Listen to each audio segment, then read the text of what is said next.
Welcome to Tabletop Cinema, where we bring together the worlds of filmmaking, tabletop role-playing, and video games. I'm your host Mikey, a freelance filmmaker, tabletop RPG game master, and Friday streamer on Twitch. Did that capture that? I'll have to check now. I'm always paranoid that my mic would be muted. Welcome in, everyone. We just finished Citizen Sleeper last week, so we have a free slot on Tuesday.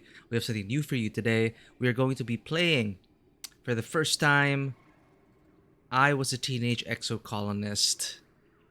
Yes, what an interesting title. Then just what is I Was a Teenage Exocolonist? What's a shorter than Exocolonist? You can call it Exocolonist. Spend your teenage years on an alien planet in this narrative RPG with card-based battles. Explore, grow up, and fall in love. The choices you make and skills you master over 10 years will determine the course of your life and the survival of your colony. So it's kind of like I heard about this game because of regular here on stream Lichcasts. They recommended it, and this flew over my head when it was first announced because I saw card-based battles, card-based things, not really my thing. But if it's implemented well and if there's just good stories surrounding that kind of card-based gameplay, I don't mind it as much. So what drew me in here was the fact that it takes place over like 10 years. You grow up, kind of a generational game. I'm not sure what to expect, but it's a choose your own adventure thing, and at Tabletop Cinema, we love playing narrative-based games. So, what kind of story are we going to be ending up making? What kind of world will we help make? Let's find out in I Was a Teenage Exocolonist.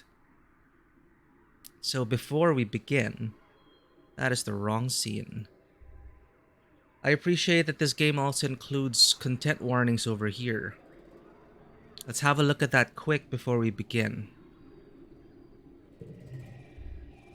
And I find this very important because I remember last time we jumped into... We did put content warnings for Doki Doki Literature Club, but obviously not everyone gets to see those content warnings, and it kind of shocked some of our viewers once we got into, let's just say, darker territory in Doki Doki Literature Club. Because this whole painterly watercolor style, it may lull you into a false sense of security, but apparently this game deals with some heavy themes. So there are many ways to live your life on Vertumna. And just like in real life, some choices can lead you to dark places. Broadly, content warnings for the game include the following. Select one to learn more. So this is very detailed. I rarely see this in games, but it really explains things. Then you can really check spoil me for who dies. So briefly, first, major character death, children in peril / dying, animal cruelty and death, body horror, implied sexual content, drugs and alcohol, violence in text, mental health and trauma, domestic abuse, and traumatic global events. So each one also has a they really describe it. Like, many characters die during the course of the game. Some are children at the time of their death. Some are family and close friends of your character. Some may be saved by winning card battles, having a high enough skill at a certain point, making different choices, or unlocking the ability to save them by replaying the game. Some characters cannot be saved, no matter how you play the game. So that warns you already. Spoil me for who dies. Like, if you're watching this now, then Mom, I did watch your stream for one shot. I wasn't sure what is going on, but I understand you were really hit hard by certain character deaths. Feel free to check this content warning. Children in peril / dying. One of your childhood friends can die suddenly. So this kind of light spoiler territory, but I just wanted to be able, be warned beforehand. One of your childhood friends can die suddenly in the first year of the game. Oh, no, these are heavy spoilers now. The brother of one of your friends will die during an attack on the colony. There are scenes that imply children and babies are among the casualties of a catastrophic event. Your character is subject to a great deal of peril during the course of the game. So I'm very sensitive to spoilers, but I also really appreciate that they nest it they nest in the specific events inside these things. So you can actually look at this at a glance and find out what you might be getting into. But if you want to learn more, especially if it really affects you, you get to click and it'll specify and allow you to skip that content if you wish. So that's very, very thoughtful, and more games should include that. Gone are the days when gone should be the days when people go, oh, just suck it up, it's just a game. But we see ourselves reflected in stories, we see ourselves reflected in these games. Please be considerate for people who really take things to heart. They may see themselves in some of these situations, and games are meant to be fun, exploratory, and cathartic, but not in a negative way. So please, take these seriously.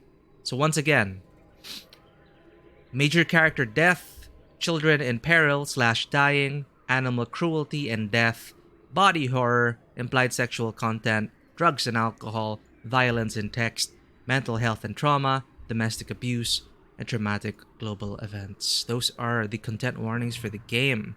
Let us begin. This is our first playthrough of I Was a Teenage Exocolonist, and you were here on the first episode. Welcome in, everyone. Let's begin our journey.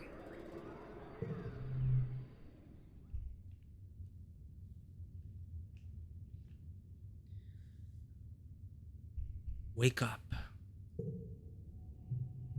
Oh, another warning. Cool. Warning. This game deals with mature subjects and may not be suitable for all players. Please see our content warnings in the system menu for a detailed list of themes and events.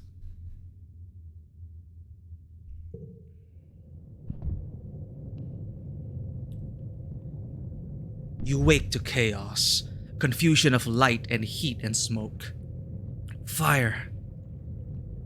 Your head is pounding. You must have hit it and blacked out, but you aren't sure how you got here, or what on Vertumna is happening. There's something important you need to remember. Your stomach lurches as the floor crumbles beneath your feet, then collapses. Immediately starting in a burning building. Your body aches and your eyes burn from the smoke. A figure appears through the flames. It's your friend. Your friend? Wait. Why can't you remember her name? She's gesturing and shouting at you, but all you hear is a ringing in your ears. What's going on? You try to speak, but the words come out jumbled. Your throat seizes around the lungful of choking smoke, and you feel dizzy and confused. Your friend pulls you out of the rubble. She throws your arm over her shoulder and half drags you toward the door. Through it, you see a deep, eerie twilight, dark blue and cold against the heat of the fire around you. Glow season. Glowing eyes. You shake your head to clear your vision. Is that some kind of dog? Like from Earth? Hello, not the dog. The creature howls and lunges. Its jaws open. Are we gonna die?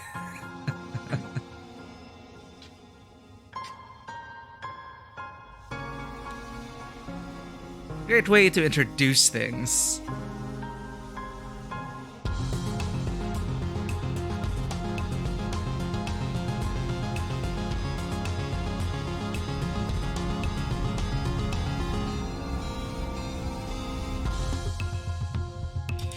You were born on the Stratospheric, Earth's first colony ship, halfway through its 20-year voyage to a wormhole at the edge of the Sol system. Your parents run the hydroponic gardens, which make fresh air and vegetables for the ship. Like the other colonists, they bravely chose to make this one-way journey to the uncharted planet Vertumna 4 in the hope they could escape Earth's troubles. They had you the old-fashioned way, merging their genes like they merge their cultures and traditions. They name you Solana Solane. Solane's kind of ruined for me. Whenever I hear something like Solane, I keep thinking of Solen Husaf. So, Solana. That sounds nice. They name us Solana. Solana. You're a bright-eyed child. It's like a life path character generation system. You're a bright-eyed child with an active imagination. Sometimes too active, your mom says. Use the sliders on the left to choose pronouns and late teens appearance. These can be changed at any time. Now this I found quite interesting. This is the first time I've ever seen a pronoun slider. And I didn't realize how much more accurate this might be, or this is, in representing who you want your character to be. All of us are on the spectrum. And I'm also it's interesting though that we can't back out our options, but when I was testing the game, I chose the first option and it put me in the middle. But I chose Solana and immediately the sliders default to she, her, and feminine in appearance. This is actually what I moved my sliders to when I first tested the game. So I think this is I feel like I want this to be Solana. Of course, this can grow and change over time. The music might be a bit loud. Maybe lower it a bit.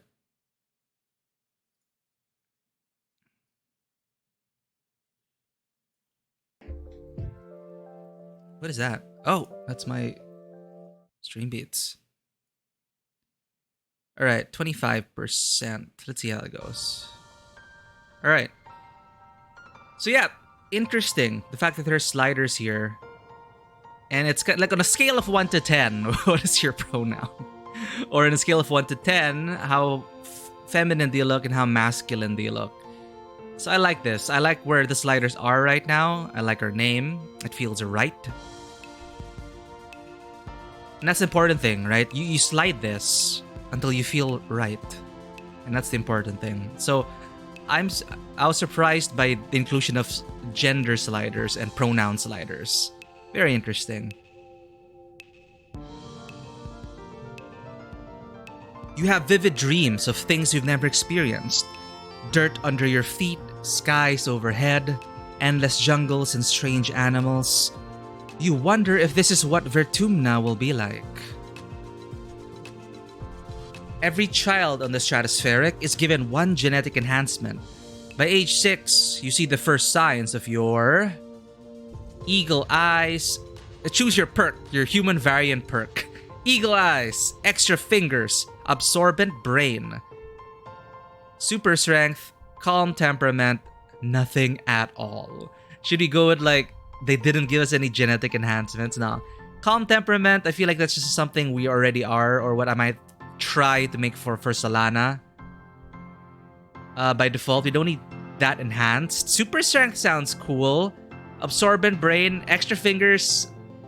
I don't know why I'm being reminded of everything everywhere all at once and the sausage fingers, so maybe not. Eagle eyes, absorbent brain, or super strength are on my short list. Maybe not eagle eyes. But our mother did say, no, we have an active imagination, right? So absorbent brain, what does that entail? Can I go back? Ah! Oh no. Oh, I can go back. Okay. But I have to live with that choice. I wanted to see what it is about. Okay. Plus 10 reasoning. Gained memory, absorbent brain 1. Professor Hal says kids learn fast because their brains are like sponges. But when people get older, they can't absorb as much new stuff. But not for you. You're always learning and your curiosity knows no end. Okay, I like that choice. But super strength sounds cool. The other kids have trouble keeping up with you, but one tries. Aw, I'm gonna choose my childhood friend. Oh, the person on the left here. This looks like the child version of the one who pulled us out of the fire. Huh. Okay, the other kids have trouble keeping up with you, but one tries. Energetic and loyal Anemone, tough and gentle Cal, bold and confident Mars, quiet and adventurous Dis, studious and mature Tangent, shy and sweet Tammy. Who do I want as a friend? Maybe not shy and sweet Tammy. I'm not sure how Solana is like. I guess Solana, like me growing up, we were always kind of in between circles. And somehow we'd get along with the cool kids and the nerdy kids back when there were like hierarchies back in high school.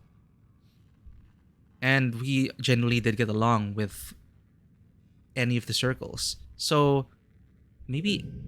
Ah! What? I can't change that anymore. I was just gonna click because I was thinking you'd like pull up a tooltip or explain. Oh, anyway. Well, I was leaning towards Anemone anyway. So, the other kids have trouble keeping up with you, but one tries. Energetic and loyal. How do you pronounce this properly? Since we're going to be sticking with Anemone for a while. Anemone pronunciation. What does Google say? Anemone. Anemone. Anemone. All right. Anemone. Like Hermione. So what's this? What do we get because of that? Plus 10 friendship with Anemone. Plus 10 toughness. Plus 10 combat. And gained memory. Anemone's loyalty. Awesome. Anemone is the most enthusiastic person you know. Your favorite memory is the time she taught you how to play zero-G sports ball after class. She never means to get you into trouble, but somehow you always seem to find it together. Oh, you could say here, wait, that's not right. But she sounds fun. All right. Yeah, let's just go with it. Yeah, Anemone. Oh, but mechanically, I guess this is for the card-based gameplay. All strength cards under 2 become 2. So I have an absorbent brain, and Anemone is our brawn. Yeah, Anemone. What's this sadness? Plus 10 stress.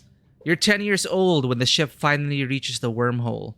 Professor Hal says it's like a doorway to other star systems, with the planet Vertumna 4 on the other side. You run emergency drills for months to prepare. So this is her life path so far. We are she, her, feminine appearance, absorbent brain. Our childhood friend is Anemone, and our memories are an absorbent brain, and we have Anemone's loyalty. This is the beginning of her deck, I guess. Plus 1 skill on brain challenge to win. So we have brains and brawn, thanks to Anemone. When the day finally comes, it starts with a rumble. Then things start to slide off the tables. You hurry to gather near the escape pods just in case. Are these my parents? Plus 20 stress. The emergency area is crowded with families. It's going to be fine, Solana. Your dad soothes. We'll be through the wormhole and down on the planet before you know it, just like we've practiced. Your mom gives him a sharp, worried look. Red emergency lights switch on as a siren begins to sound somewhere distant on the ship. Red emergency lights switch on as a siren begins to sound somewhere distant in the ship. You try to breathe slowly like you were taught, but you're very scared. You look out a porthole. The stars are gone.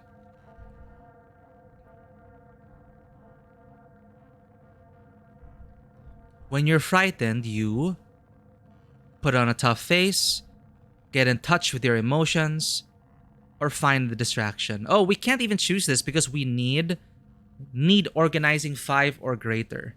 So get in touch with your emotions or put on a tough face. I think I get in touch. As Solana, we get in touch with our emotions. Ooh, we got reputation points with these kids. You bawl like a baby. It feels good. What did we get? Minus 10 stress. Plus 2 friendship with Tammy. Plus 2 with Mars. And gain memory. Stress cry. Getting in touch with emotions this way. You bawl like a baby. It feels good. You aren't the only one.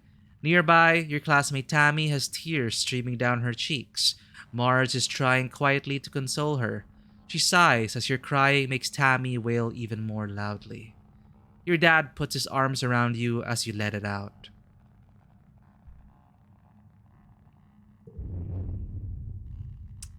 More stress. Where's the stress getting added to? Oh, over here. Physical and mental exhaustion. You wait. The shaking builds. And everything starts to get very weird. The hallway stretches, and you're stretching too. Your arms impossibly long. Your head feels like it's slowly filling up like a balloon and contracting down to the size of an atom at the same time. Is this the wormhole? You hear the distant, ominous squeal of metal giving way as the ship shudders and lurches in slow motion. The weirdest part is a sense of deja vu. You're sure this has happened to you before. And you know somehow that everything is going to be okay. So apparently this game kind of has roguelite elements. I'm not sure. The shuddering reaches a crescendo. You hear an impossibly loud crunch and feel weightless for a few seconds before gravity slams you back against the wall, head first. You black out.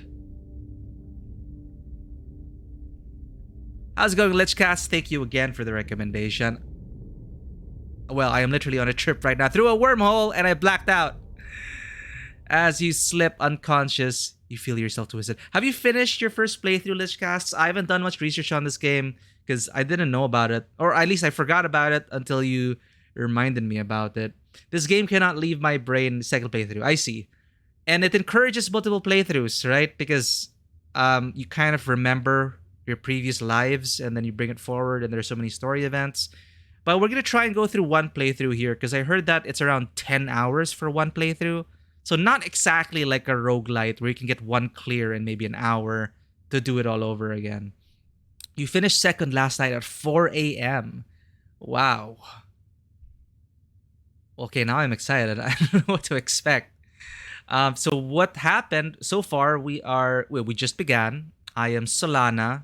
She, her, feminine in appearance. We meet friends with Anemone. Almost accidentally, which kind of fit the narrative because I thought clicking would give more information in them, but I couldn't back out on that. So I guess, okay, I guess you're my friend now, Anemone. Makes sense. It's like Anemone just approached me as a kid and like, hey, let's play. Let's go on an adventure. Anyway, this is her first playthrough and I'm excited now. Yeah, you're talking about how amazing it is. So yeah, I'm hyped up, but I'm gonna try to temper my expectations and let's just see where this takes us. But I am a fan of narrative choose your own adventure games. I am not a fan of card-based gameplays. Actually, that is what turned me off initially because they don't really pitch this. The way they pitch this is to just say it's an RPG with card-based battles. Like that's the first sentence in their logline in their pitch. And I was kind of like, okay, scroll. I'm just not really a fan of card games, but you brought it up again. I checked it out a bit more. Don't judge a book by its cover. There's a whole narrative tied to all this. And it's not that I don't hate card-based gameplay. I just need everything around it. I just need it to feel thematic. And, it's just, I don't know. This is just me in card games. I just have a hard time immersing myself in a card game. But, if everything else surrounding it is, highly thematic and immersive and evocative, then I'd be willing to give it a chance. So now, immediately we're greeted by almost getting devoured by this creature. I turn to your lecture, but I watch you on mute. I have so many words and love for the game, though. Second playthrough is so intense because you know things. The second playthrough, knowing the outcome of certain things. That is interesting. I rarely replay games, but perhaps I might try this out. Good luck on your lecture, Lichcast. Thank you for dropping by. We'll see you later. And we'll see where I am in a bit. I will be playing 2 playthroughs just right. I got it. So first playthrough, you don't know anything. And then thematically, your character is supposedly a sense of deja vu and whatnot. You remember your past life. We could try a second playthrough. We'll see how it goes. Maybe I'll like it. Maybe I'll enjoy it enough to do a third playthrough. Who knows? But right now, we're beginning our first one. We just went unconscious. Thank you, Lichcasts, and you take care. We will have fun. We'll do our best. But right now, as we slip unconscious, you feel yourself twisted out of time. It's today, yesterday, and tomorrow all at once. So wormhole shenanigans. And more than just one tomorrow. Lots of them. Different tomorrows. Oh no! Multiple timelines. You find yourself in a place that you know from your dreams. Tilled fields, dramatic ridges, and a stranger. But also not a stranger. Is this Mars? Grinning as she grabs your hand. Hurry up, she says. I'm not gonna let you miss this. Distantly, you can feel the ship shaking has stopped and hear your parents' worried voices. Feeling safe, you slip further into the warm embrace of the stars. You drift.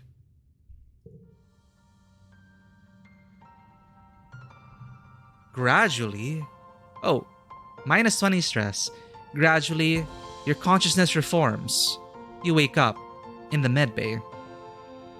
The medbed under you plays a soft tone and an automated voice speaks. 2 weeks have elapsed. The patient's cranial injury has completed healing. They may now be safely discharged. 2 weeks, holy crap. As the fog lifts from your head, you realize something seems different about this room. It's so bright? You try to focus on the window.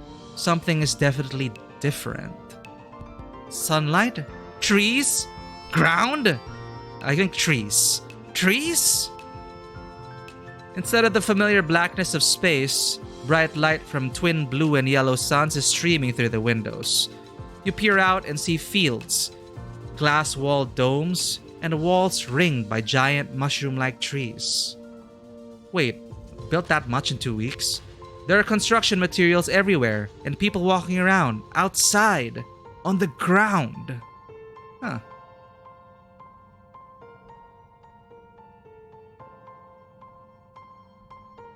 Ringed by giant mushroom-like trees. You better get out there and join them. Rush outside to start your new life. Cautiously step outside to your new life. After what we've been through, I guess it's like everything's just a mess. We're gonna like stumble forward a bit and cautiously step outside.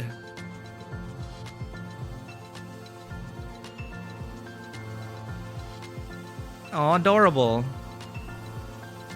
Oh, we have control now. Strato Colony. Oh, Tammy jumps as you step out of the ship's quarters behind her. You're awake. Are you all better? You better go see your dad. She points southeast towards some geodesic domes. To walk, click on the ground. Click on characters to talk to them. Oh, I can also use WASD, but I guess just click the move as well. The living quarters. The ship's quarters are where everyone sleeps, eats, and hangs out. The private bedrooms are small. You share one with your parents. Excuse me. So colonists spend most of their time in the big common area. There's a lounge and cafeteria, and a creche where all little kids and babies are raised communally.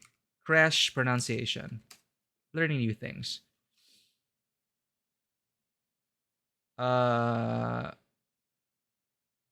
Wait, is this French?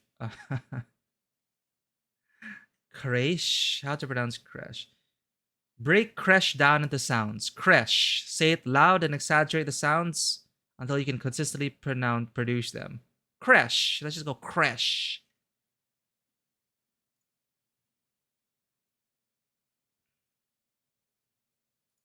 Yes, we are WASDing around. I'm used to WASDing. Clicking to move is so... Well, no, I don't... Reminds me of Diablo 2. The ship's quarters are where everyone sleeps, eats, and hangs out. The private bedrooms are small. You share one with your parents, so colonists spend most of their time in the big common area. There's a lounge and cafeteria, and a creche where all the little kids and babies are raised communally. Okay, leave. Let's talk to Tam. Tammy looks concerned. You slept for so long after you bumped your head, she says. I bet your parents were worried. Your dad is working over in geoponics near those domes. They're called greenhouses. We're 10 years old, right? Yeah. I would go with you, but, well, this is as far as I've been from the ship since we landed. Tammy stammers, blushing. Oh, it's scary outside. Can I help her out? Well, does she say anything else? Ah, okay, it's repeated. What this? Engineering.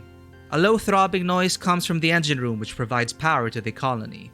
Other corridors lead off to the teaching labs and medbay. You know the route to your classroom well, but the rest of this wing is off limits to children. Wait. Cranial injury, 2 weeks. Well, we know our route to the classroom?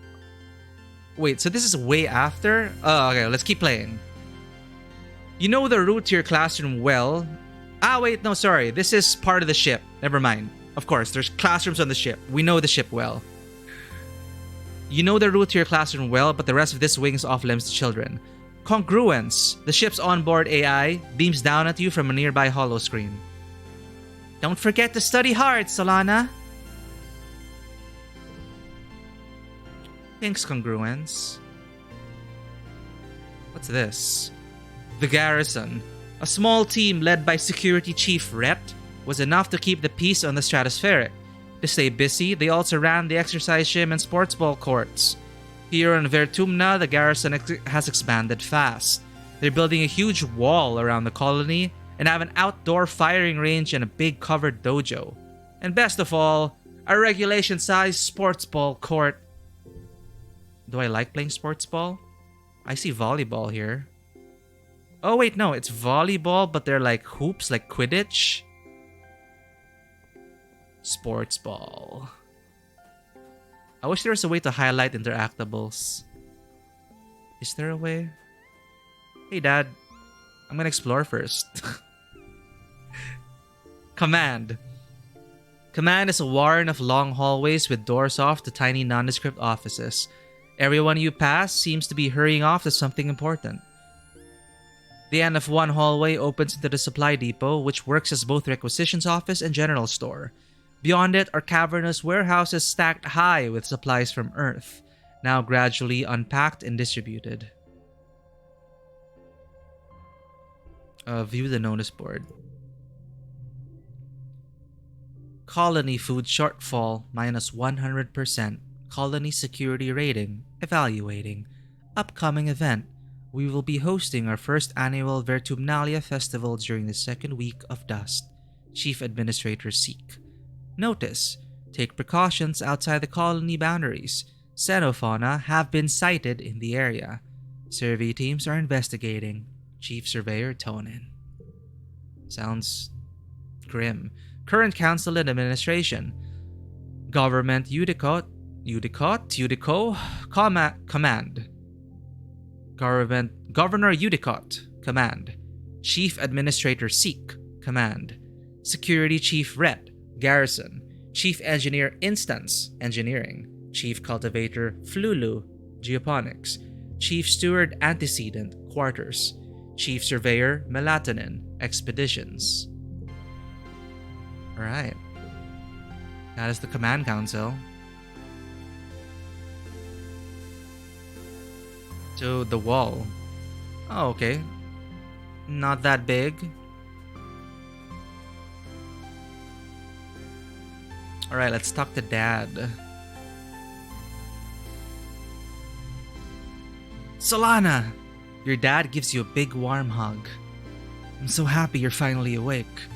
Dr. Instance thought that it'd be best to keep you asleep while your noggin healed. Your mother and I thought you might sleep away the whole year, my snoozy little gooseberry. He checks your head and looks relieved.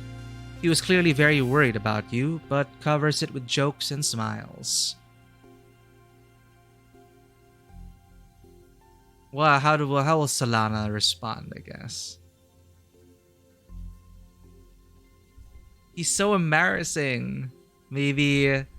how it's a lot. We're learning more about our character. Let's go...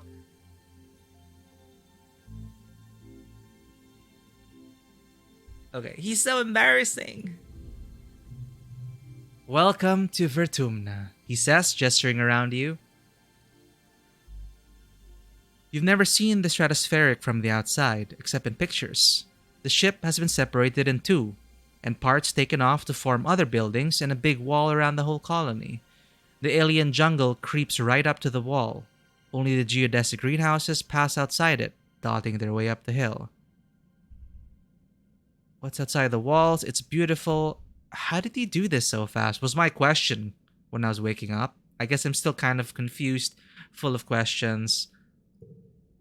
How did you do this so fast? Well, you've been asleep for weeks, my dear aubergine, he says. And these geodesic greenhouses practically put themselves up. So 2 weeks was enough for all of this. But some of this is only a quick, temporary solution, he admits. We'll keep growing and improving things. One day our colony will be as big as a whole city. Oh, before I forget. He pulls a package out from his satchel and hands it to you. You blink and stare at it blankly. Don't you know what day it is? He asks. You honestly don't. You remind him that you've been asleep in medbay. Happy birthday! He shouts, wrapping you in a warm hug. Your birthday already? I'm 11 already? You feel a dizzying sense of deja vu. You stare hard at the wrapped package, again with a feeling of deja vu. You know exactly what is in there. You remember it. No, you dreamed about this package some years ago on the ship. This is all just a simulation. Inside will be a small medallion in the shape of a sun that your dad made by hand. Ooh. Let's add some mystery and tell him you know what's in it. Or don't open the package. Huh, nah, that's rude. Tell him you know what's in it. Still kind of confused about everything that's going on. You describe the medallion, and your dad, as he hands you the package. Oh, you ruined this. Who ruined the surprise? Was it Seek? I'll bet it was Seek. They hate fun. He grins and adds, don't tell them I said that. Sun medallion, +1 to challenges. Oh, they also have the artist here. Illustration by Eduardo Vargas. Sweet. It's like magic cards. You start to explain that nobody told you, but someone shouts your dad's name. Listen, I'm so sorry, Solana, he says, but I have to get back to work. There was an accident when we landed and... He stops himself. Don't worry. We're going to fix it, your mother and I. Oh no, are we going to lose our parents to this? Professor Hal is expecting you in classes, if you're feeling up to it, your dad says, pointing west to the engineering wing, in the rear end of the bisected ship. Then he points to the large doors you came out of earlier. Or you can relax in our quarters until you're feeling better. We'll talk later tonight, he says, then kisses the top of your head and ruffles your hair. Have a wonderful birthday, Solana. I love you. Why do I get the feeling that you're just gonna die and we won't be able to see them? So many red flags already. Unlocked Study Humanities and Engineering. Give him a thumbs up. Maybe that's Solana. Maybe that's just her thing with Solana and her dad. Give him a thumbs up. To enter buildings, click on the door of the flag or the flag beside it, or get close and press enter or another action button. Then choose an activity for the month to gain skills and advance. Oh no, it's like Persona.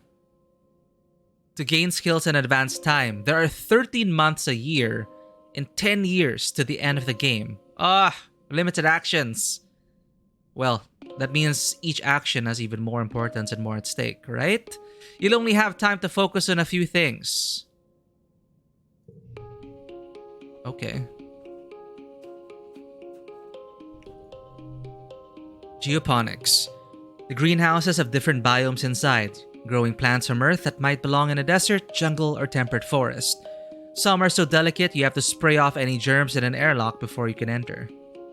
The seasonal garden outside is dotted with blue nobodies, little flowers with what look like wriggling creatures stuck inside each one. A sign explains it's a decoy, meant to attract some kind of flying predator to come pollinate the flower. Ooh.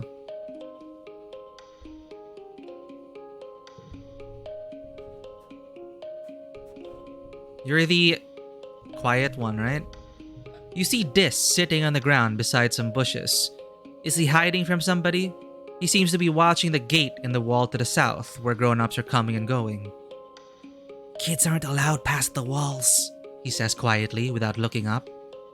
They say there's nothing to be afraid of, but then why do we need walls? You stare at the gate and have a sudden rush of memory so strong that you think you might faint. Maybe I should rest and not go to class, or maybe I should go to class to get my mind off things. You imagine something crashing through the wall! Something enormous and dark and wriggly. Oh, we're all gonna die. For years in space, you've had half-remembered nightmares of monsters, of your ship being destroyed, of sifting through wreckage that used to be your home, trying to find something. Your dad always told you the dreams weren't real.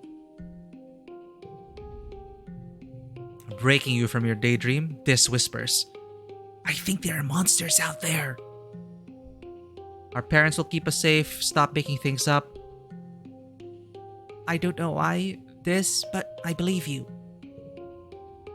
No, you don't. You're being sarcastic, I can tell. Nobody believes me. Hey, I was being honest. He turns his back and ignores you. Leave him alone. Or let's scare him. They're huge and wriggly and dangerous. Ah, -2 friendship with this. Stop making fun of me, Dis spouts. You're as bad as Mars. He thinks we're making fun of him, but we're just lost in our dreams and trapped in half-remembered daydreams. What? Dare you to eat this worm? Now you can just pick on him? That's mean. Dis looks at his feet and pretends not to notice you. Or maybe I totally misunderstood those options. Like in my head, I was just like, I'm remembering the wriggly creatures. But I think that was interpreted as Solana just being sarcastic and making fun of this. Or this just taking things out of context. Oh, it's our friend Anemone. Hiya, Solana. Anemone seems really at home here. She's rolling a sports ball around with her foot, making patterns in the weird blue snow. This stuff is different from snow on Earth, she tells you, because it isn't cold. But it's still neat. And you can make stuff out of it. Your foggy head clears a little. Anemone is simple, physical, real. You always feel grounded near her. Have you seen any monsters? Why aren't you in school? What are you making? Just snow spirals, she says. But earlier, me and Cal made a big snow pal. You missed it while you were sleeping in medbay. She smiles her broad gap-toothed smile at you. Now that you're awake, we can play. Have you seen any monsters? Nope. Just some little bugs. Grown-ups would say if there were monsters, right? She shrugs, then smiles reassuringly. Even if there were monsters, Chief Rhett would beat them all up, so don't worry. My mom says we're safer here than we were in space. You both look over at the wreckage of the Stratospheric, the spaceship where you were born. Anemone's mom, Antecedent, is probably right about that. So, we call her Antecedent, but on the command roster, it's actually Antecedent. Is probably right about that. Look what the wormhole did to your ship. Fine, maybe I'm the kind of friend that's like, Anemone, why aren't you in school? Hey yo, Frankie. How's it going? Welcome back to the chat. Great to see you again. We are playing another game today. This is we just began our first playthrough of I Was a Teenage Exocolonist, a kind of choose-your-own-adventure RPG with card-based battles and consequences. So we just got started. We are on our first month. I am playing Solana, age 10. We answered a bunch of life path questions. Anemone here is our good friend. And I'm asking her now, why aren't you in school? How goes, Frankie? What have you been up to these days? Any interesting games? She smacks her forehead. School? I wondered where everybody was. I guess I'm gonna be late for humanities class. She doesn't look very worried to you. It's okay, she says. Professor Hal is chill. He won't mind. But we should probably go now. She grins and starts running towards engineering. Hey, race you! No fair. She's getting a head start. I just woke up from medbay. So I was knocked unconscious. I was asleep for 2 weeks. Oh, Shadow Tactics. Holy crap, that's on the list of things I gotta play. How are you enjoying it so far? And Shadow Tactics, they just released a new standalone expansion, right? The one featuring one of the other characters. Man. From the makers of the... What's that game? The Wild West game that's also tactical RPG. Man, I really need to get back into the Shadow Tactics. Desperados. There we go. Thank you for that.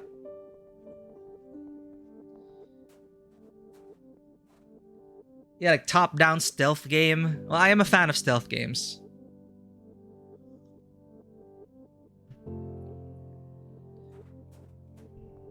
But thank you for reminding me about Shadow Tactics. It's been sitting in my library, among many other things, just gathering dust, or virtual dust. As is the typical case with one's Steam backlog of shame.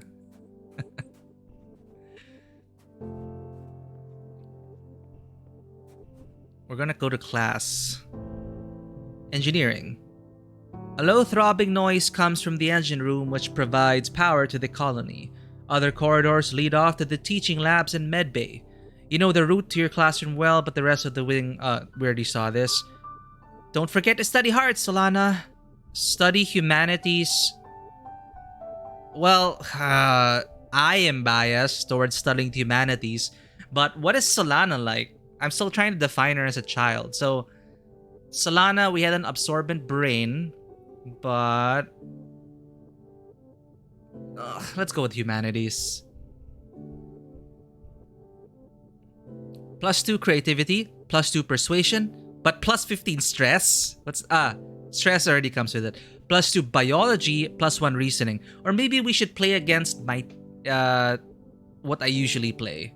Wait, I just saw. Does this mirror thing?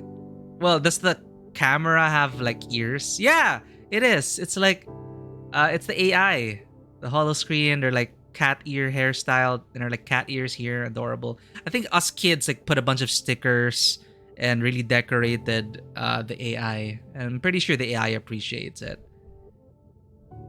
Maybe I should go against myself in real life and go study the life sciences. Let's turn Solana into because we have Anemone. I'm thinking Anemone. Well, no, Anemone is like wants to skip humanities class. Or maybe we should go against typecasting and the quote-unquote brainy one. The delinquent Anemone is actually really good with life sciences. I'll go with humanities. Creativity, persuasion, and stress. Welcome, Solana. Professor Hal greets you. I hope you're all warmed up and ready to study the glorious humanities. History, literature, language, media, and philosophy. And yes, if you're lucky, we'll have a little ancient earth poetry too. See, this is what I would get to in real life. Maybe I should have made Solana go to life sciences to experience something new. I have a degree. My degree's in the humanities. So maybe I should have gone with life sciences to explore something else. He seems excited about that last bit. By the way, if anyone is interested in taking engineering classes, please register through Congruence's scheduling system when you have a chance. She'll be helping me teach them. Today's assignment is an easy one, Hal says with a yawn. Because I was up late repairing congruence at subterminal and I could use a nap. I'd like you to write an essay on what the Vertuma colony means to you. Freedom, equality, democracy. My friends are all here. I feel safe here. Just doodle instead of writing. Uh, my friends are all here. You write about all your buds and the fun things you do together. Oh, I got -2. Mars does not approve of that. When Hal wakes from his nap, he asks a few students to read their essays to the class. Mars is annoyed that you hardly mention her. Well, you aren't really friends, so I'm already like losing relationship points with the kids on the colony and I just started. What kind of playthrough is this? When you work or go to class, you'll play a quick card challenge as the month passes. Move cards to fill the 5 panes and make the best hand you can. The order matters. If your total in the circle on the right reaches the goal value, you win. Depending on your cards, some challenges cannot be won. But you still get a reward for doing your best. Aww. No. Get good. We gotta win. Toxic. Bonus for flushes. Same color together. 1, 1, 1, 1, 1. Bonus for pairs. Same number together. It's all or nothing. Gotta win. There is no middle ground. Bonus for pairs. Same number together. Oh no, it's this kind. So remember, flushes. And then bonuses for pairs. I don't play poker. Bonus for straights. Increase from left to right. The more cards in a flush, pair, or straight, the higher the bonus added to your total. Cards can also affect each other and can be rearranged to find the best total score. Push through, plus 40 stress. Just get stressed and just push through. Can I, is there like an auto battle? Wondering. Absorbent brain.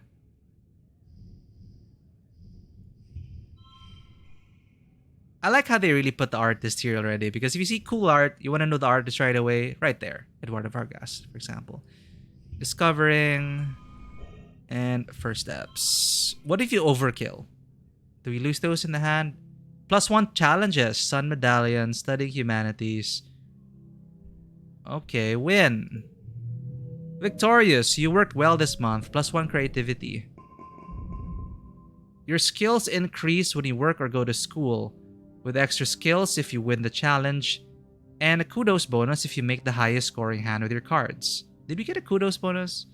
Working also increases stress, which prevents you from working if it reaches 100. To relieve stress, take a month off to relax in the quarter swing. Ah. So this is her limit. Yay, kudos. Your parents have been working from first dawn to well after dinner every day. Actually, now that I think about it, was there any way to customize how we look? Or did I miss that? Or do we all look like this in the beginning? Your parents have been working from first dawn to well after dinner every day. You know, growing food is an important job, and it's vital to get crops in the ground right away. But there seems to be something more than that. It's such a change from growing up on the stratospheric, when you saw them all the time. You stay up and wait for them at night before going to bed. Though you can tell they're exhausted, they make an effort to spend time with you. Oh. I'm so sorry we haven't seen much of you, little gooseberry, your dad says. Your mom watches you as she works a pebble out of her gardening tiller, which also serves as a crutch. How have you been holding up? I learned some stuff in school. I'm glad to hear that, your mom says. I want you to study hard, work hard, and stay out of trouble. Your dad smiles. And Professor Howe will give you kudos if you get good grades. You can spend those at the depot once it's open. You know, says your dad, raising an eyebrow at your mom, I think there are lots of different ways to learn, and school is just one of them. You can learn from working on a hobby or by helping a friend. Your mom shakes her head and sighs, though you can tell she's trying to put on a gentle expression. We both agree that this colony is an experiment, and that means we're gonna do things differently than on Earth. You're old enough now to start making your own decisions about your education and future. And if that means you find your own way, we'll accept that. Your dad puts a hand on your shoulder. We'll be proud of you no matter what you do. Try talking to your friends. They may have ideas for how you can spend your time. They hate me already, Dad. Mars hates me because I didn't mention her enough. And this thinks I'm making fun of him when I told him about my nightmares and wriggly, terrible creatures. And come by geoponics, your mom adds. We could use your help. Unlocked shoveling dirt in geoponics. Early quiet. Next month. Mid quiet. Okay.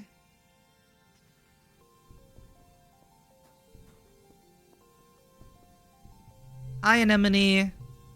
Anemone's bumping a sports ball with her wrists, trying to keep it in the air. Heads up! She shouts and bumps the ball in your direction. Think fast! What's my strength? Do a trick. Look out, a ball's flying towards you, bounce it back. Do a trick!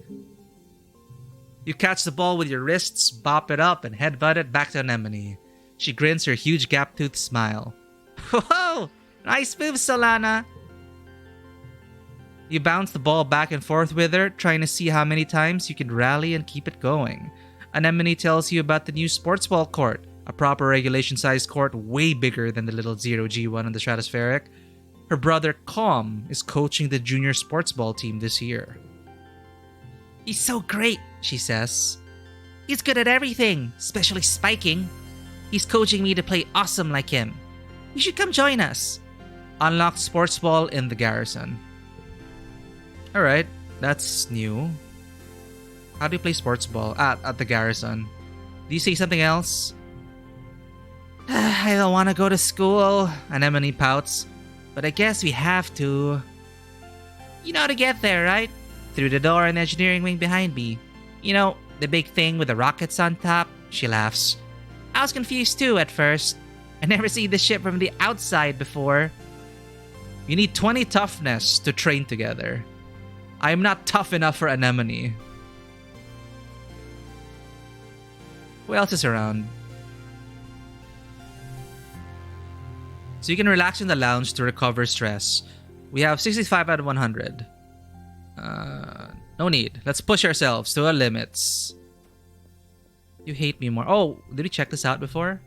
No, this is command. Anything new? No, it's the same.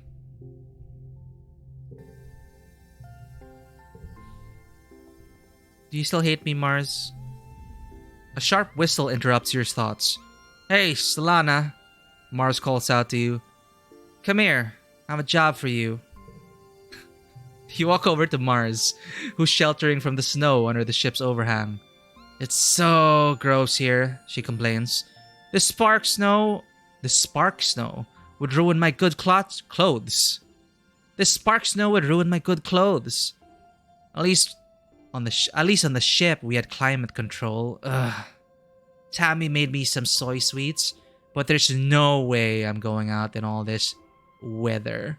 She continues. Since you like running around in it, could you fetch them for me? Get them yourself, Mars. Yeah, let's add more conflict in this game. Let's try, because in my games, I'm usually like friendly to everyone. Always choose the good option. But we're 10 years old. Look at our relationship with Mars. It's a half a heart. Let's make it 0. Maybe Solana didn't really have a good relationship with Mars because Mars may be like bossing Solana around. So I'm thinking, get them yourself, Mars. Mars huffs and rolls her eyes. I don't even know why I asked. If you ever want to actually be useful, go talk to Administrator Seek, she says, gesturing. Oh, she didn't get minus from that. I guess you can be tough with her. She says, gesturing to the doors at the command behind her. They're looking for people to work delivery, and I'm just like, no. I'm way too busy. Too busy fetching my own soy sweets. Yeah, go get your own soy sweets. Hey, Solana. Hoy. Is she Filipina? Mars says, looking you up and down with a sneer. Your shoes are gross. That's what you get for walking around in the dirt out there. She sniffs. Not me. I'm sticking to the ship until they pave over all that icky mud. You wonder if maybe she's scared off more than just getting dirty. You wonder if maybe she's scared off more than just getting dirty. That's a weird sentence. Okay. Need persuasion 20 or greater. Tell her about your day. Alright. Do you repeat it thrice? Oh, they have more dialogue. Oh no, I'm gonna have to exhaust everything now. Oh, hi Solana. Marzipan looks bored. My dad's made me come out to get some fresh air. Don't know what's so fresh about it. It's always full of acid snow or pollen or water. And I don't know which is worse. Are you gonna say even more things? Okay. I'm gonna exhaust all your dialogue. Oh, Tammy. That's the farthest she's ever been. I don't want to go to school, to get there, right? Okay. You see Tammy sitting quietly near the entrance to the lounge. You've known her for, well, your whole entire life. Back on the ship, you were her study partner. Aww. Yeah, I would play with Anemone, but I'd probably study with Tammy. Tammy was awful. Just awful at Earth history. She thought Europe was the name of an English queen, and the Pacific was a famous ceasefire treaty. Facts go in one of her huge ears and back out the other. It's like a lalafell. No matter how hard you tried, she never seemed to improve. Her ears perk up hopefully when she sees you. Hello, Solana. I was hoping you could help me with some homework. Pretend you didn't hear and keep walking. Maybe later. Oh, of course. Oh, I got... -1 reasoning. That wasn't very wise. I guess. No! But I got +2 friendship with Tammy. Oh, thank you! She bounces up and down. You spend a couple hours trying to teach her the difference between exothermic and endothermic reactions. One makes heat and one absorbs it. Why is this so hard for her to understand? The thing is, Tammy never loses heart when she fails a test or gets an answer wrong. That is the true spirit right there. It's inspiring, even though sometimes you feel like you get dumber after studying with her. No, frack. We literally got dumber for studying with her. That's so sad. But you keep going, Tammy. I'm gonna be here supporting you all the way. We lost reasoning just studying with her. What? Yeah, it's fine. Tammy's dad is the head of expeditions, which means he's out surveying the jungle every day. This morning, you see her crying in the doorway as he leaves. I don't like when he goes out there. She sniffs after he has gone. But he is so brave. And so are you. That's why I like you, Solana. Perform a random act of kindness. Needs 20 empathy. I'm not empathetic enough. You take care of yourself, Tammy. I have low empathy. That's the rest. We could study if we want. We could also dig. Let's talk to mom, dad, and this. What are you talking about? Wow, he really hates us. Yeah, it's like we have nothing. Like, none of our skills can do any... Fine, Dis. Keep looking out at the wall. Hello, my little potato, your dad exclaims, smiling warmly. What have you been up to today? Staying in, it's cold out here, playing in the fresh air. Just hanging out with my friends. That Cal's a good boy, he says. And have you seen Anemone? She's been out by the garrison playing sports ball. I think she's spent every day outside since we landed. He chuckles to himself. Guess that's what happens when you've got enough brothers to make your own sports ball team. Oh, she has a ton of brothers? He breathes deeply and looks slowly around. Vertuna is magnificent, isn't it? You nod. Seasons, he shouts, throwing his hands wide. I missed seasons. Back on Earth, it got much, much colder, and the snow wasn't half as pretty as our spark snow. He sighs, stretching. You just wait until dust season. Both the suns will be high in the sky, and it'll be real hot then. You'll see. Your dad is poring over some reports in his hollow palm. Oh, hey, little seedling, he says, distracted. Did you know that watato plants are related to sniff blossom? I never would have thought. He puts down his work and smiles. What do you need? You need animals 20 to help him. Okay. Hey, Sunberry, your dad greets you. Working hard or hardly working? He laughs and ruffles your hair. Maybe I should save the multiple dialogue options if I ever interact with them again. Get full immersion, like you can't hear everything. But no, my completionist mentality is exhaust all dialogue until they repeat themselves. You spot your dad lying on the ground in the soft grass, looking up at the sky. He zooms his hand across his field of vision. He zooms his hand across his field of vision like a spaceship, then looks over with a dreamy smile. Hey, kiddo, he says.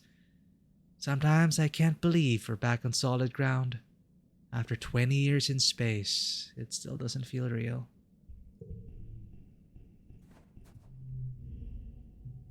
More dialogue. Your dad takes a big breath of air. This is real living, he says grandly.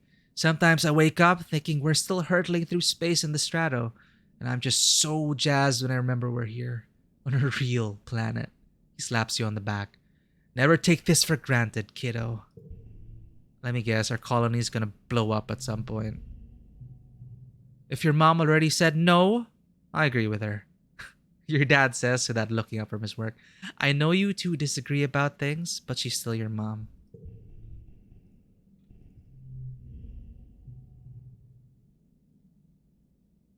Your dad is up to his elbows in rich brown dirt. You've rarely seen him happier.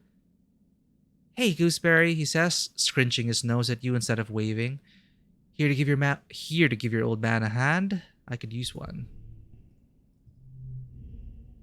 Okay, he has so much dialogue. I think I should save it for when I interact with him again, so it always feels unique.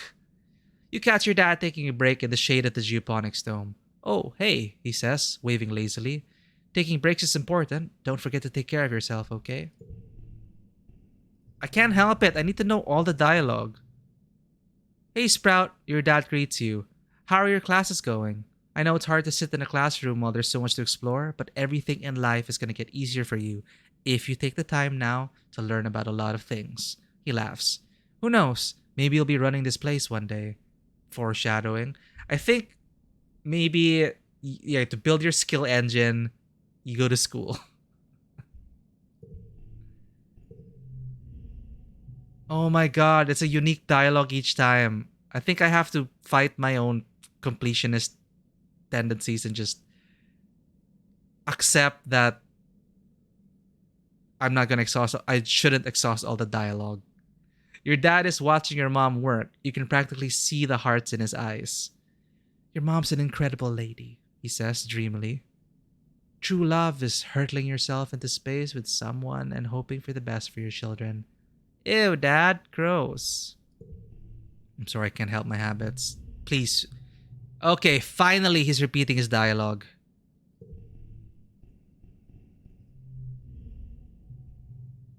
Okay, thank God. I'm free. You find your mom hard at work setting up the greenhouses with a small construction crew. You've seen these plans pinned to the wall of your family's quarters for years now. These geodesic domes will house the more delicate plants from Earth. Spinach, tomatoes, maybe even fruit. She takes a swig from her canteen as you approach. Looking for something to do? She asks. Remember, Solana, you're responsible for your own schedule now that we've landed. You can decide how to spend your time, so long as it's productive. She points towards the engineering wing in the back half of the stratospheric severed frames. Professor Hal is still expecting you in class, but a well-rounded education includes practical application. You're old enough to help with work around here. She claps her hand on your shoulder. I've got another minute. Anything you need to know? Oh. Can I join expeditions? What are you doing in geoponics?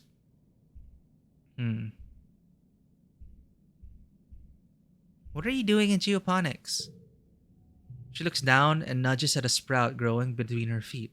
It's green, the color of earth plants.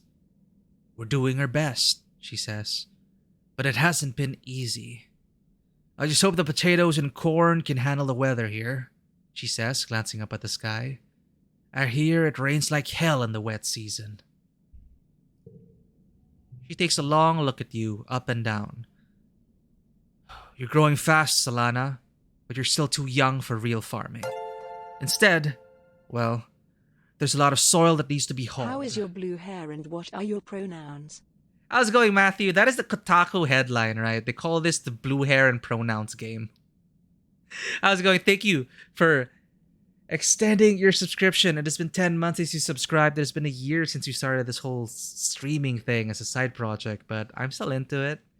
And I am Solana, she, her, on the more feminine slider side.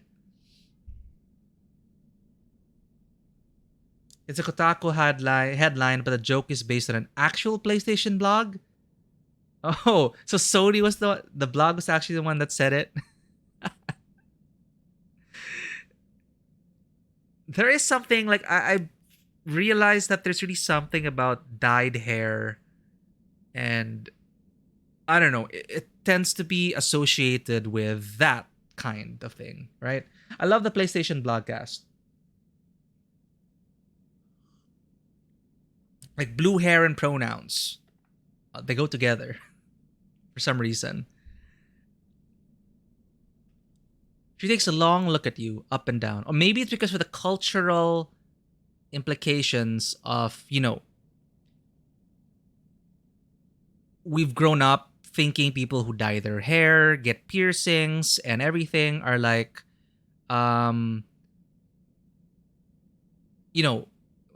in the 90s, growing up in the 90s, a lot of our parents would warn us against, getting piercings, getting tattoos, getting our hair colored, etc., etc., etc. Very conservative values in that sense. So growing up, a lot of us who grew up in those kinds of families tended to believe that those were signs of people going out of the norm. Going to the next now, where people were becoming more aware that, hey, there are no binaries. There are no, gender is fluid. You've been growing up and taught the wrong things. But getting that out, I'm just thinking about it. Just thinking about those associations and all that. People who say they hate pronouns, try misgendering them. That's me when I meet cishet men who hates pronouns. I just call them she repeatedly and be all like, why, what's wrong? I thought I prefer pronouns aren't important. That is true. So yeah, we're going to get to a point eventually where it just is. That's the kind of world we want to live in. But yeah, I think that's why this look, like Solana's look, culturally, for a lot of people, it brings to mind those things. How's it going, Bill? Yeah, PlayStation Blogcast. I've not seen any of the PlayStation Blogcasts, but it's, the blue hair and pronouns game.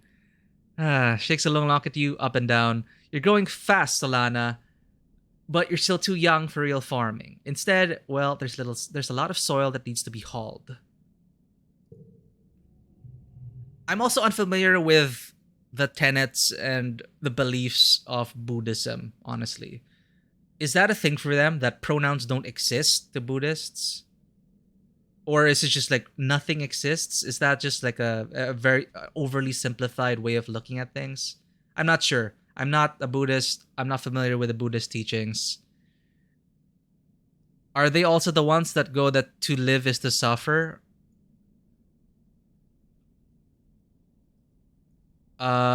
Seeing your disappointment. Where were we? But yeah, welcome in, Bill. We are playing the blue hair pronounce game. I was a teenage colonist. It's so far it's a very choose your own adventure game. It's an RPG with card-based battles, with which encourages multiple playthroughs because of a greater mystery and the fact that you're given limited actions a playthrough. So very much like the Persona series, you can only do so much in a day, and time advances when you do major actions. So you're gonna have to. We cannot do everything in one playthrough. So we're just trying to role play and figure out who am I? Who is Solana? But these are our parents, and right now we chose some initial questions, and we have, for example, empathy, persuasion, creativity. We have 9 reasoning, but no organization, engineering, biology. So stats here, which allows us to do certain actions. So it's about building these skills, I guess, when you're growing up.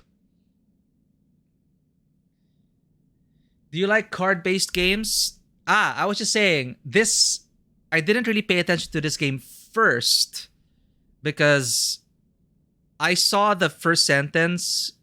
Like, this is on me. I just saw RPG with card-based battles and like, nope. Just like scroll through it.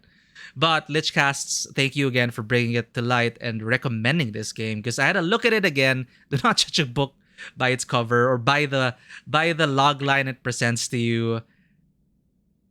Like, again, I keep saying on stream, I'm really not a big card game fan because I have a hard time immersing myself with card game mechanics.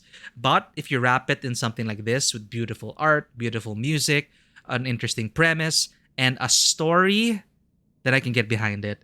Case in point, I don't play Gwent, but I enjoy Thronebreaker. Like, that's kind of similar there. Like, I don't like playing Gwent on its own, but you chuck it into an RPG like Thronebreaker with dialogue and story events, and the card game there just being the combat to represent what's happening in the game. I like Thronebreaker, but I don't play Gwent. So kind of like that. Another thing, Inscription. Inscription had so many other elements beyond its card game. So that's the thing. I don't hate card-based games. It's just not my genre, not my wheelhouse. Between this, Soul Hackers 2, Citizen Sleeper, and Haven, I've been saying that, Matthew. And it started like I played Stray, then I played Citizen Sleeper, and then I felt that itch to get into more, sci-fi, cyberpunk kind of stuff. So Soul Hackers 2, I fell for that as well. It's okay so far. Rollerdrome also, the dystopian future, Tony Hawk's Pro Skater plus Max Payne, Matthew, that brought me back. all it was missing was that licensed soundtrack full of punk rock. I chose Absorbent Brain. Like, I was thinking about Super Strength, but I went with Absorbent Brain. I've been trying to build Solana as someone not like me in real life, but it's hard. Like, for example, Mars telling me, hey, can you collect those plants for me? And then in real life, as a kid, I'd probably be like, okay, Mars. But then here, I made Solana go like, get them yourself, Mars. And then we had an option to study the life sciences or humanities. I tried to pick life sciences because that's not something I would do in real life. Because I went my schooling was based on the humanities. It's that. It's like it's a game, and I try to do something different for myself, but I have a hard time. It's like how I have a hard time choosing the mean options, quote unquote, in Mass Effect or any BioWare game. It's like, I'm trying to do an evil playthrough, but I can't. Yeah, see, that would have been interesting. Super strength. What an interesting augmentation. I don't really like deck building games either, but if they come with a free box of Samoa's cookies, I can be persuaded, yes. Yeah, right? Just give us free cookies or give us a good story. Sorry, where were we? We're talking to mom. Uh, she takes a long look at you up and down. You're growing fast, Solana, but you're still too young for real farming. Instead, well, there's a lot of soil that needs to be hauled. How old do you have to be for real farming? Seeing your disappointment, she nudges you on the shoulder. Don't pout. It'll help build those muscles. You'll need them now that we're out in the real world doing real work. Out here, we have to rely on our physical strength. She flexes her biceps. Your mom is really strong. What's happening in engineering? Hal's teaching classes in life sciences, engineering, and humanities. If you pass all your tests, maybe he'll let you work there in a few years. Your father thinks you're old enough that school is optional. I don't agree, but I'll be honest with you, she says, gesturing to the fields. We do need every pair of hands we can get. If you want to work with me here in geoponics, I'd suggest studying life science. Whoops. I think I'm becoming more like Dad. If you don't have a good grasp of biology and ecology, I'm gonna stick you on shovel duty. I'm sorry, we went into the humanities, so we don't know anything about life sciences. What can I do in the quarters? If you need a break, she advises, you can visit the lounge and see your friends. But, she warns, raising a finger, I don't want to see you lounging around all the time. You need to work hard too.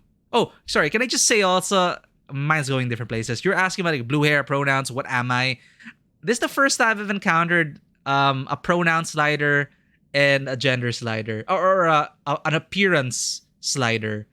And I think that's actually something that, I don't know, is it something that should be adapted into more games? Because I actually found it quite intuitive for me. Like, it made me feel like it represented the character I wanted to be more accurately. Like, maybe I'm here on the slider, just nudge it a bit to the right. Yeah, that feels right. And that is interesting. That is interesting when I was building up Solana. It's like getting that slider at the right position that just feels right to you. Compared to just like a switch. Flick, flick. Here, like, I appreciated the slider. What is this? If you need a break, you can visit the lounge to see your friends, but she runs raising a finger. I don't want to see you lounging around all the time. You need to work hard. Okay, what's the garrison? Security Chief Rhett is organizing a sports ball team. You used to play, didn't you? Back on the ship? It'll be different here with the planet's gravity. Of all the adults in the colony, Rhett and your mom are the most like soldiers you'd need. Are the most like soldiers you'd see on a holovid. For a moment, you think your mom's going to suggest something else, then she shakes your head. You're too young for defense training, so don't worry about that yet. Just enjoy yourself and stay out of trouble. What is going on in command?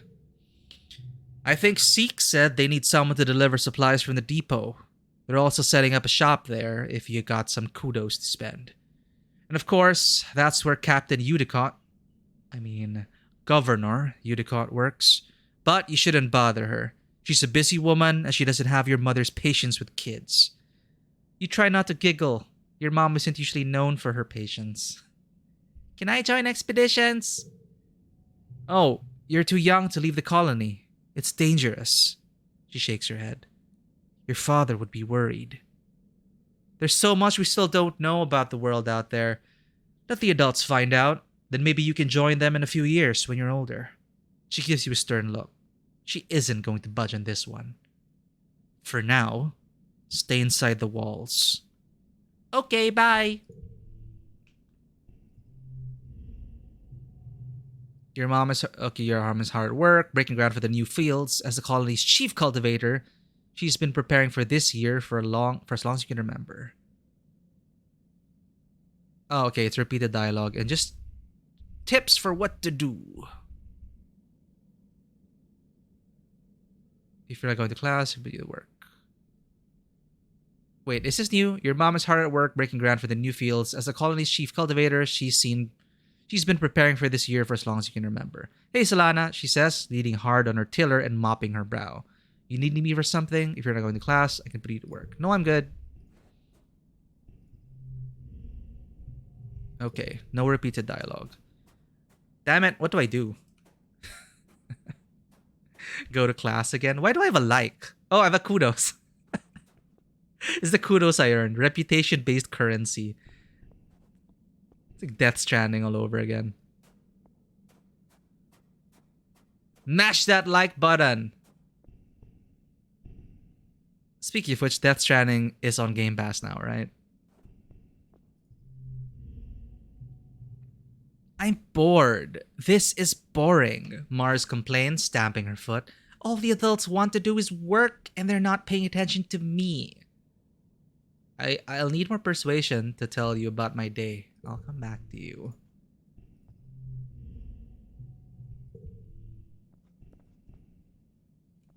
Okay, so we can do a fetch quest. That sounds interesting. We can get to know more about command. Work in hydroponics.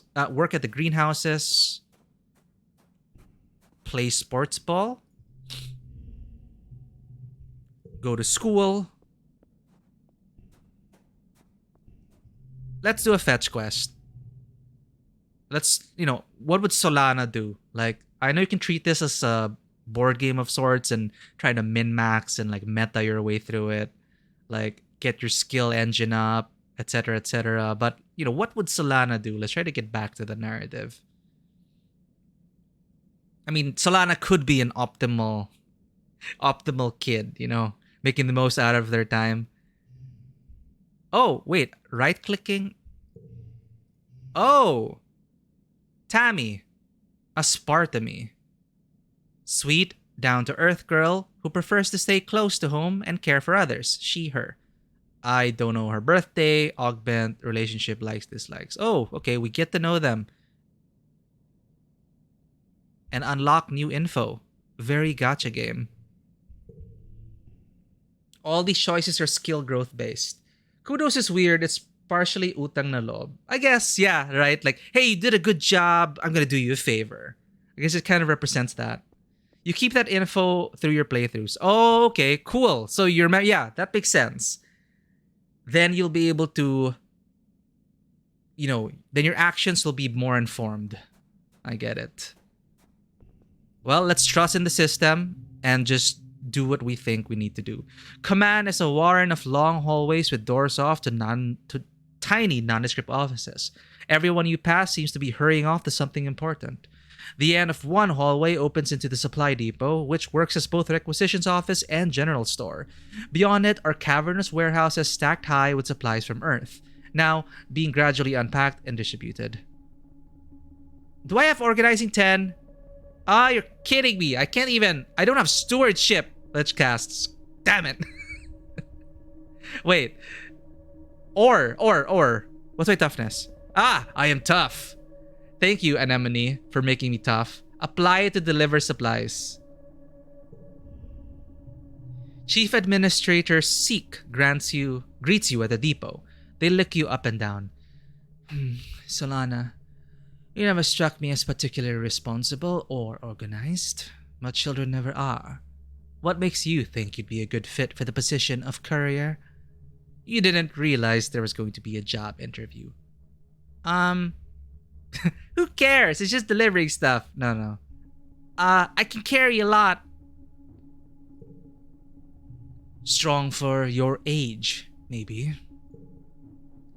But lucky for you, you're the only applicant this week. You've got the job. For now, anyway. They use their elegant stylus to note this on their hollow palm. What is... Chief Administrator, a neat and organized individual who keeps the colony running smoothly. They don't like kids very much. They, them. They use their elegant stylus to note this on their hollow palm. Come back in a few minutes and you can help make deliveries. Yes, there will be kudos in it for you if you do it correctly. I want to deliver. Deliver supplies. Oh. Seek sends you all around the colony delivering supplies. It's also a way to get to know. That's typical of in a video game or an RPG. They give you your introductory quest, which brings you to the different sections of the town or the big town and lets you meet the big players. And then tutorial over. So this is our way of getting to know the colony, I guess. Seek sends you all around the colony delivering supplies. During your first week, it's mostly small things you can carry by hand or push in a little cart. Stuff like tools and electronics. Some are high priority, which means you have to move fast. -3 stress. It's fun getting to yell, "Important delivery coming through!" and people actually get out of the way. Oh, that's adorable. Get to work.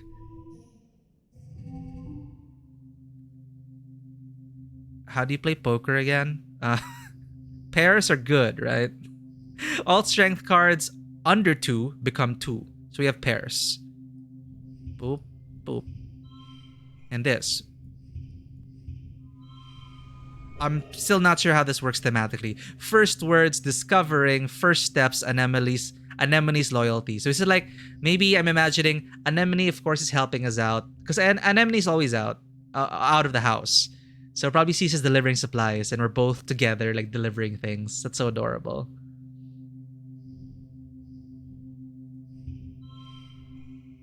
Will I get a kudos for this? It's just optimal. You use your memories as your experience/knowledge that helps you do the job. That's a good way of putting it. Yes, since we all carry this forward in our lives. Each and every experience has made us who we are today. Win. Wait, +3 from pair straight flushes, +1 from global bonuses. Win. I get kudos. I also get a lot of stress. This week you had a few more bouts of deja vu, remembering what somebody is about to say or do just before they do it. Sometimes they actually do it, but not always. This morning, you were sure Professor Hal is going to trip on the uneven floor in the cafeteria and spill his plate of hash browns. You even told Mars to watch. He didn't, though. As Professor Hal walked away, his hash browns safe for today, Mars called you a liar and a dummy. I really don't like Mars. At night, your dreams are all mixed up. It's grown-up Tammy. Your dreams are all mixed up with stuff that you know can't be real. You're chased by monsters the size of buildings, only to be saved by strange people you've never met. You're holding hands with someone you love. You're crying as you help lift a shrouded body into the colony recycler. Everything seems so familiar, but when you try to recall their faces when you wake up, they're smeared in your memory like wet paint.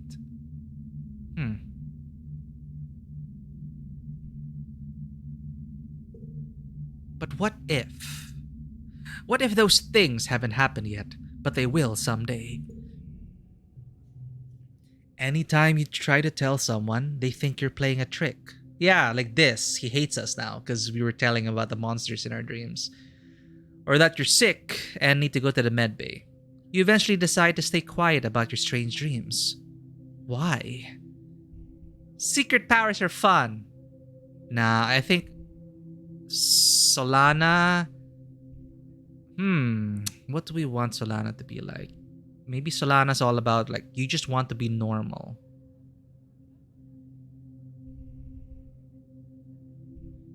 Like, Solana, 10 years old right now, would she go for this? Like, you don't want people to worry?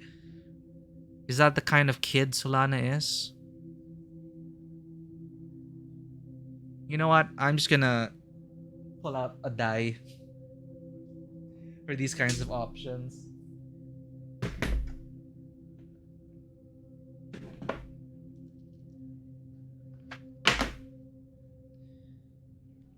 Odds, we don't want people to worry. Evens, we just want to be normal.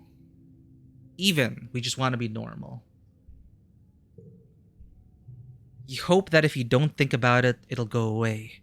You just want to be a regular kid like everyone else. You look at the sun medallion your dad carved for you, the one you saw in a dream before you ever saw it for real. Maybe you just got a little mixed up, or you overheard someone talking about it and that's how you knew what it looked like. There has to be a rational explanation for all of this.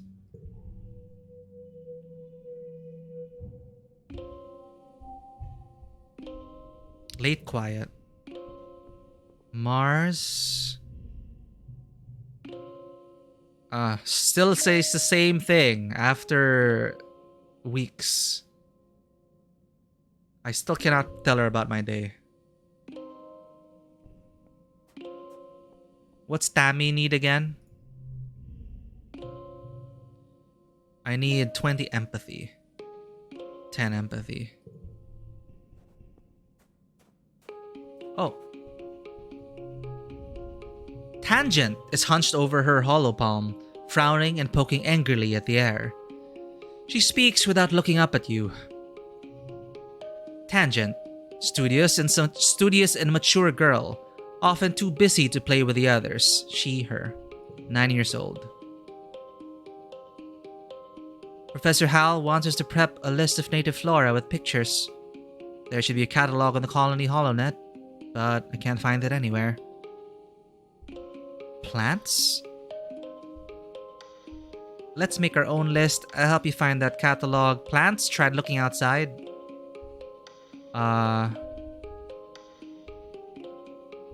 I think Solana, maybe she wants to befriend Tangent. So maybe Solana's a bit too eager. Because she's so, she doesn't really play with the other kids. And she's always on her hollow palm. She seems very smart. And maybe it's like, I'll help you find that catalog.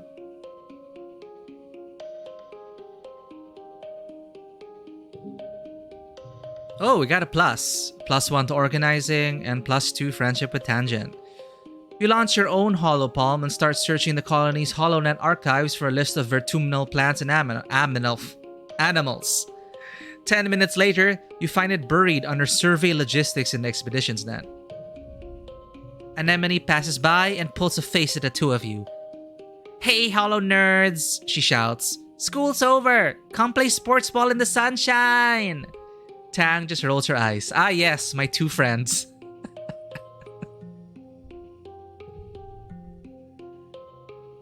So we have a Ron and a Hermione now. Jeez. Have you gone outside the colony yet? Tang asks you. I hear all sorts of terrible things. Regardless, we're not allowed to stray from the gates unless we're on expedition. Tang rolls her eyes. Not that it stops my brother.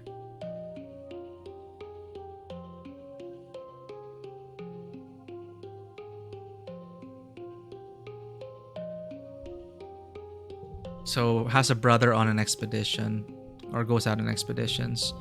Anemone holds her as you. Oh, that's my partner and their VTuber obsession. Howlo nerd, own it. Be proud of it. Anemone holds your stomach as your. They're getting so huge now that I'm seeing like even action figures for the for the VTubers. It's pretty cool. Like the Hollow Live people are all getting like Figmas and everything, and Nendoroids. Anemone holds her stomach as you approach. Does the air make you feel hungry all the time, or is it just me? She wonders. I feel like I could eat a whole one. I feel like I could eat a whole one of them mushroom trees. Just ow. She mimes shoving a whole giant mushroom in her mouth. I cannot train with you. I do not have enough gains.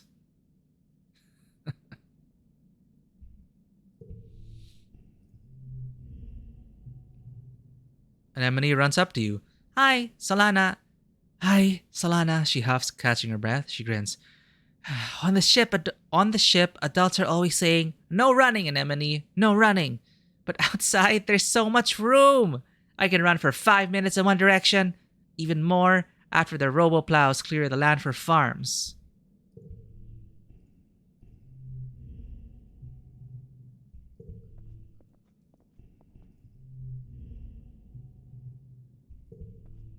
Okay, what's in this garrison again? If you want to play ball, right?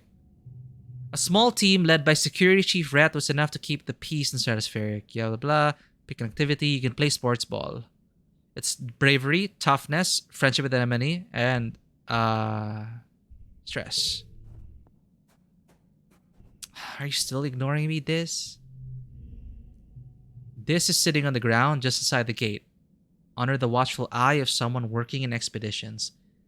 We're just stuck here as we were on. We're just as stuck here as we were on the ship, he mumbles, but he doesn't say anything else after that. This is listening to his here speak, completely ignoring you. You put yourself in his field of vision and he scowls. What do you want? Leave me alone. Okay. What, to break him out of the shell? Do we... Wait, sorry. Withdrawn boy, a loner and awkward around other people, he, him. Just to break him out of the shell, is this what's needed? Like, dare you to eat this worm? You step cautiously through the colony gates. Hey there, kiddo. Uncle Tonin blocks your way with a smile. I'm afraid expeditions is off limits for now. It's not safe out there for kids. You'd better toughen up so you can join the squads when you're older. I'm tough enough. I'm brave enough. View the map. View the bestiary. View the map. An info window pops up on your holopalm when you get closer. What do you want to know about? Ooh. Prosaic Plains, Wrestling Ridges, nearby. Valley of Vertigo. Subaqueous Swamp. Prosaic Plains. The Prosaic Plains lie far to the north of the colony, where the higher elevation and natural tilt of the planet makes bromidic snow fall more regularly every season. Though prone to sudden storm flurries, the plains are a relatively safe place to explore, filled with mostly herbivorous xenofauna. So it's like the newbie zone. The Valley of Vertigo is a low-lying trench to the east that's dense with pollen-producing trees. There's a wide variety of edible food here, both plant and animal product, leading to some of the explorers calling this place the breadbasket of Vertumna. There are a number of animals here that geoponics would be interested in domesticating. I read it as Resting Ridge. This tongue-twisting region is the broken spine of the planet, home to both dizzying heights and abyssal lows. It's always hot and arid here no matter the season. Traversing these steep chasms is dangerous, and only to be done by those with sufficient glider training. However, there are some interesting ruins here to explore. Ooh, ruins. Subaqueous Swamp. To the south is a vast, boggy wilderness, home to dangerous animals and hazardous weather conditions. Exploration in this area is only to be done with extreme caution. I hate swamp zones. You get your swamp zones in every Souls-like.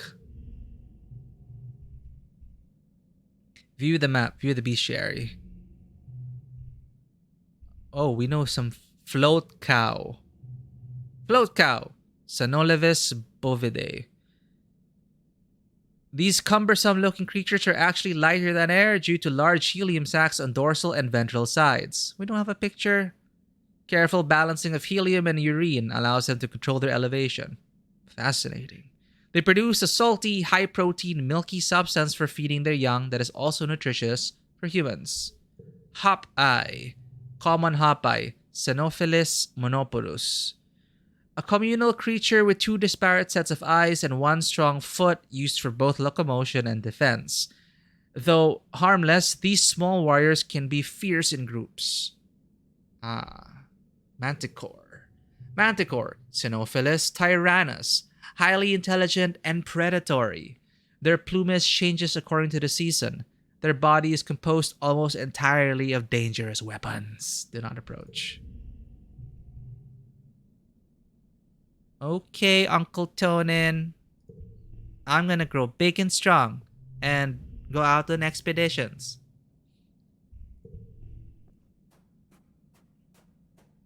Hey, new kid. Cal is riding around the geoponics garden on his hoverboard. The board comes to a sudden, shuddering stop on the rocky ground in front of you.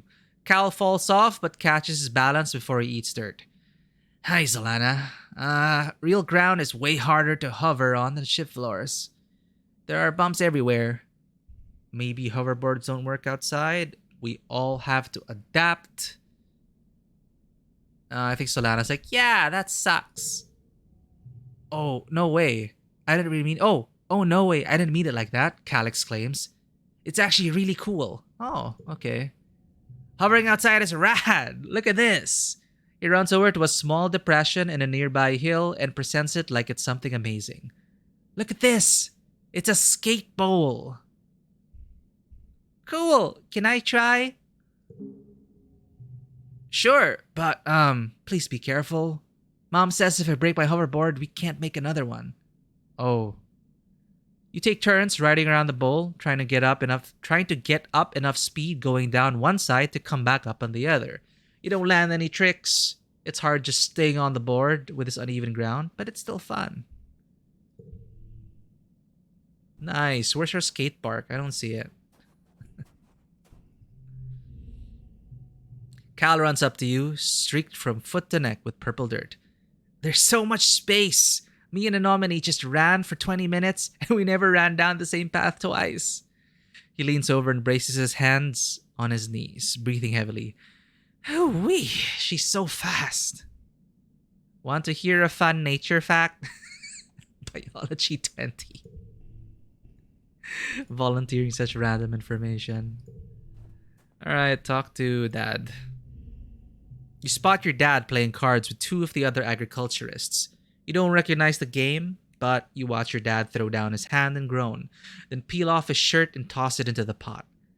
I'm literally losing my shirt over here, he says, and his two friends laugh uproariously. Your dad wipes his eyes, chuckling, then sees you. Oh, hey, Solana, you need something? Hey, Sunberry, your dad greets you. Working hard, hardly working. You already said that.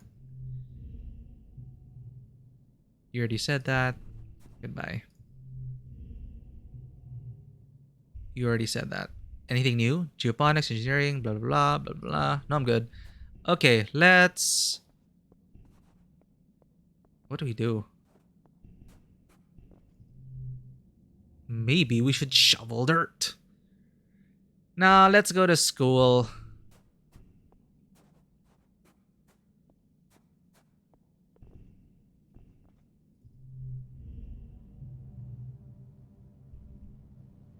Register for engineering classes. Hey! This requires reasoning 5 or greater. We have that. Using Congruence's HoloNet scheduling system. Using Congruence's HoloNet scheduling system is almost a test on its own. You feel like a hacker navigating the confusing interface, but manage to add your name to the list of drop-in students. You're now eligible to join Tangent and some of the older students in engineering classes. Oh, heck yeah. Do you see anything else? Want to study together? You need reasoning 20. That's a long way to go.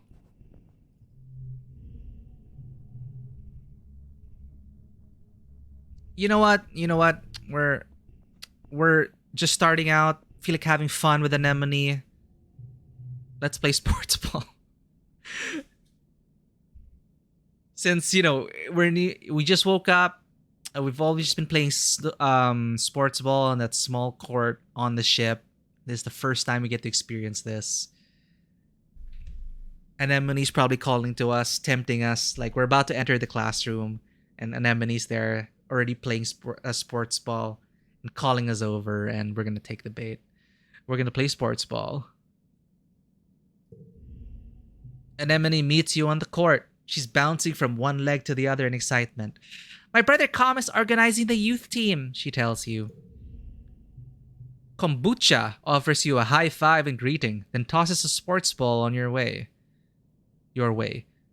Let's start with the practice game to see what you've got. Let's start with a practice game to see what you're good at. You and Anemone are team captains. Pick your team. Oh. Oh dear. Anemone used to practice with Cal and Mars on the ship, but Tammy, you're surprised to see her here. Calm will fill in to even up the teams, but he promises to go easy on the other side. Oh, I can't help but choose Tammy. Choose Tammy. Like, I'm surprised to see Tammy here. And yeah, let's encourage her. Choose Tammy. Cal said I should join, but I'm not very good at sports. Where should I stand? She asks quietly. You aren't sure. You assign her to tackle back and tell her to stick like glue to the opposing team's offense. Maybe she'll get in their way instead of yours. Oh no. It's okay. Kombucha's gonna go with us.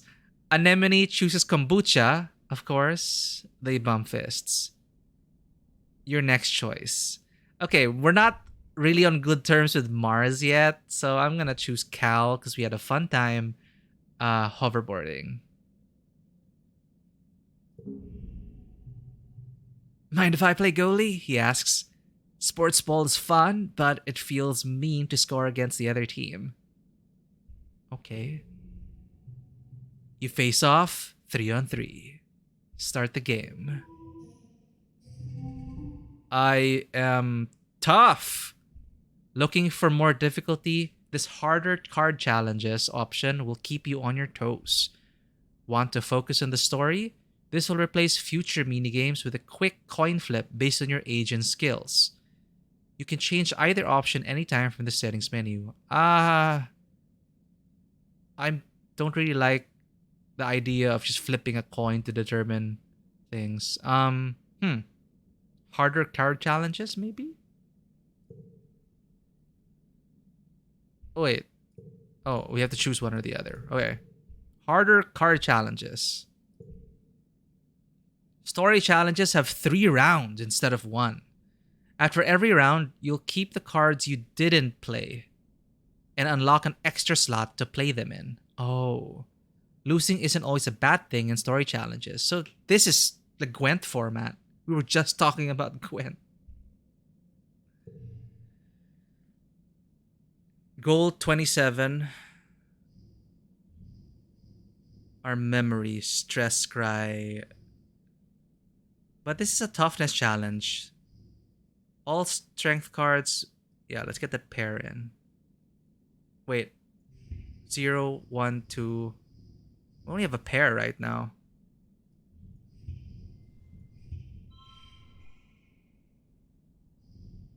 And we can carry this forward, right? So it unlocks another slot for another pair, maybe. 3 of a kind. Alright. Anemone's loyalty, first steps, and stress cry.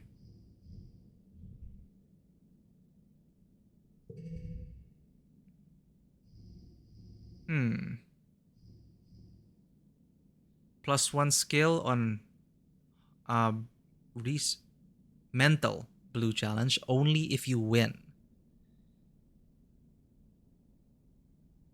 Okay.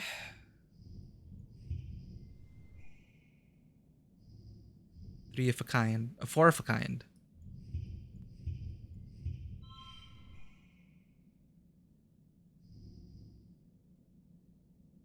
But it's +1 skill on brain challenge win.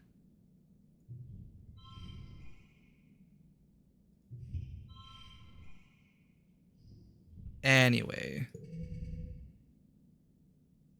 Final round. I think we got this. Flush.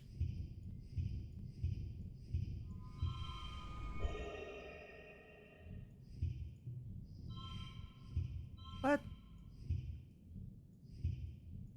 can't like overkill it. Fine. Win.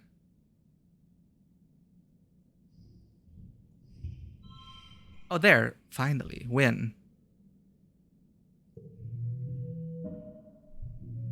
So everything's just pretty chill so far. Just very quiet. There's an option to repeat the music, to loop the music, but I guess an ambient track would have been nice. Because I don't want to also repeat the music because it might get tiring. But it's so quiet. So quiet. Maybe I should loop the music. Tammy tackles Anemone in a brilliant takedown that surprises everyone. She really took to her role as the immovable object. Good job, Tammy!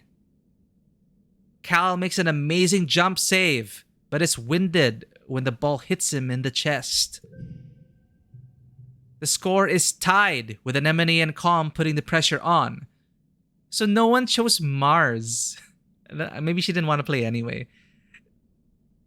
Then, bam! You score the match point with a rad spike all the way from the net line. +5 kudos and gain memory playing sports ball. Set neighbors to this value. Oh, so we do get cards out of this. Get to work!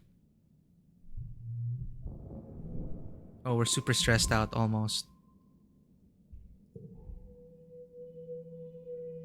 Late quiet. See, the music just plays once and then that's it. And it becomes so quiet after that. I think I should repeat it. Let's try repeating it.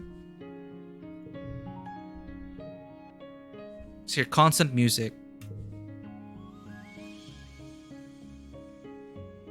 If you get tired of it, we can just turn it off.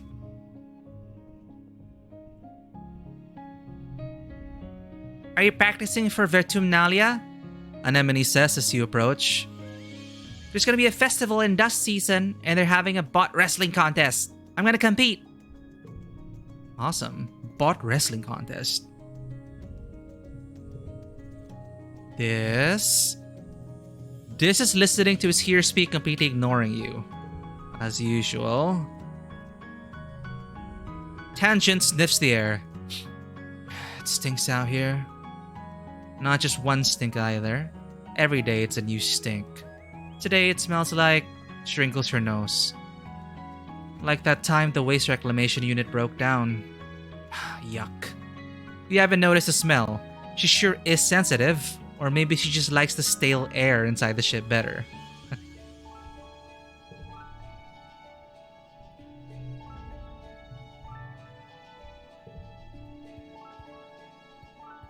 Tammy and Cal. Tammy's dad is head of expeditions. Okay. Same dialogue. The suns! They're so warm! Cal lifts his face to the sky, his eyes closed. Well, the blue one is just kinda warm, he continues. But the yellow one is like a heater, in the sky. The grow lights of Strato were bright, but never hot like this. It's so nice.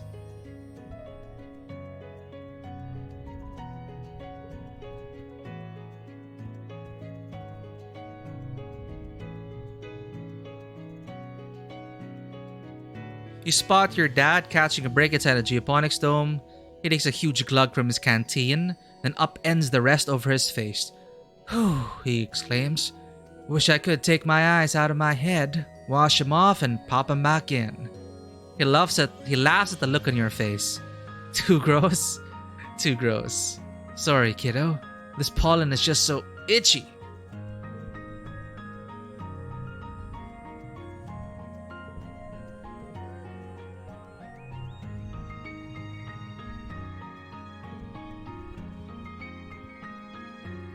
Hi, Mars.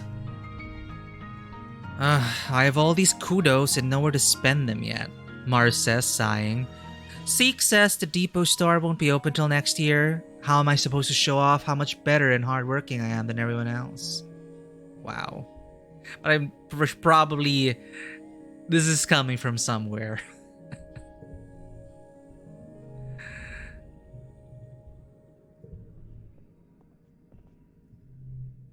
What else can you do here? Deliver supplies or view notice board. Anything new in the notice board?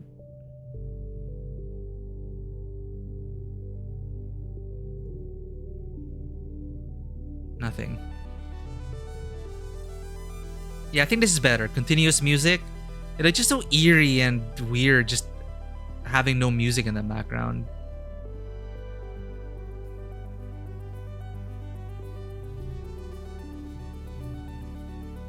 Relaxing is just to recover stress. We could push ourselves a bit more. It's 82 out of 100. Do we want to study or do we want to help our mom dig through the dirt? Hollow nerds. Let's do something new today. Let's shovel dirt. Pick an activity to do this month. This is friendship with Cal. But it's plus 15 stress, so we're gonna have to rest next week. Or this next month, I mean. But tooltip, where are you? But we're gonna get more toughness. For some reason, oh look, the art kind of changed. Pollen season. It's your first day in the glorious world of agricultural soil conveyance. Oh boy. Good morning, Solana. Looks like you're working for your old lady. I hope you don't expect me to go easy on you just because you're my daughter. She walks you around the geoponics wing and points out where everything is. Your job is to move sod, compost, plants, garden waste, and equipment from one place to another. Get comfortable with this, she says, pushing a squeaky, old-fashioned wheelbarrow towards you. Now, any questions before you start moving that dirt? Where do I move it again? Why not use hydroponics? Let's get to work. Don't we have machines for this? The construction crew's already claimed all the hover lifts, she says, shrugging. But they'll break down in a few years anyway, and we don't have the materials to fix them. She grips your forearm. We're planet side now. Use your muscles. Nature's hydraulic pistons. I don't have super strength, Mom. Why not use hydroponics? On the ship, we grew most of our plants with their roots in the water. And it's true, it is more hygienic that way, your mom replies. She brushes an insect off her arm, which lets out a loud squeak of objection. But hydroponic systems use too much energy. Here, we have to grow as much as we can the old-fashioned way. Where do I move it again? From over there, she points to a dirt pile, to there. She points to an identical pile 10 meters away. She sees your confusion. We had some very precious soil from Earth on the ship, full of all the nutrients and bugs and bacteria our plants need to grow.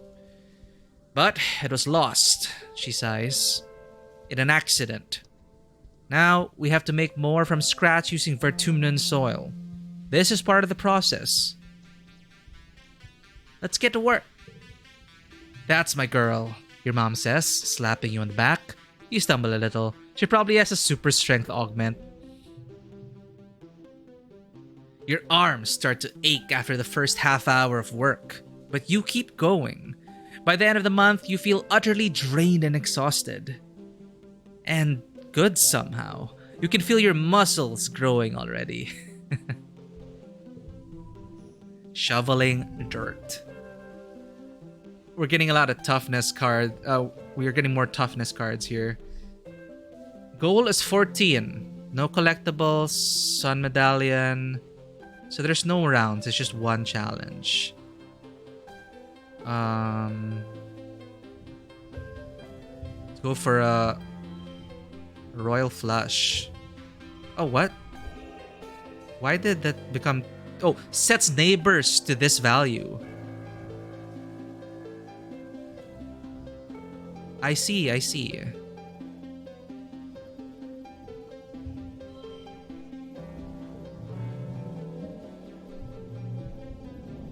That's a lot of stress. We need to rest now. Holy crap, we got the 100.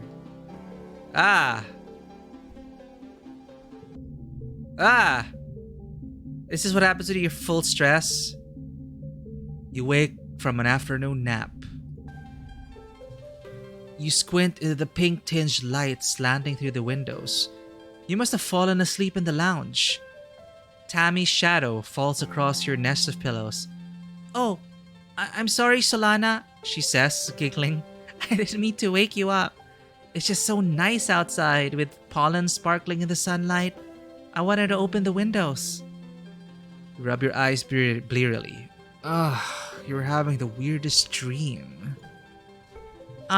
Since you're awake, you should visit the cafeteria. Auntie Seaton is making a new kind of candy. She says it's made of cotton. Isn't that weird? I have to go tidy the creche first, then I'll meet you there. Save some for me, okay? Tammy skips off toward the creche, humming to herself. Go get that free candy. There's only one option. In the cafeteria, Auntie Sedent is cheerfully handing out masses of pink candy, puffy and soft like clouds. Oh, Solana, she says, handing you on with some candy spun around the end. Here, try some of this. We used to have it on Earth. You pull off a piece and give it a taste. It's so sweet at first that your mouth puckers. You've never tasted anything so sweet and so real. It's not at all like the soy sweets that the kitchen nanoprinter can make. It melts in your mouth, leaving a gritty residue in your tongue. I want cotton candy. You wait until everyone is gone, but Tammy never shows up. Huh? You look down at the cotton candy in your hands. It's wilted a little from the humidity, but it's kind of like her hair, you think. Pale pink and so soft. You keep some to give her later. Yeah, save some for Tammy. You're relaxing in your family's quarters after dinner. Your mom had to run off on some kind of council business, so you and your dad are playing a holo game together. When you're just about ready to head off to bed, your mom returns. You can tell just from the defeated slant of her shoulders that something has gone terribly wrong. Your dad starts to ask her what's happened, but she just sighs and waves him away. She sits down and takes your hand, holding it between her two strong, dirt-creased ones. Solana, I'm so sorry to have to tell you this. That's why Tammy didn't make it home, she starts. Her mouth quivers as she swallows, working on her next words. There was an accident this afternoon, in the creche. Your friend Tammy has died. What? That's why she didn't make it to the cotton candy. That's so sudden. Oh my god, I've overstressed now at 150. You try to understand her words. Tammy? Dead? That's not possible. You suddenly remember the cotton candy you were saving to give Tammy. Pink and fluffy, just like her hair. You put your hand in your pocket to get it. But what comes out is a sticky, dark red lump of hard goo. Yeah, I was wondering, how do you keep cotton candy? You stare at it, your mind blank. I did not expect Tammy to just die like that. At least we played ball with her and got to be her friend. Ask what happened. Your mom tells you, as simply as possible, that Tammy was killed by an electric shock from a broken holo projector. It is just an accident. You press her for more, for an explanation. A little girl is dead. Someone you'd grown up with. Someone so much like you. She wasn't sick or anything. You just saw her this morning. She was right there. Why? Your mom's eyes are sad when she tells you. Sometimes, there's just no reason why. Yep. Wow, that's just... Okay, Tammy's dead. That is sudden. Stressed out. You're too stressed out and need to take a month off. Can't do anything but relax. In mourning. You're mourning the loss of a loved one. All skill increases reduced by 1 for 3 months. And sub-jobs and actions can't be performed. Understandable. Your dad gives you a hug. Sorry you're feeling blue, Solana.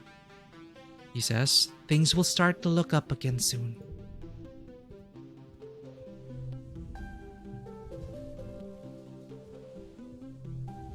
Your mom pats your shoulder encouragingly. I'm so sorry, Solana. Thank you for following. It's Burboy. Better days. It's your boy, Better Days.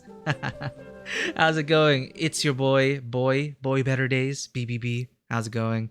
Welcome to the stream. This is Tabletop Cinema, where we bring together the worlds of filmmaking, tabletop role-playing, and video games. I'm a variety streamer. If this is your first time here, welcome in. Grab a seat and enjoy. We are playing I Was a Teenage Exocolonist today, and on this stream we focus more on narrative experiences. So, feel free to hang out, say hello to people on chat, and have a good chat. You ever play... how did you find this stream, Boy Better Days? I'm just curious. And have you played this game before? It's quite interesting so far. We just lost a friend, though, so spoilers. On Twitch Philippines Discord? Holy crap. Man, I'm not even active on that server. But... welcome in, fellow Twitch Philippines member. Are these the kinds of games you play, Boy Better Days? But yes, on Tuesdays, we are now playing this game. On Thursdays, we have Anno Mutation M. I forgot about that. We were playing Anno Mutation M. And on Saturday, we just finished... Right. We just finished Roller Drome, so there's a free slot. I'm not sure if I'll continue Soul Hackers 2 on Saturdays. I'll see how I feel about it, but that's what we're doing here. We are a variety stream, and short term, what you can expect is hopefully I get to Game Master tabletop RPG games again. It's been years since I ran a game, but I have some friends who are waiting for some games, and I hope to provide that soon in the future after I get something sorted out. But right now, I just love sharing these experiences with people. Thank you again for the follow, and I love just talking about stories in general. So yeah, feel free to hang out and ask me anything even. But sad times right now. I was starting to get to know a good friend. Thank you, Anonymous Gifter, for giving a gift sub to Boy Better Days. Please enjoy your cat emotes and ad-free viewing. I keep forgetting about the pre-roll ads. Like, I need to... So people don't get interrupted by ads, I should remember to run ads when I go to the bathroom or something, which prevents pre-rolls. But welcome in. Here's a babush cat for you.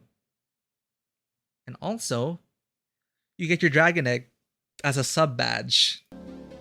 But it's so interesting how you found me through Twitch Philippines. I have to check out what's going on there. Anyway, this is a very choose your own adventure game. We are 10 years old. We are playing as Solana. This is our mom. Our childhood friend just died all of a sudden. Just got shocked by a broken holo projector. Just dead. And we were supposed to... we were supposed to give her some cotton candy. She's supposed to enjoy candy. Your mom pats your shoulder encouragingly.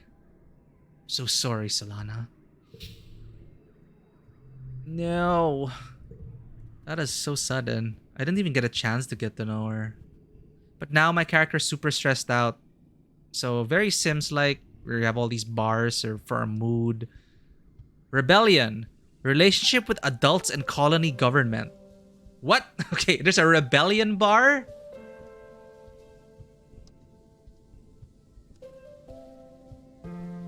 Oh, that is such a cute emote though. Boy Better Days. The peachy love. The peachy cat. It's so adorable. That's such an adorable emote.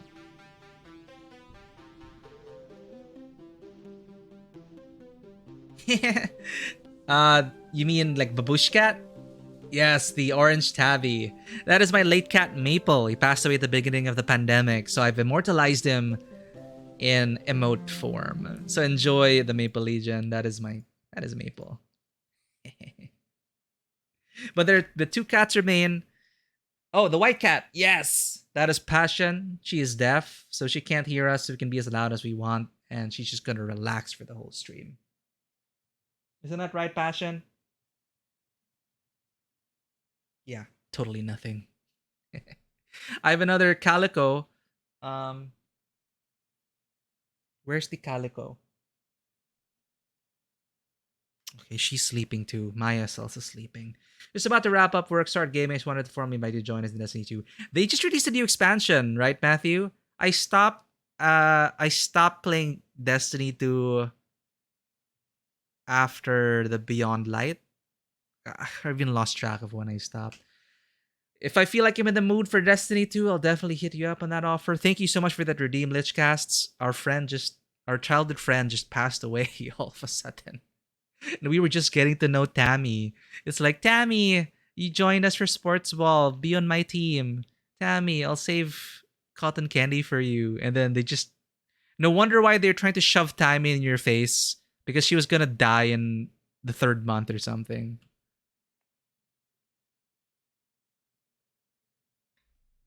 But in the next playthrough, will we be able to drag Tammy along with us because we know what's going to happen to her or we know what might happen to her? That's curious. That's a curious thing then. Maybe since we remember our past lives, we can like, no, Tammy, don't go near their holo projector. Come with me and get cotton candy. They announced a new expansion for March next year, but we are playing the current expansion that came out last February. I've heard really great things about it, how Destiny 2 is back on track and everything. I'm not sure if I'm ready to get back on that hamster wheel of loot shooter grinding. There is a huge backlog. It's always going to be my excuse. It's just an insurmountable backlog of games. It may be good to keep notes in your first playthrough. Hmm. It's okay. Everything that is happening now is being recorded. So I do record things locally to give myself more leeway in case I want to edit and also to put some stuff up on YouTube for better quality. So yay, I don't have to it's all recorded. Grinding and progress bar gaming isn't the most ideal use of your gaming time and money, you agree, but that's best in Destiny 2. I love the world, I love the setting, I love the aesthetic, and I really enjoy the campaigns. I honestly did. I stopped playing once I hit end game of the current of the expansion. Then I was going into those raids, and we spent an entire afternoon. Raid lifestyle it's a thing, right? Like I was able to handle that in FF14, but eventually after I finished Endwalker, I took a break, and I'm not sure if I'm ready to go on the raiding end game grind again. We'll see. One of the jokes Ray and you have is that it's a group chat with shooting and aliens. It has really brought our game fan Barcata together throughout 2022. That is very good to hear. You know, nothing playing games together is such a great bonding experience. And yeah, I've just been playing single player games though. Like, yeah, definitely. Like raiding together with the FC. Go throughout the pandemic. FF14 with the FC also has really helped me get through it. So yeah, thank you for the invitation, Matthew. Um, yeah, thank you for always inviting me for all those game stuff. I know like you've been inviting me to play games with you guys for a while now. It's just that I just really have to be in a certain mood to get into those games again. Like that feeling of progression, I think, is what I've like. I used to play a lot of competitive shooters and arena shooters, things that you could just repeat and next round again and again. But eventually, I grew to just appreciate being able to start and finish something. So when I finish something, it's like, okay, I should move on to the next thing because I'll never be able to reach all the stuff in my backlog in my lifetime. So I don't know. I've just been looking for those short but sweet experiences, just a start and an end.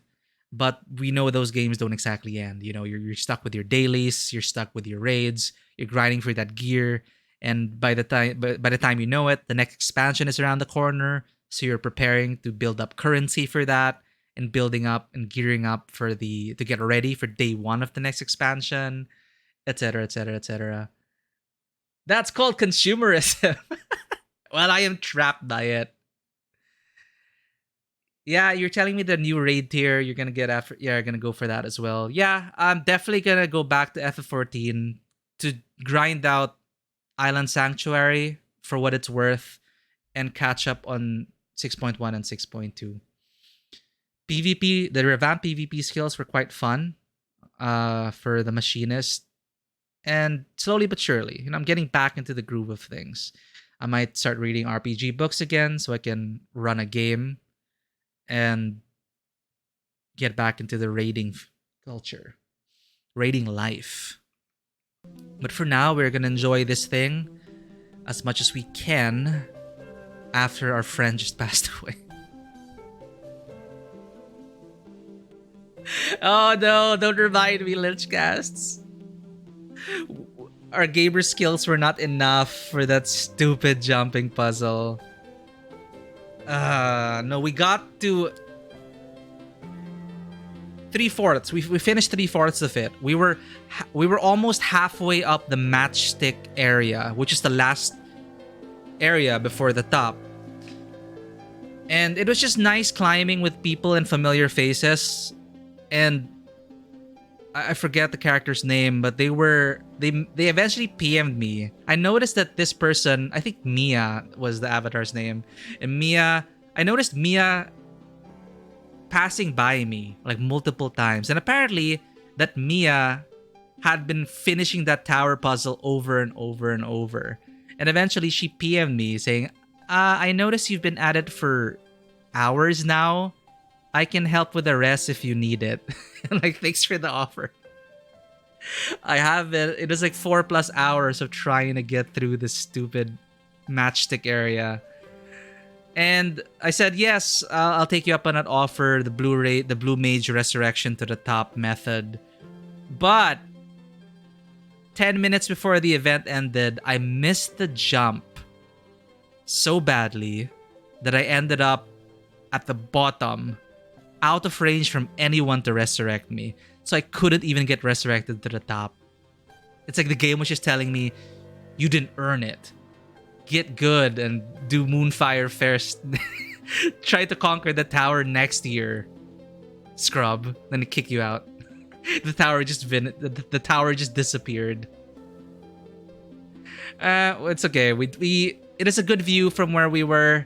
I tried my best, and you just can't win. You can't win everything. We'll get him next year.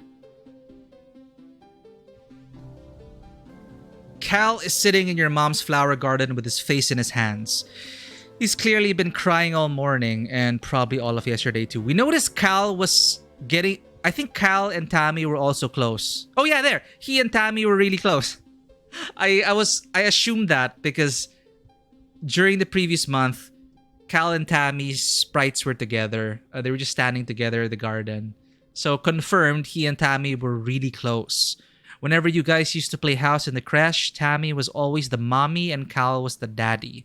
Even though you were just little kids, you kind of always giggled about how obviously they were going to be together forever.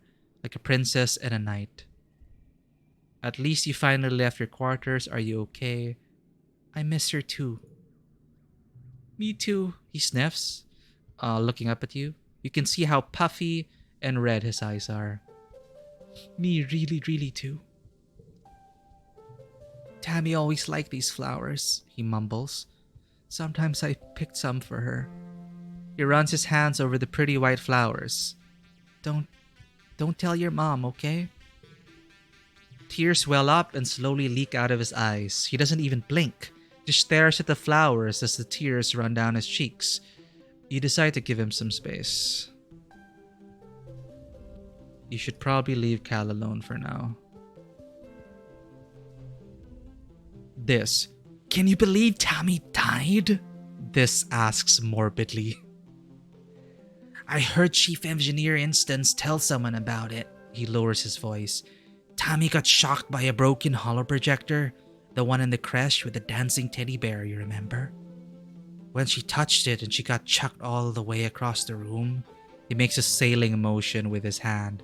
And bam! She was dead before she even landed. Jesus. Ew, I didn't want to know that. Oh, sorry, Dis replies, tugging at the sleeves of his oversized jacket. I'll shut up now. Sorry. Ugh, this is so weird. Dis stares down at the ground. Sorry. I don't want to talk right now. He mumbles. He's probably still embarrassed about what he said about Tammy.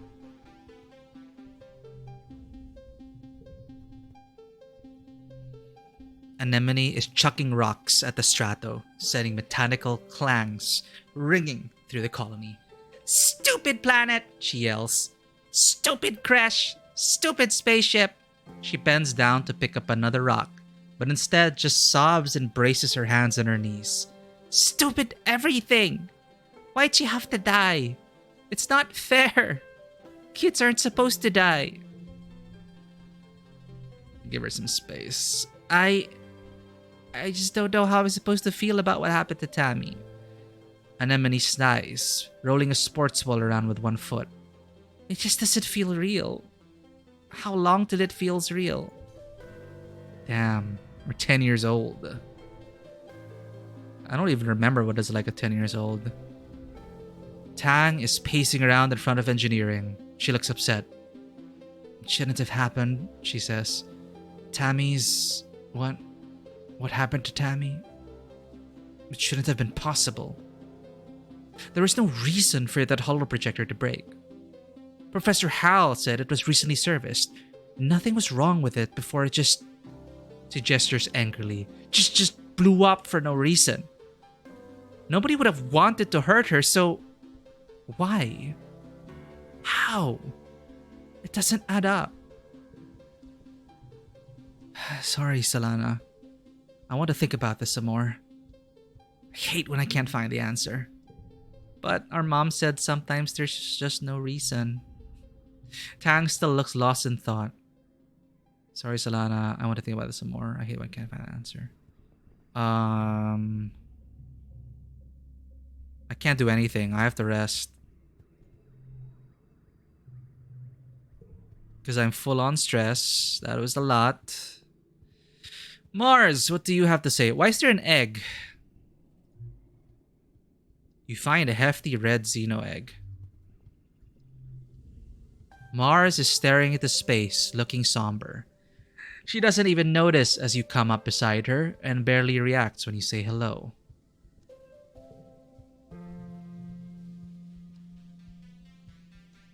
I'm thinking about Tammy, she says quietly. She used to sit down the hill here. Excuse me. She used to sit down the hill there, in that spot in the sun. Every morning, she'd just sit there for hours in the sun, doing nothing, just being happy. You stare down the hill to the spot near the entrance to the quarters. You can imagine her there, working on some little craft project, humming to herself. Is this when we bond with the person who's been kind of bullying us? I miss her too. And now she's dead, Mars says, making a face. How's that for fair? Of all the people, how come it had to be my friend? Oh. You don't have an answer. You've never heard Mars call Tammy her friend before, but of course she was. Tammy was everyone's scared little sister, even though she was older than most of you. Mars fiddles with her bracelet. Chunky, misshapen blue beads tied together with a string. It looks like something Tammy could have made before... Well, before. Mars doesn't want to talk to you. Did anything update in the command at command? Notice board. There isn't even a notice about... Okay.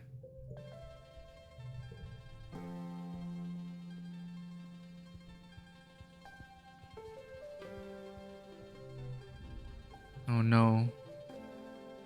You step cautiously through the colony gates. Solana? Uncle Tonin sighs as he blocks your path. It looks like he hasn't been sleeping. I'm sorry, but you shouldn't be out here. Our children are so young and so precious, so fragile. Please stay near the ship.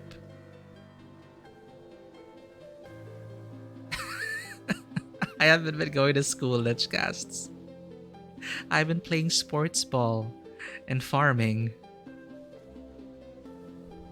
Oh no, Uncle Tonin.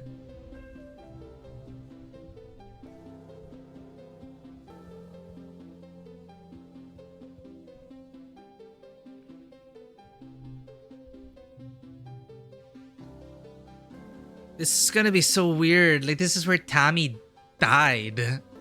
And we're gonna relax in the lounge. Forget one memory. Optional. Oh, so that's how you trim your deck. Interesting. I need the month off to mourn. What should we forget? I don't think we need to trim the deck anytime soon. I'm sorry. I should get rid of the 0. I saw that too late. I was thinking, but zeros can pair up and be and help me get a flush or something. I'm terrible at card games. So 0 is the kind of card to, in a deck building game, you get rid of the fodder. Oh wow. Oh well. The colony is going to hold a funeral for Tammy. Do you want to attend? If you don't feel up to it, you could just skip it and take the month off instead. Or you could get back to work. I want to grieve by myself, not too busy. Tammy who? Ugh. Yes, I'll attend. I was starting to get to know Tammy. The colonists gather in the recycling room. Bringing organics down here to be recycled here is one of your chores. But you've only come here for a funeral twice. Both times, a colonist had passed away from natural causes during the 20-year-long journey from Earth. This is the first time there's been a funeral on Vertumna, and the first time for someone you actually knew. The mouth of the organics recycler has been polished, and a wreath of yellow flowers placed over the opening. Inside, you can see a shrouded figure, Tammy's small, fragile body. Tammy's dad, Uncle Tonin, is here, as well as your parents and Auntie Sedent and the rest of the council. Cal is here with his mom and her partners, already crying in their arms. The room is packed with people, and the feeling of grief is so thick you can taste it in your mouth. Governor Udicott stands before the assembled crowd. There are no words to ease the pain we feel today, she begins solemnly. There is only the sad company of those of us left behind to share the burden of that grief. Tammy was our child, she continues. One of the first humans to be born in space, and the first to die on an alien planet.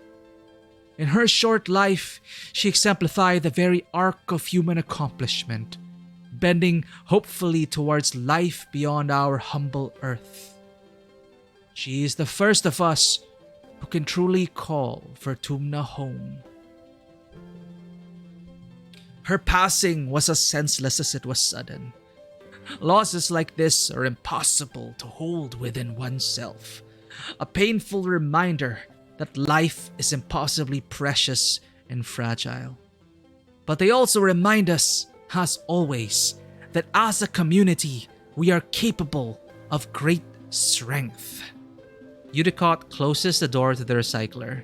You hear Uncle Tonin sob over the hum of the particle disintegrators beginning their work. As a community, we remember Tammy. As a community, we return her body to the soil that nourishes us.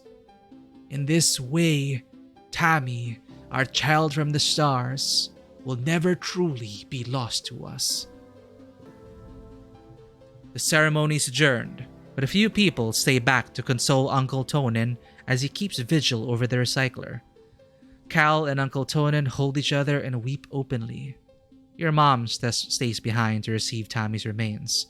As the head of geoponics, she'll be responsible for adding them to the colony's precious supply of brown soil from Earth. Your dad accompanies you out of the recycling room. He clears his throat. I I want to know that you don't need to be okay, he says, clasping his warm hand on your shoulder. If you want to take the rest of the month off, everyone's going to understand. I need to take my mind off this. Go back to school.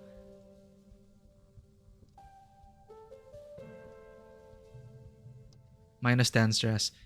You feel better just having said goodbye. Tammy was your friend, but you feel like the best way to deal with losing her is to throw yourself into your school and work. Mid pollen next month.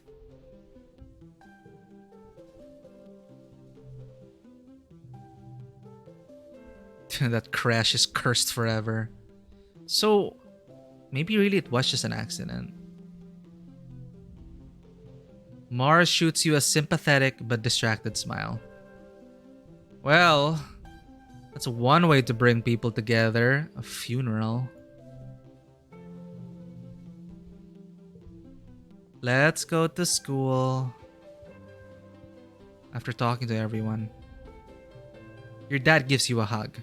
Sorry you're feeling blue, Solana. Oh, he's already said this.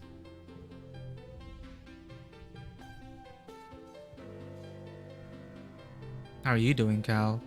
Cal gives you a sympathetic smile. Hey, Solana, he says. We'll be okay.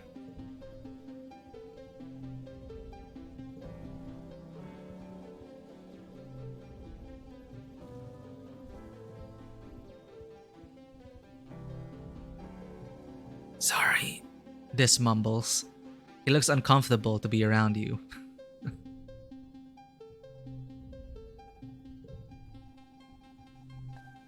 Anemone is unusually still today. She's sitting in the dugout of the sports ball pitch, fiddling with an ugly doll with red hair.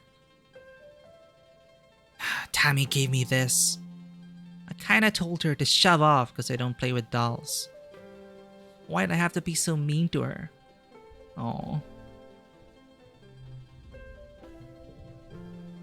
That doll will forever remind you.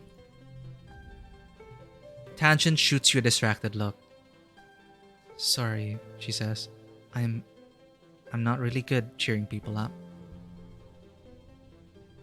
To school then. What do we study? Humanities? What does this add?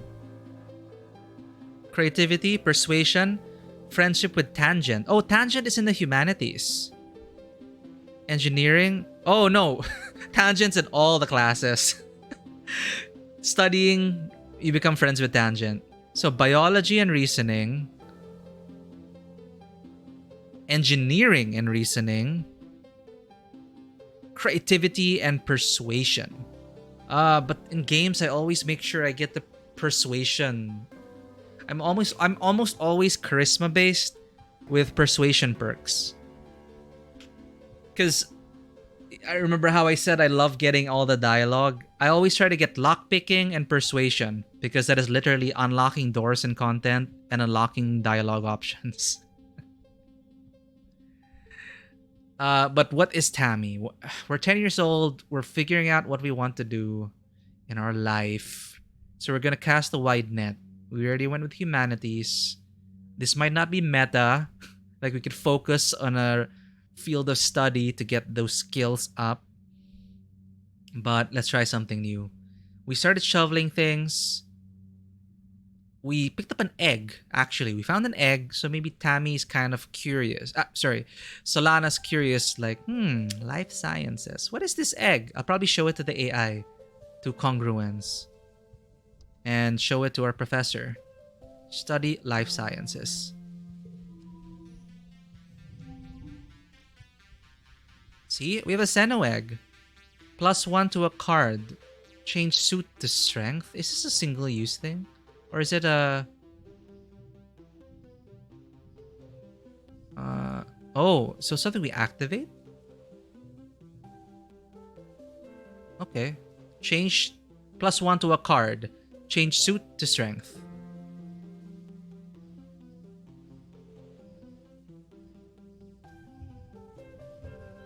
You're right. I should not have kept the zeros.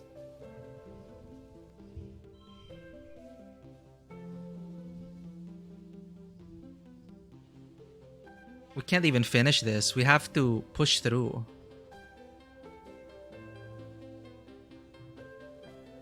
How does this work? Do we drag it on? Like, do we click on it?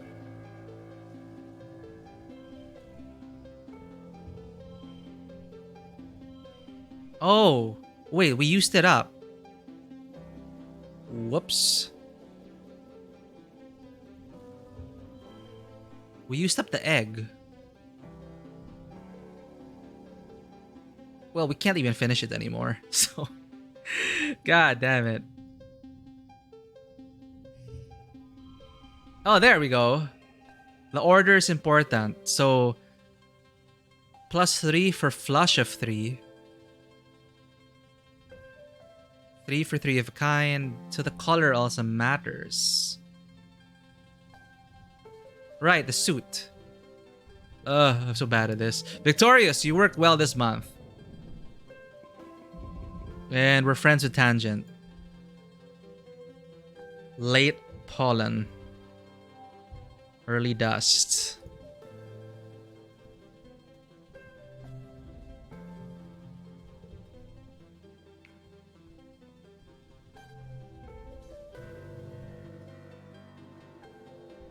Oh, here I got something for you. Where's your inventory? Wait, memories? Oh, these are our cards. Gear. You'll keep adding to your deck as you age and can forget cards by spending time relaxing. You have a limited number of gear slots based on your organization and other skills.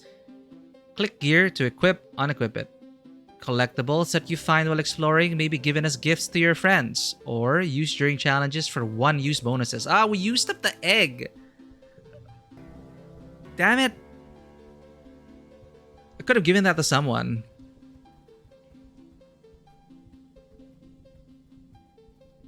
Huh? Log? Oh, you found me. This is adjusting better than you'd expected to life on the surface. He's already found new places to hide and do whatever he does out here by himself. Does this interest you?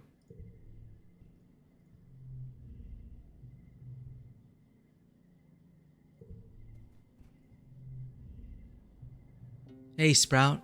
Your dad greets you. How are your classes going?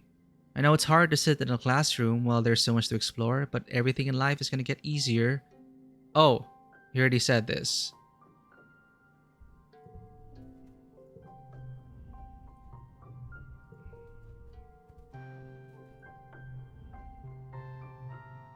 Cal is scratching a stick listlessly in the dirt, seemingly uninterested in your presence until you get right in his face. Oh, hey Solana, he says, mustering up a hollow smile. Sorry, I don't really feel like playing today. I found something you might like. Okay, give them a card. +2 to a card. So these are like one-use things. Would you appreciate a log?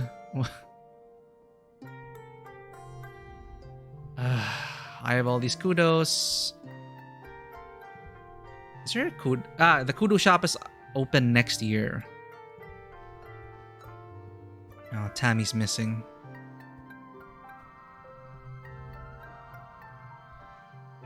Solana, Tangent says, approaching you with purpose. We need to discuss my brother. Needs friendship with this 10 or greater. Oh, this is her brother. But you need friendship with this 10 or greater to say, you mean my buddy this? Dish! What? Who, this? Yes, this, she says impatiently. I need you to figure out where he's been I need you to figure out where he's been disappearing. Ever since we landed, I barely see him anymore. He doesn't even come home at night sometimes, and She trails off and looks at her feet. Well, I'm not on very good terms with my brother of late, but well, people are becoming worried. You get the feeling Tang is the one who's worried, but she doesn't want to admit it. I'll talk to him. That's his own business. I'll find out. Thank you, Solana, she says, looking relieved for a second before her expression hardens again. I mean, it would be a ridiculous waste of resources if something happened to him and no one knew where he was or how to find. Okay. I mean, it would be a ridiculous waste of resources if something happened to him and no one knew where he was or how to find him. Right, of course. Tang doesn't get worried.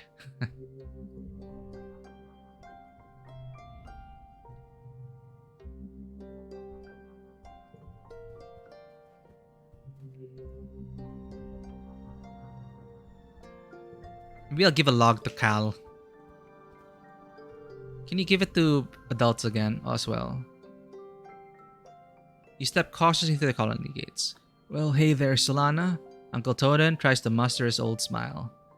I'm afraid you better stick to sports ball for now, okay? It's a tough world outside these walls. Yep. Here, I'll give you a log. Or maybe this would like a log. You tell this that his sister Tangent wants to know where he's been disappearing off to. His eyes flit briefly to yours, then he stares vaguely off towards the engineering wing, where his sister is reading on her holopalm between classes. He doesn't say anything. Oh, we built on our friendship with this tenor grader at the beginning of the game. You better tell me or else. Just leave him alone. She's worried about you. She doesn't care about me, he says sullenly. Tangent's just worried she'll get in trouble if I don't come home one day. He scowls and picks at the hem of his sweater. She doesn't care about anything but her schoolwork.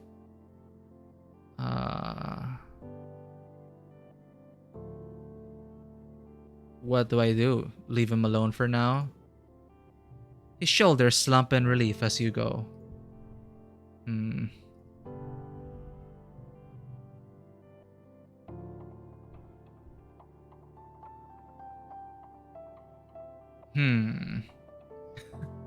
A mushwood log. What would that do? So that's a side quest, I guess? Become friends with this? But I also want to try and comfort... Cal's mom, Tira, is sitting with Cal against the makeshift fence that surrounds the gardens. Cal looks absolutely shattered and Tira rubs his back comfortingly. He sees you and musters up a brave smile that doesn't reach his eyes. Hey Solana, it's good to see you. I found something you might like. I think you're a nature kid, right? Neat, Cal exclaims, taking your gift and peering at it inquisitively. I don't know what I'll do with it, but I love it. Thank you. Okay, enjoy the log.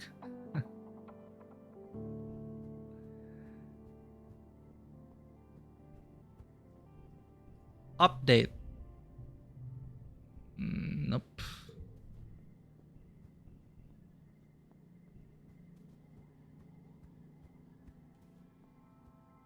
Okay, so there isn't that much to do yet.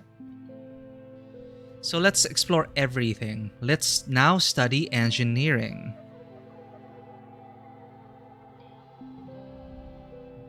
Professor Hal rubs his hands together as he waits for the class to settle down. He's in a great mood. This must be his favorite subject to teach. If biology and chemistry are the wet sciences, then engineering must be a dry one. But believe me, this class definitely won't be dry. He winks. It's weird. We'll also be learning math, physics, computing, robotics, architecture, and astronomy. Tangent raises her hand.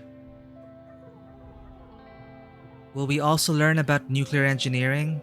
She asks. Professor Hal nods. Yes, at a beginner level. We'll have an overview of atomic theory and take a field trip to the engine rooms to learn about our ship's nuclear reactor works to power the colony. Yay. Oh, crap. Now I'm regretting not getting rid of the zeros. It is just all on me.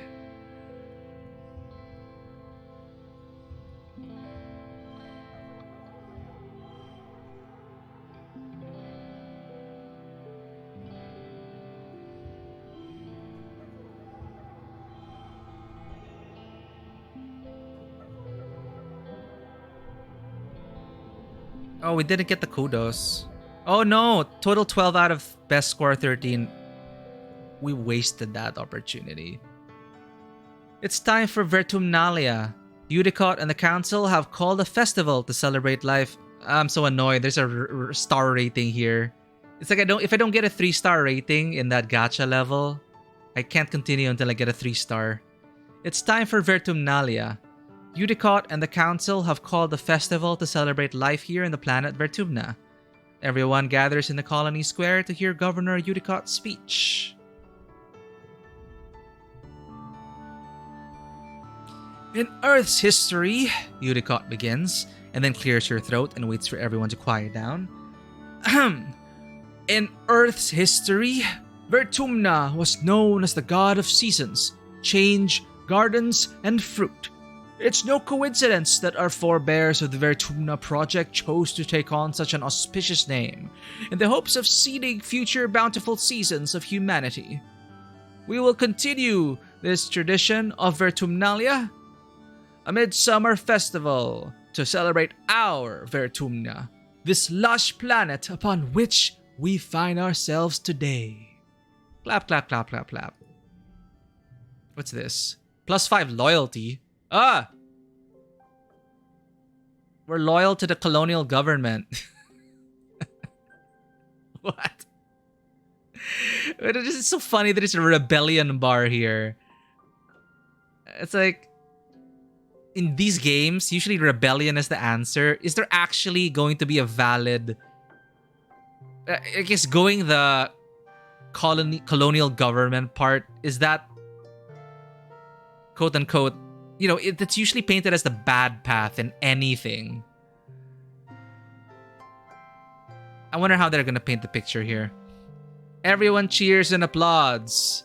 The members of the council all get up on stage one at a time to give their own short speeches. Governor Udicott announces each one. Oh, we saw this in the notice. Governor Udicott, command. Chief Administrator Seek, command. Security Chief Ret, garrison. Chief Engineer Instance, engineering. Chief Cultivator Flulu, geoponics. Chief Steward Antecedent, quarters. Chief Surveyor Melatonin, expedition. So our mom is Flulu? When it's your mother Flulu's turn, she announces that tonight you'll be eating some of the very first crops grown from Vertumnan soil and the remains of Tammy's body. Your eyes go to the feast table. Aboard the sphere, it would have been mostly soy-based foods from the nanoprinters, spiced up with what precious fruits and vegetables could be grown in the small growing base. This year, the earth plants look even less robust than usual. But they're supplemented by some Vertumnan plants you've come to appreciate. Juicy watato pods and bobber fruits and slabs of edible fungi. Huh. Udicott takes the stage after everyone on the council has said their piece. What is a festival without festivities? She asks. Professor Hal and Security Chief Rhett have organized a 3-part competition for the kids. Good luck, children.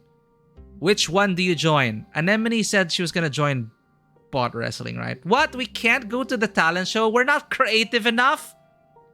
Heresy. What kind of PC is this?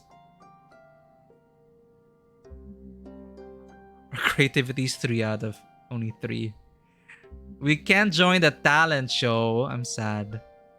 I'll just watch. Competitions are dumb. Science fair. You know what? Anemone's her friend. I'm assuming like maybe Tangent is gonna be at the science fair. But bot wrestling sounded cool. We told Anemone earlier that, wow, sounds cool. So let's go bot wrestling. A bot wrestling contest. This has been a classic competition for years on the ship. Someone has rigged up a hydraulic lifting bot to slowly stretch out, increasing in strength over time. Well, to be fair, I did grow up doing martial arts, so I guess this is still kind of me. Someone has rigged up a hydraulic lifting bot to slowly stretch out, increasing in strength over time. The aim is to see how long you can hold it closed, using any part of your body before it pops open. Anemone and Cal are competing with you. Cal doesn't like that it's a competition, but he does love bot wrestling. Yeah, that's something with Cal. He has been very non-confrontational. He does not like competing at all. Physically strong boy who isn't afraid to get in touch with his emotions. He, him. Recalcitrance. So that's what they're all named after, like Recalcitrance Cal. Anemone is an anemone, so... wrestle that bot! Okay. Set neighbors to this value. So let's put a 1. I'll lose these cards, right? In the beginning.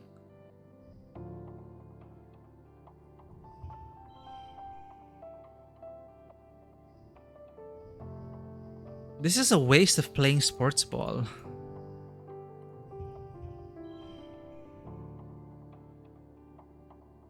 Okay. I don't know if I'm playing this right. One.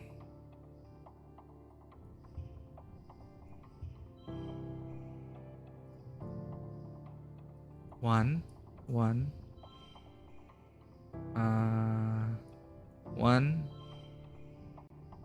0. Setting it to that value. So we have 4 of kind.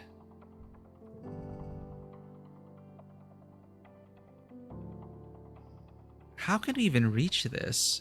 Push through with 145 stress?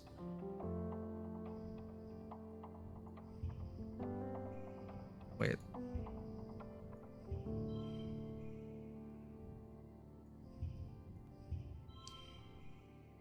I keep forgetting. It's not the values you're matching, it's the suits.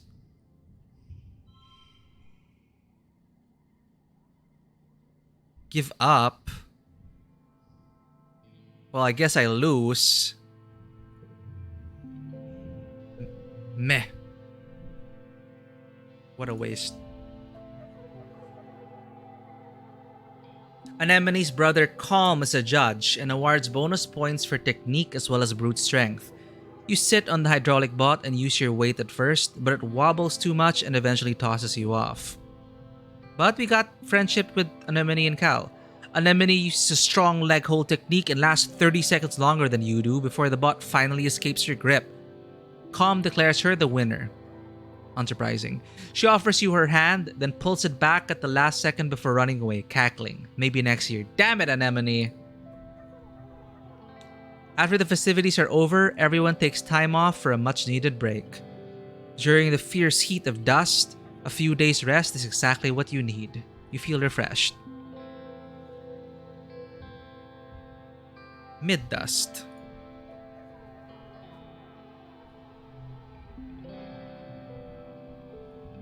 We're supposed to befriend this, right? Anemone's lying in the dirt, sweating and gasping for breath. It's so hot, she complains. How am I supposed to run in these conditions? Oh, don't be dramatic, Anemone.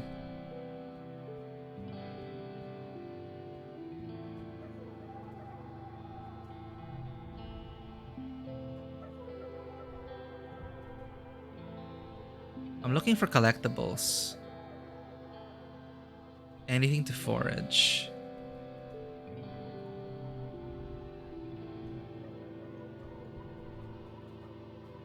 I can't help with the animals yet. So we're really just going to school.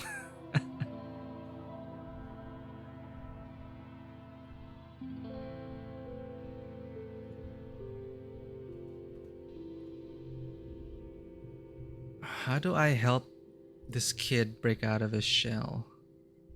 Bravery 20.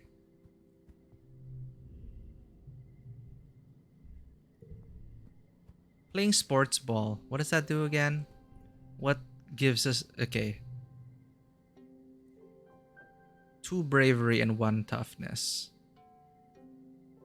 But I need to find a way to break through to this. I don't know if showing him the worm is the good way to go about it. Let's study.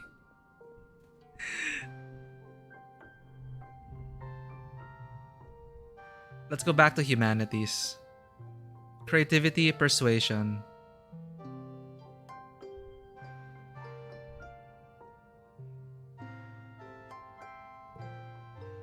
I'm really spreading myself thin here. It's impossible to partner with either Tang or Mars for group work this month. Every time you try to get one of them to be your partner, they've already stuck to each other like glue. You can't imagine they'd be friends, but the evidence is right before your eyes. Goal is 14. Wow, our values are so freaking low.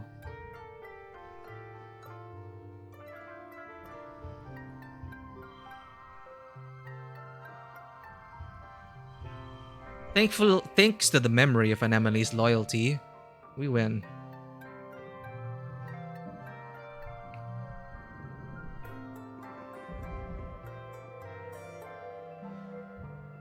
So slowly getting into the groove of things.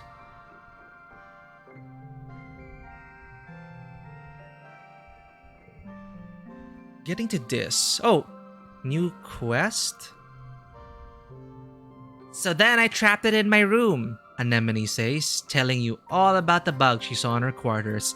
Its wings were as big as my hand, and it had feelers like, whoa! It is bouncing all over the place like boing, boing, boing. She gestures excitedly, swinging her arms over her head. The bugs here are so big, and they're everywhere. I was gonna give it to Tang, she says. She loves gross bug stuff. But she said I should just let it go because if it stung me, I might get weird mutant powers. I mean, other than the one I already have. And I wanted to see if I got... Oh, she probably has the super strength augment. And that's why she was able to go on 30 seconds more than I did on the damn bot thing, bot wrestling. And I wanted to see if I got more weird mutant powers. So I started jumping around, off higher and higher things, until I was jumping off the back of the ship. And I got in so much trouble. But it wasn't even that high. Oh god, she really has super strength. She stops in her tracks. Hold on, she says, stooping to rub irritably at her knees for probably the 100th time in the past 5 minutes. Ah! I'm gonna die! I busted up my knees and it's so itchy when my scales grow in. Annie, don't pick at it. Oh, they call her Annie. Maybe I guess as her childhood friend, I guess I call her Annie too. Chief Steward Antecedent's voice rings out across the garrison yard, pleasant but firm.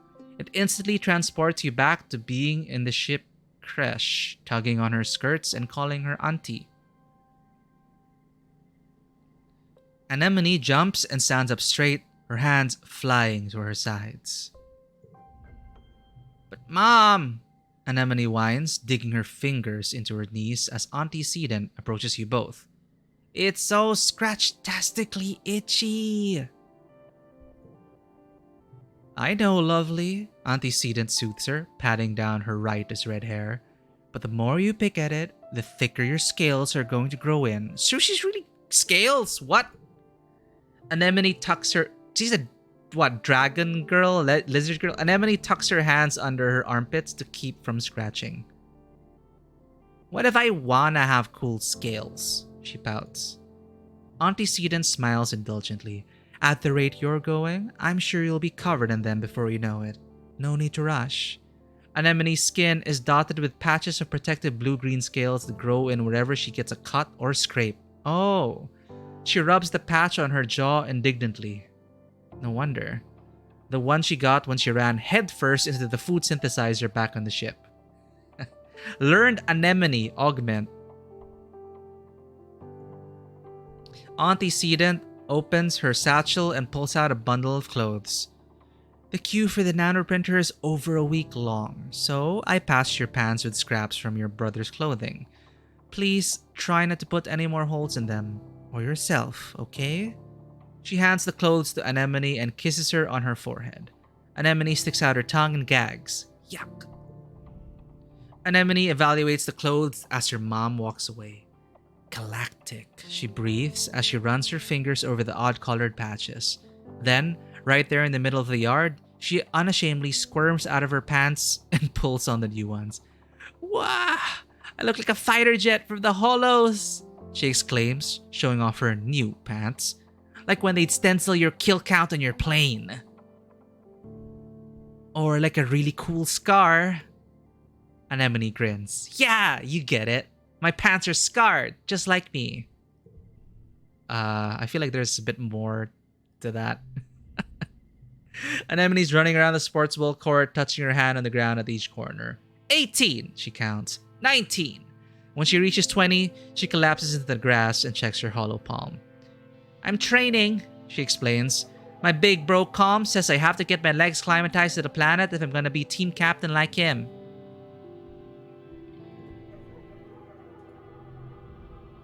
Anemone runs up to you. Hi, Solana, she huffs, catching her breath. She grins. Oh, okay. We already saw that dialogue. Tangent looks up at the sky and shades her eyes. It's too bright, she complains, and it's too hot, and the nights are cold. Oh, and it's too hot, and the nights are cold. Living in the stratospheric meant we never had to experience discomfort. Remind me, why aren't we putting our resources into repairing the ship? Huh.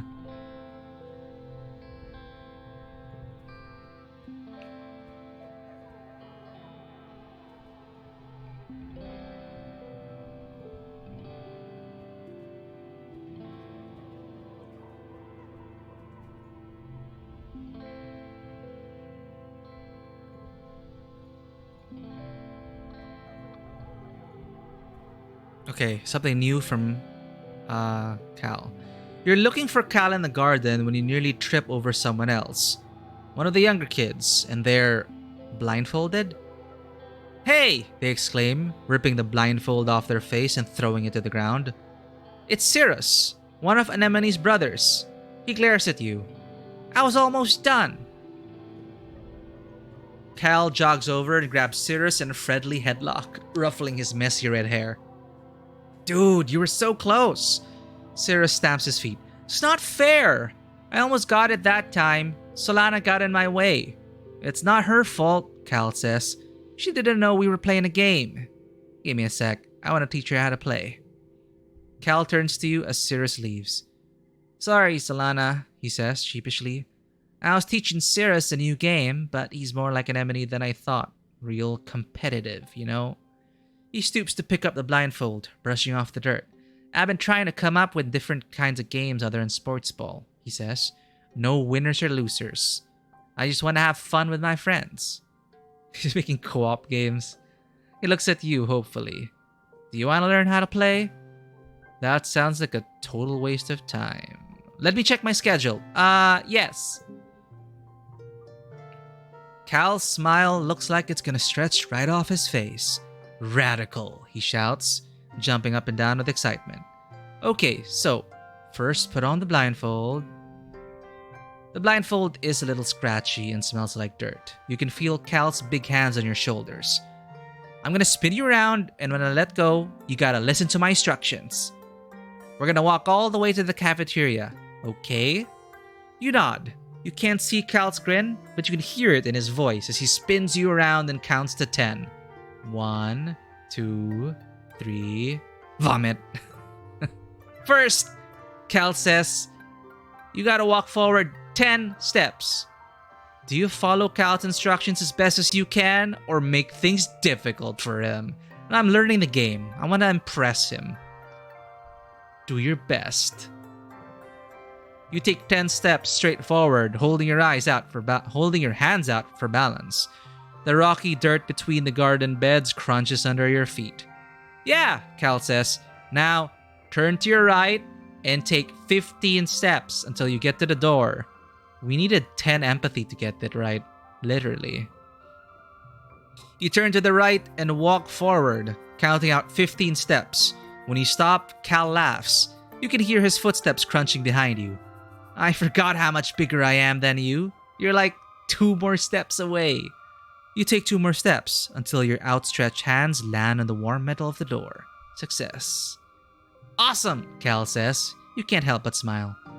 This is fun. Now, hit the door button on the right and then keep walking forward until I say stop. Go really slowly, okay?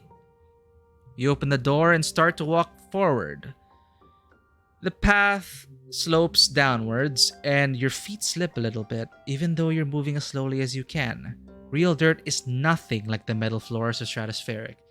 It's turbo rocky here, Cal says, and you can feel uneasiness prickle up the back of your arms. Just keep moving forward slowly. You trust him requires empathy 20. We're a far cry from that. Can you trust him?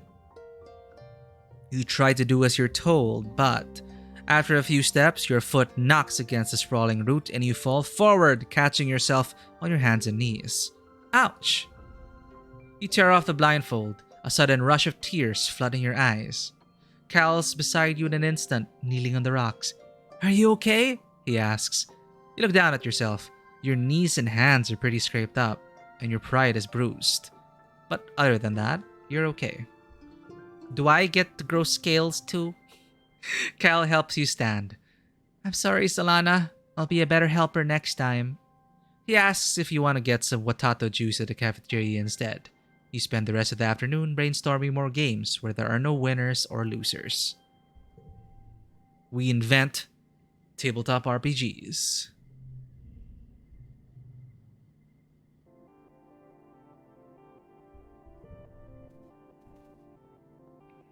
No collectibles today. Do we go back to school or make a delivery? Let's go back to school. We're no longer mourning, so we're gonna get full skill gains. Look at that heat, the heat waves.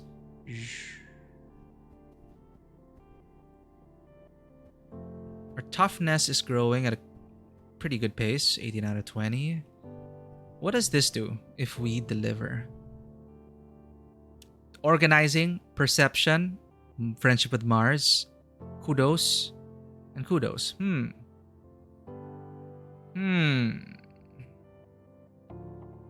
So my mind isn't exactly strong right now.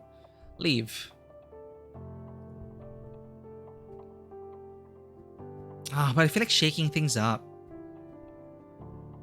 What haven't we done yet? We've rested there. We've done everything, actually.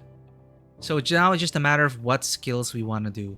What do you feel like doing? What's my name? Solana. Shovel Dirt is straight up toughness and friendship with Cal. So it's also who I want to be friends with for now. We haven't... Mars currently has the least friends. How do we make friends with this? I think we have to give stuff to this for him to be friends with us. No, let's break through to this. That's our goal, right? Let's see if this works. Or if it just pisses him off even more. Becoming a carnivore. We get a card out of this too. We need bravery 20. How do we get bravery up? Holy shit, that's gonna take a while. Bravery's probably found out there. But you need toughness 20 to be allowed to step out on an expedition. Huh. So we could actually... We're almost there. Toughness 18, right?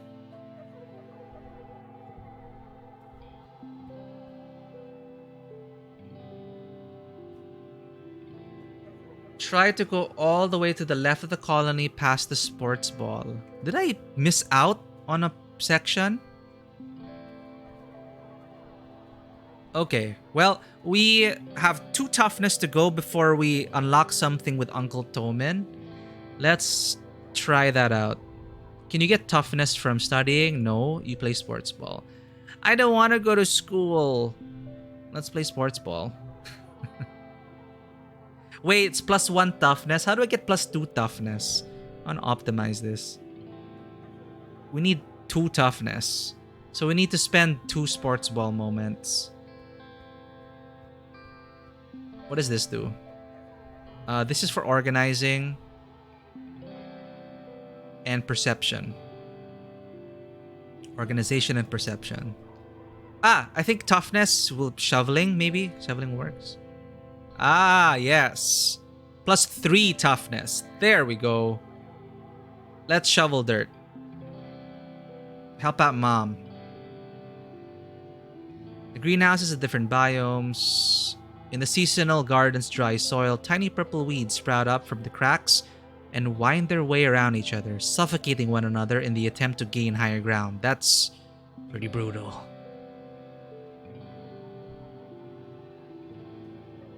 Your mom sticks a shovel in the ground. Bugs, bacteria, fungi, disease. Your mom waves her arm at the distant jungle. And who knows what else could be out there just waiting to infect our farms.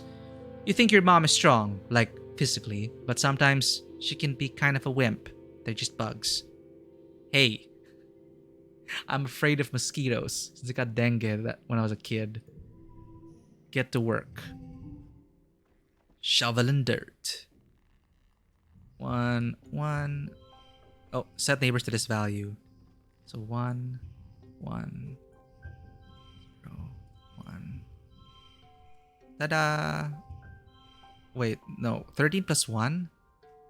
How do we do this? No! Can we not do this? Do we have to give up? We have to push through with plus 5 stress? I don't think I can because of these 0 cards.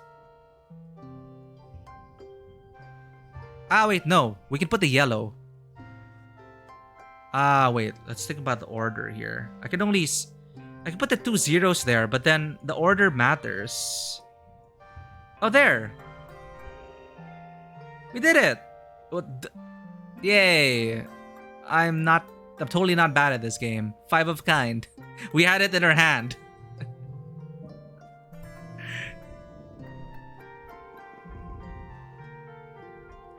Wait, so the number is also what you match. But the color is also... Oh my god, I don't get this game yet. Early wet. Oh no, rainy season.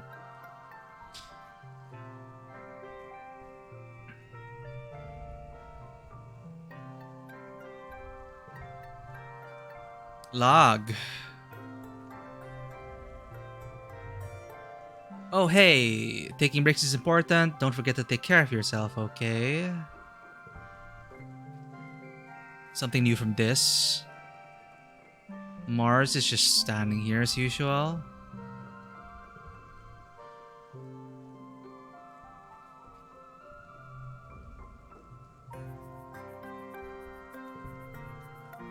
This. It's pouring rain and everyone's trying to stay dry. Under the grass-roofed palapas. Everyone except this.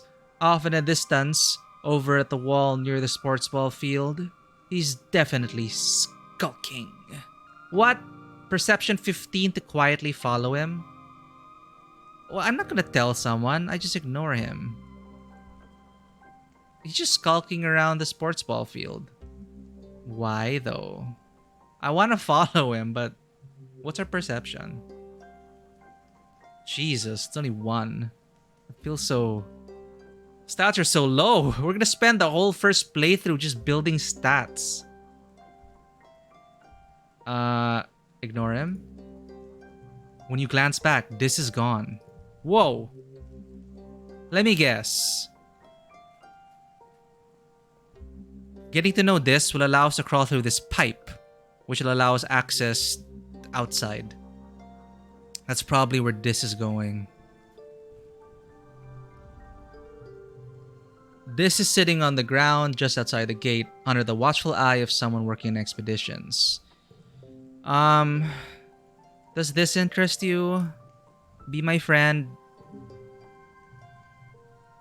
My god, how much more do we have to do? 7. Thank you, this says, clearly unsure about how to react. I'll, find something to do with it. I guess it's not a gift that they really want.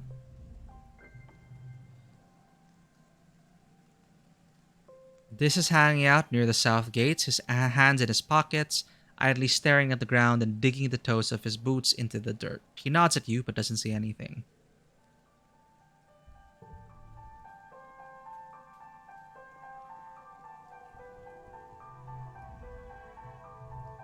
Oh, now we can train with Anemone together. Let's do it. And eventually, I want to study with Tangent. Reasoning 20. What's our reasoning? 12. So let's get a new card. Want to train together? On your way to the sports ball pitch, Anemone shares a story about the time her brother Calm once spiked the ball so hard that he broke Utopia's nose, back when she used to play sports ball too. She describes it in gory detail. Telling a violent tale, it's -2 to neighboring social cards. Okay.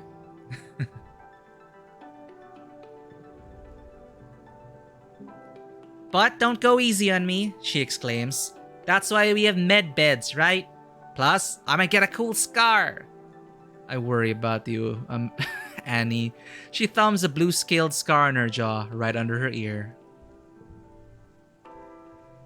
So we get cards from that. And you get more cards. So you use these kids to build your deck. Next is 40.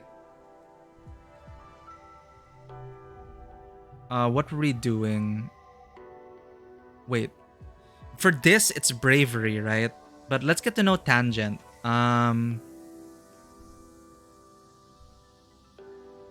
Reasoning, right? So it's either life sciences or engineering. I want to also help out Dad with the animals. So what's the requirement for helping out Dad?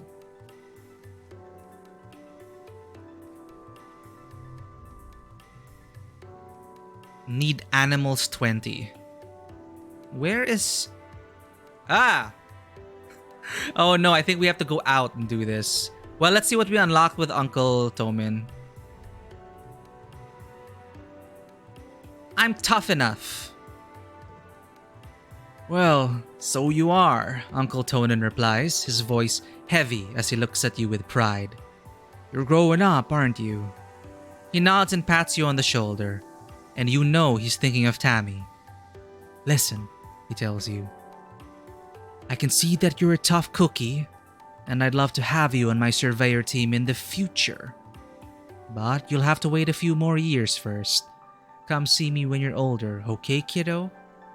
Ah, age-gated. Dejected, you drag your feet as you walk back through the gates to safety. Psst, what's that? You look around questioningly.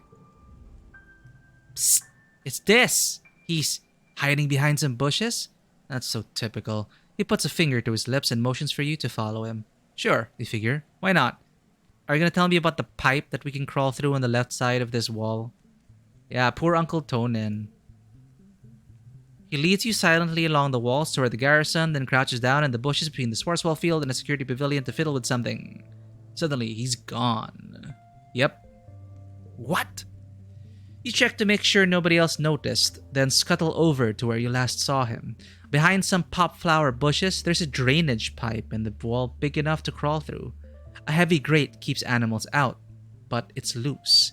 You could slide it aside. To get through, you could sneak out. Unlocked! Sneak out on expeditions. Oh, heck yeah. If the adults won't let you visit the Valley of Vertigo, this is the beginning of the problems, right? When the kids find a way to sneak out and they discover something dangerous, and then everything goes to shit.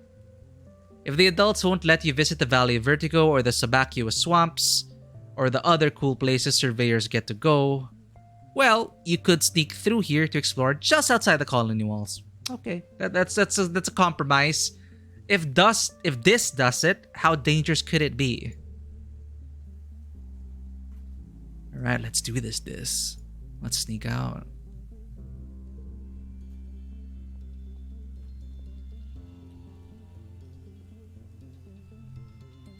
You've seen Dis use this drain pipe behind the garrison to sneak through the walls. There's a metal grate that comes off so you can crawl through. Do you want to go out there? Pick an activity to do this month.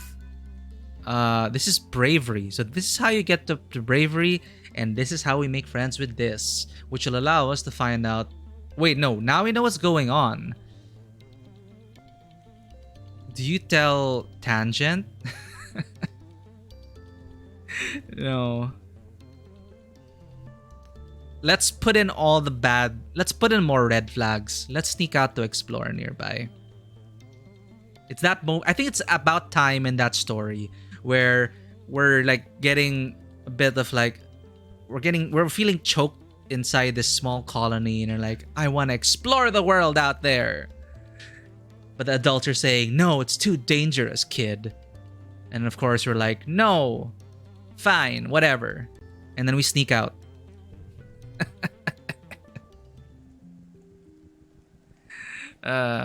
This is so bad. You slipped through the drain pipe and out of the colony before anyone saw you. Anyone, that is, except for a dark form watching you from the trees nearby. Could that be? Is that Dis? He turns and disappears into the jungle. Okay. Now you're sure of it. That is definitely Dis. He's not allowed outside the colony either. Follow him. I get stressed. You scamper after him through the brush, heedless of branches and brambles scraping at your arms and legs. Without a proper enviro suit, you get all scratched up. +1 perception. This kid is fast. You quickly lose sight of this and can't find his trail again. But you do learn something by trying.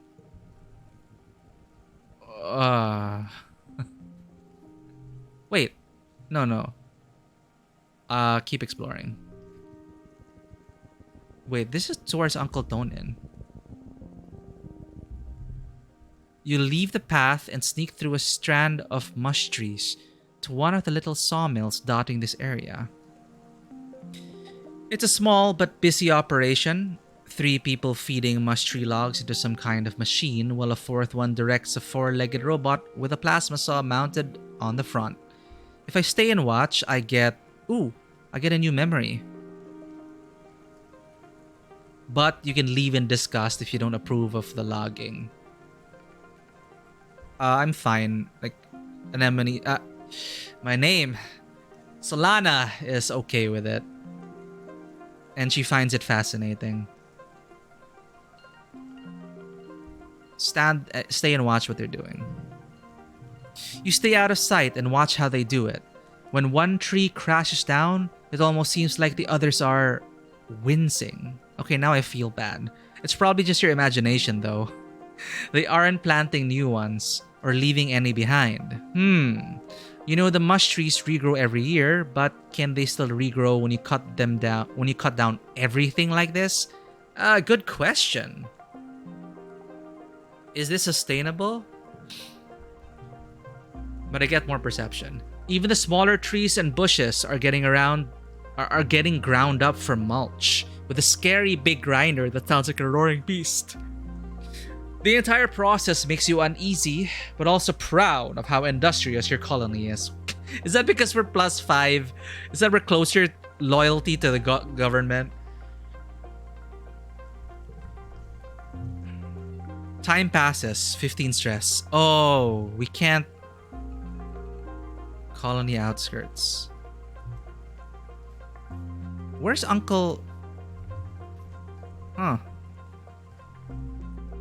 You sneak up to the expedition's office at the colony gates. Nobody has seen you yet.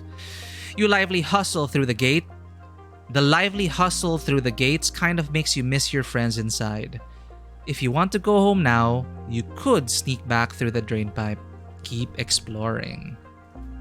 Let's make the most out of it. Do we talk to Uncle Tomin? No.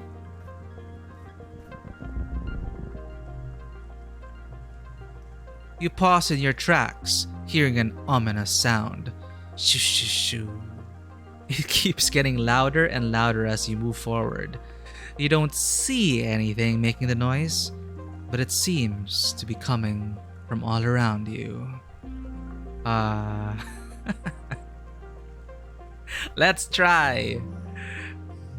29 plus 2 to a card.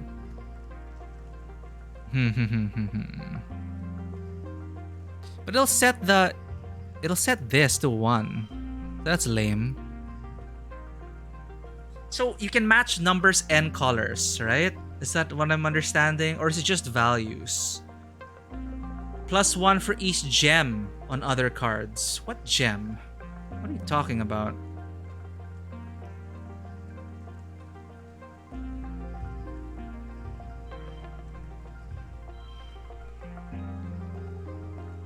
So color, it's +1 for flush of 2. And this is 2 of a kind. I see.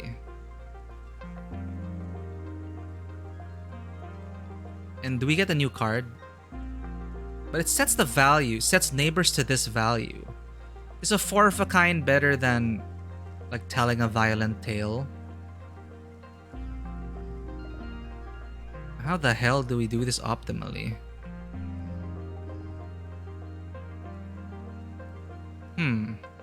So for the next hand, it opens up a slot and we can play 4 cards. And with these 4 cards, let's make sure this isn't neighboring with that. No, but we can counteract with setting neighbors at value 1. We can make everything 1 and see how that goes.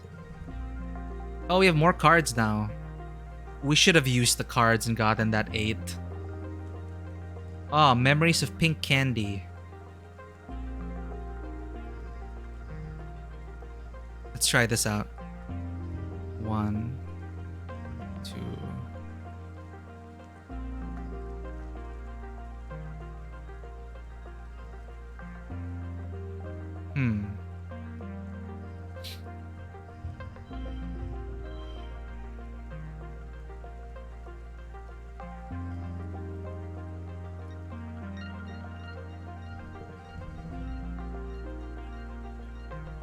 It says give up, so that means we might not be able to, we can reach it.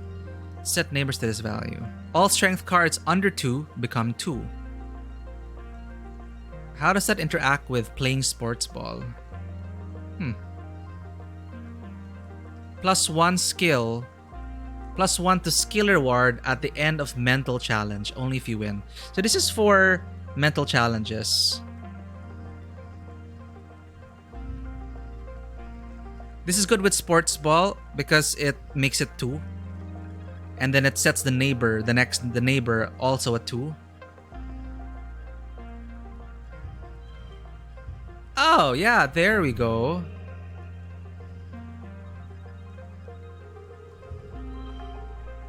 Nice.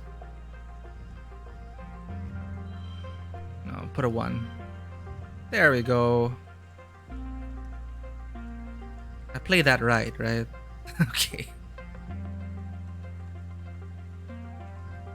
+1 skill on the... It's not a mental challenge, it's a bravery challenge, so this wouldn't really proc. +1 to skill reward at the end of mental challenges, only if you win. What? 2 stars? Yeah, it's just alien crickets. Phew. They're so tiny, but there are millions of them. They look like little blades of grass and rub their sides against stuff to make that shoo shoo shoo shoo shoo noise. You tuck your pant legs into your boots and continue on your way. Uh-oh.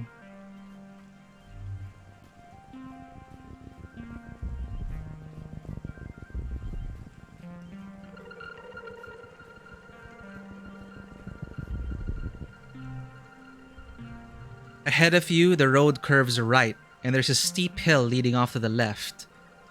You bet there's a really great view from the top of it, but it's going to be a scramble to get up there. Ahaha! That's danger! Hike up! And it's raining, and it's stormy, and you're as you're watching this, you're already saying like, damn it, kid.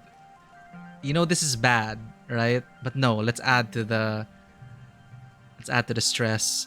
You leave your pack in some bushes at the base so you'll be lighter on your feet, then start the trek. It's tiring, and even steeper than it looked from the bottom. But some broad mushroom-capped trees provide shade.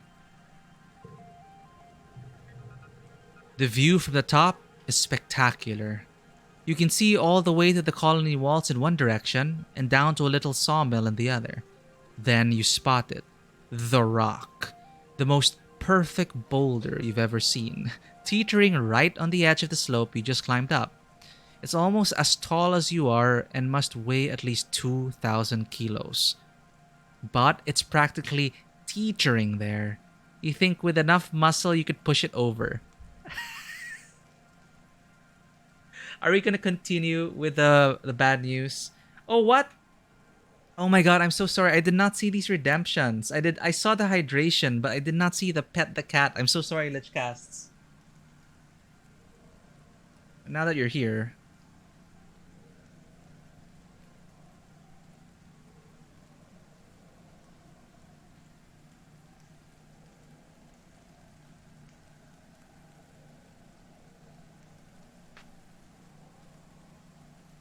We got Maya here.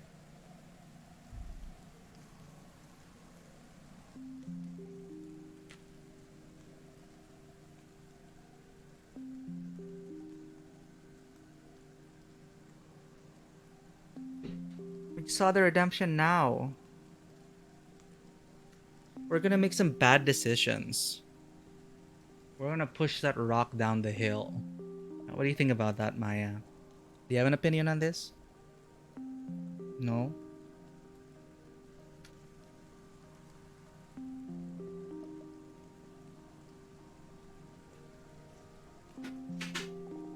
Thanks for letting me carry you, Maya. Alright, I'm putting you down. Good cat.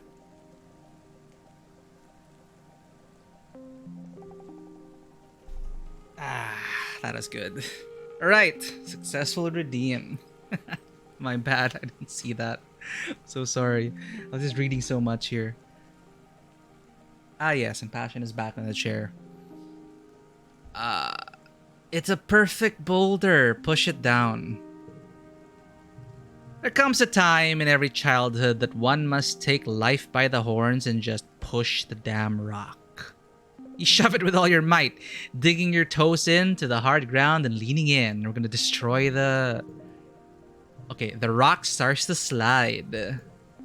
And suddenly, it's off with a satisfying lurch, catapulting down the hill, rolling faster and faster, crashing through bushes and... Oh, damn, you're packed. The rock just rolled right over it. Oh, shoot! This is karma. -5 kudos and +10 stress. You make your way back down the hill to retrieve your bag. I thought it was gonna push it to the other side, not over our bag. Now completely destroyed along with all its contents. Ah, shoot. You're gonna have a hard time. You're going to have a hard time explaining this one to your parents. And you're going to need a new pack. Fair. Worth it. Was it worth it? Yeah, sure, why not? You should go home soon. Don't tell me what to do, game. Wow, really can go far. Oh, there's scratch marks in the rock. Okay, we're almost at our limit. You let your mind wander as you're walking and bumble straight into a field of gelatinous blobgrass. Totally transparent, the sticky fronds are hard to see but even harder to ignore, especially once they start glomming onto your boots and slowing you down. It's like trudging through thick mud. You stubbornly decide to keep going, paying close attention to the visible signs of this blobgrass field. And there aren't many, just an absence of other vegetation.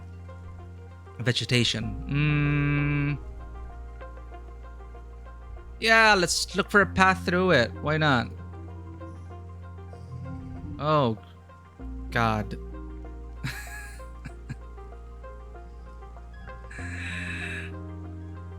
Well, how do I do this? How many cards do we draw per round? 3 cards?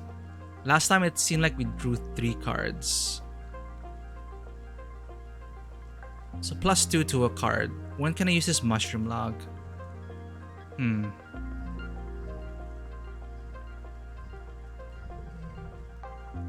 So you draw 3 cards.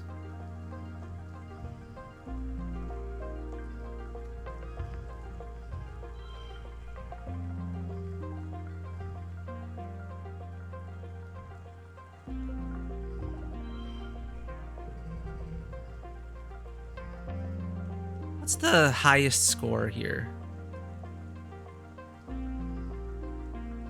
I don't feel like I'm playing optimally. It's okay. This should be enough.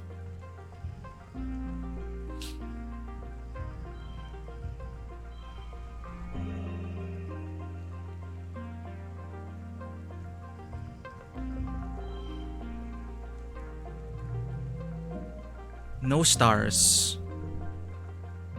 There it is. You can hop along from that rock to that fallen log, then climb over those old pieces of surveying equipment. You get through the villainous blobgrass. You spend a bunch of time on it though, and it takes some tricky balancing. It's tiring, and I'm at my threshold. You're too worn out and tired to continue. You have to go home now. We went the opposite direction where we thought this went. It's okay, we'll get him next time. You're back. You spent the month exploring. Nice. But now I need to rest. You're having a terrifying, familiar dream. A monster crashing through the walls, unfathomably large, every part of it wriggling and moving and searching for something. It tramples through the colony as you watch helplessly. That is terrifying. Time shifts to the wreckage of your home. You're picking through it, looking for something. Tears streaking down your dust-covered face as you lift heavy pieces of debris, searching. Even more stress, as if it couldn't get even more. You wake up shouting, "No!" But your voice is drowned out by a deafening rumble from the skies outside. The bedroom window is covered in water? It's pouring down from the clouds. You guess this must be rain, but you've never experienced it before. There's a bright flash from outside, then another crack and rumble. Thunder! It must be a thunderstorm. It's still the early hours of the morning. You've already almost forgotten your bad dream, but you're too unsettled to go back to sleep yet. The rain beats down on the roof of your quarters, joined now and then with great peals of thunder like the footsteps of an angry beast. Hide under the covers until it's over. I think go to your parents for comfort. Run outside and play in the rain. It's that moment. We already experienced rain exploring last month. Last month, but I think we're fascinated by the rain. Let's let it wash the bad nightmares away. Wash all our stress away. +5 rebellion. Oh. It's surprisingly warm outside, and the water feels nice hitting your head. Everything smells fresh and damp and wonderful, and the dusty, packed ground has turned to squelchy mud between your toes. You don't go too far from the door to your quarters, but it's exciting being outside in the dark, watching dramatic streaks of lightning arc down to the hills behind the colony.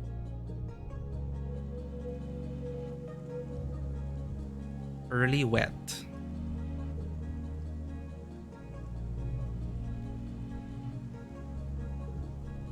So we have a log. You need a break soon. Yeah, let's rest.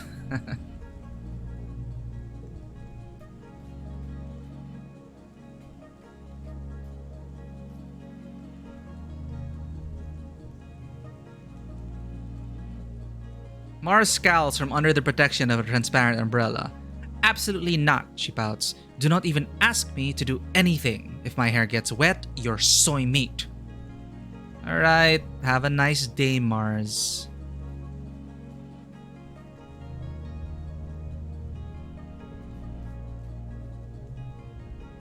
You're looking a little worn out, my little firefly.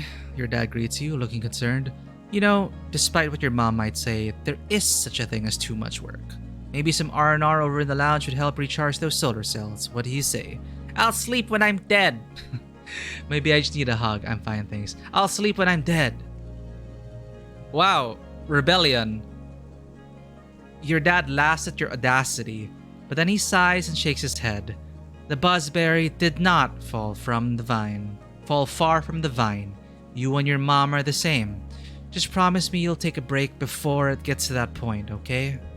Is that a sign that you're gonna side with the colonial government, and the mom will join the rebels, and then everything will go to shit?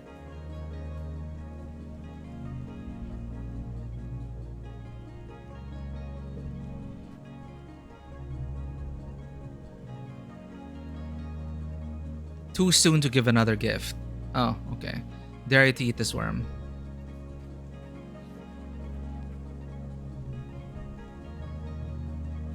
You step cautiously through the colony gates.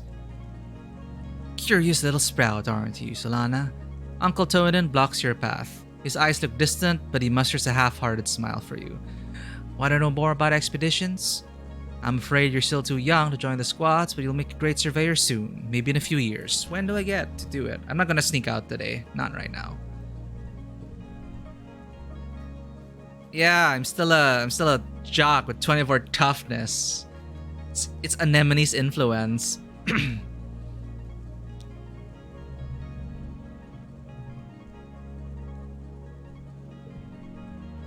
Need reasoning to go to 20. And toughness for 40. Should we rest? I guess let's rest. Or should we rest only at 100?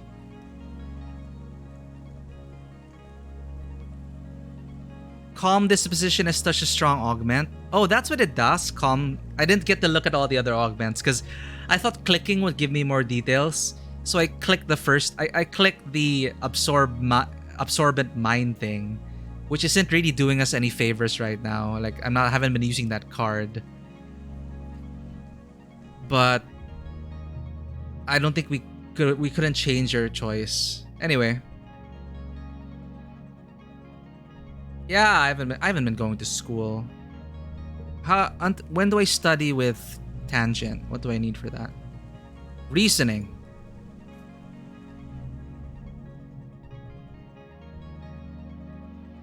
So life sciences and engineering gives this is +1 reasoning. I would like to study engineering. But this is creativity and persuasion. What would my character do? Maybe I should really just stick with the humanities. But I haven't found the use for creativity and persuasion yet. Well, there was that one challenge with creativity. My combat is 10, tactics and weapons. I am becoming a strength-based character.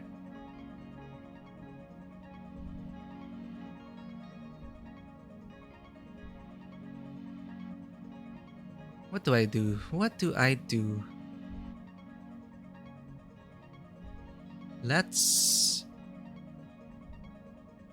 Sure, maybe Tangent is encouraging us to study.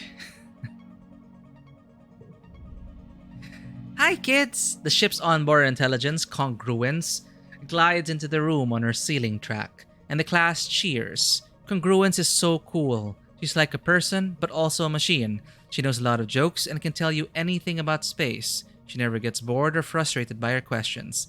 You all know me, she says, but I'll bet some of you have questions about how I work. What do you want to know? Do you have to eat and poop? What's your job? How do you know so many things? My brain is big, she explains. It's just enormous, really. Much bigger than this little monitor you see here. And it's connected to the ship's holonet, so anything you can look up on your palms, I just know. What's your job? Well, right now, part of me is showing animal videos to children in the creche, and part of me is here teaching you, but most of me is monitoring the engines which give us power, and the life support systems that make it comfortable in here. Do you have to eat and poop? She laughs, which has never sounded quite the same as a real person's laugh to you. Ha ha ha. I guess you could say I eat electricity, but not in the same way you get energy from food. But no, I have never pooped. I think it sounds kind of neat, actually. Congruence explains that she had to do all kinds of calculations to help fly the ship and land it, and that she was designed to provide a user-friendly interface to the ship's systems. But Hal has modded me to be far more than that, she says proudly. Now I can even tell jokes. Why did the computer cross the road, she asks.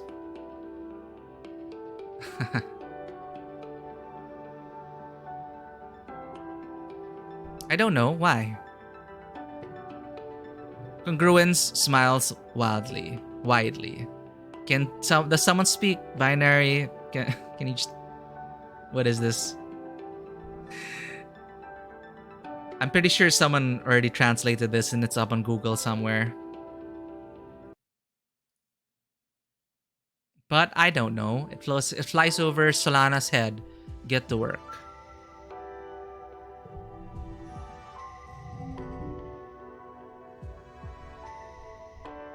Goals 13.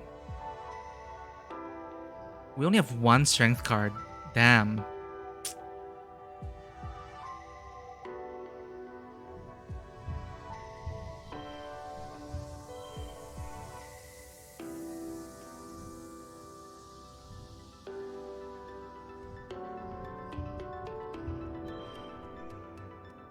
Does it matter the sequential order? 1, 2, 3, we're counting up.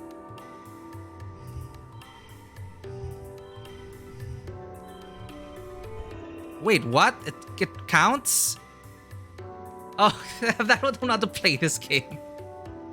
I've been looking at colors and numbers, and all this time I've been wondering why it's been challenging, or I'm not getting 3 stars and I'm wasting my time slots. Thank you for letting me know that 0, 1, 2, 3. Jeez.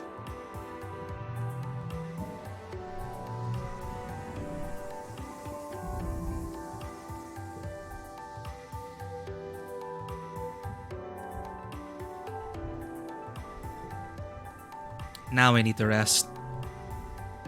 Tangent is watching a construction crew build scaffolding for the new engineering pavilion. They're using mushwood, which is so light that one person can easily lift a 10-meter long pole and stack it into place.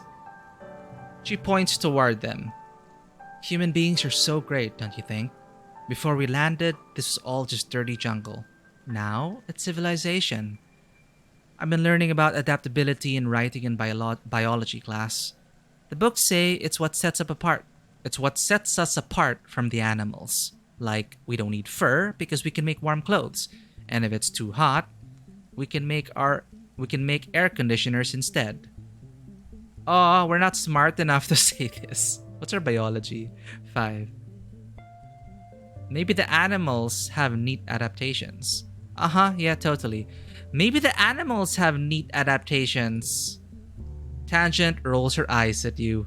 Maybe. But even if they can, I haven't seen any sign of intelligent life here. It's just those big dumb xenofauna. Yeah, animals are super dumb. Some animals here are smart and friendly. Do I know that? Tang looks skeptical. They're still animals, Solana. Maybe they're just pretending to be nice so you'll feed them. You're lucky it didn't eat you. She folds her arms. Dorp's moth look cute, but one can eat through a bag of rice in less than 30 minutes. Even an herbivore can be dangerous here. It doesn't have to want to eat you to be able to hurt you. Together, you watch as the foreman puts the blueprints for the scaffolding onto the floating screen of her hollow palm and raises it to the scaffolding to check their progress. I'd like to see an alien do that, Tang says primly. Humans look defenseless and weak, but we're the strongest species in the galaxy. Yikes. Who else can literally bend reality to their will? Not a stupid alien, that's for sure. She puts one finger to her chin. I'm living proof that humanity is greater than our biology, she says. All of us are, really, with our genetic enhancements. We are the next step in humanity's evolution from great ape to galactic superspecies. I wonder who taught her that. Rain, Tang says, clearly unimpressed. She holds her hand out from under her umbrella and lets raindrops collect in her palm. I cannot say I am a fan. Being wet is a misery.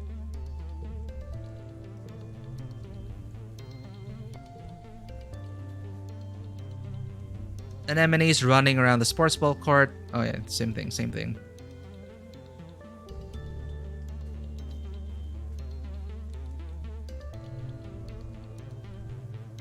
Cal is scratching a stick. Oh, okay, this one.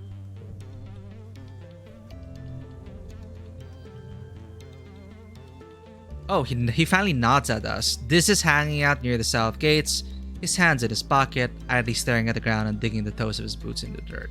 He nods at you but doesn't say anything.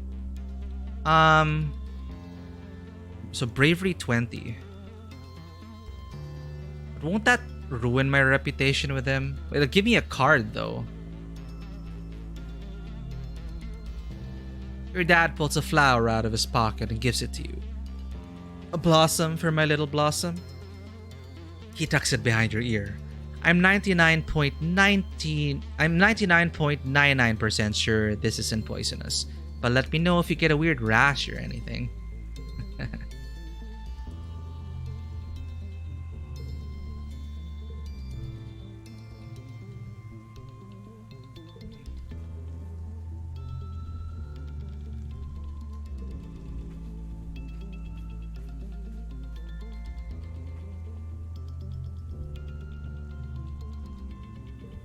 Alright, let's rest since we're at 100 stress.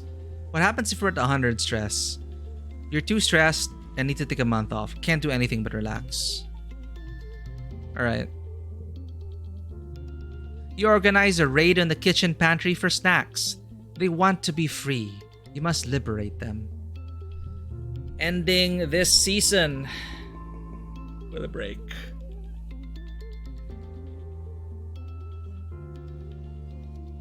I don't want to forget the pink candy because that's tied to Tammy.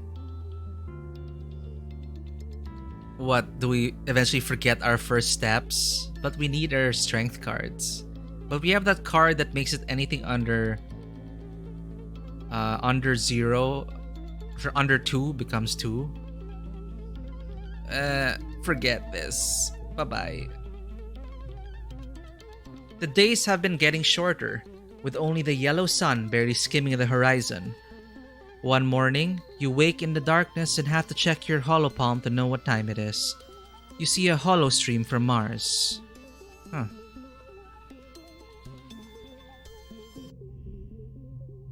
Yeah, pink candy is what we got when Tammy died, so it feels weird to forget that memory at this point. Or maybe we want to forget. Good morning to all my pals. Good morning to all my pals. If you can even call it morning. They've named it Glow Season because, like, everything is crazy glowing out there in the dark. I am staying the heck inside for the next month. What's the point in even going out if you can't see anything? It's going to be a long, boring month. No way, it looks cool out there. You peek out the window. The wormhole is the biggest you've ever seen it. What? The wormhole's right there? Like a massive fiery ring in the sky. The planet must be very close to it now. And out in the jungle, something new is taking place. The plants are flowering, glowing iridescent blooms, and everything is full of life. There are strange new sounds, long hooting calls and gurgling roars, and our nightmares of everything dying during glow season. After Mars's message is a notice from the council, warning everyone to stay safe inside. Tammy's dad and the other surveyors have been called back and the gates closed for the month. There's a tension in the air, as if everyone is waiting for something. Wait, I went out too early. This is the point in the movie when the kids do something really stupid and head out.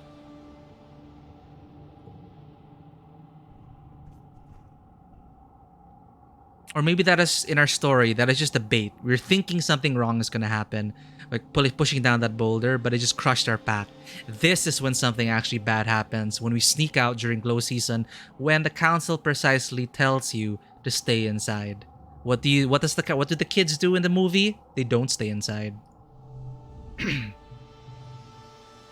Solana, your mom stops you as you walk by. What are you doing out of our quarters? It isn't safe out here. It doesn't seem very dangerous. Oh, rebellion. She narrows her eyes. What you should be afraid of here is me if you don't do what I say, Solana. We don't know what's out there this time of year, so you and the other kids are going to keep your butts in the ship. You know, there's no sense in arguing when she makes that face. As you walk away and are just out of earshot, you hear her mumble. Stars. It is beautiful, though.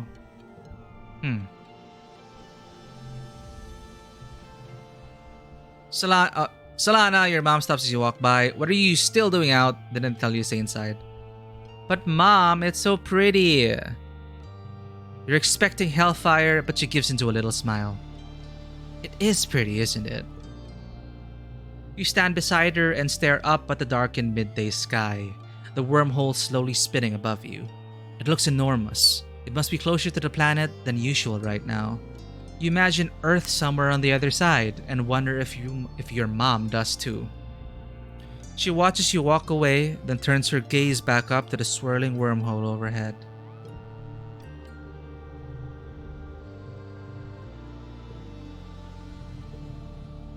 Repeat the dialogue.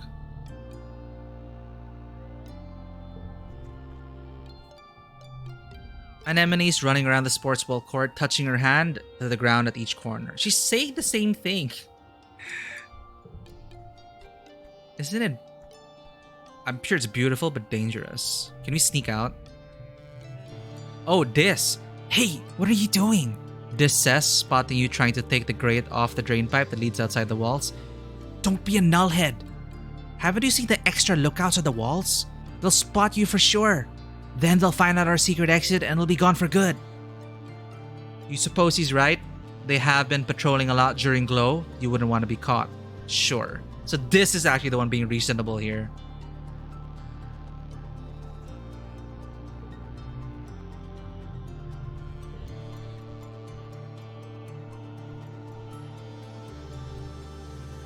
You're way too scared to go outside during Glow season, and besides, the gates are closed.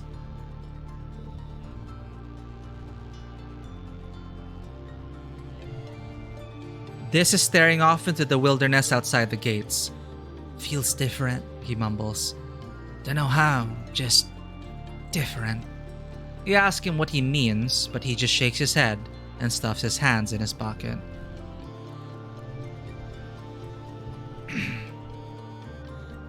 Oh, crystal. You find the glittering crystal cluster.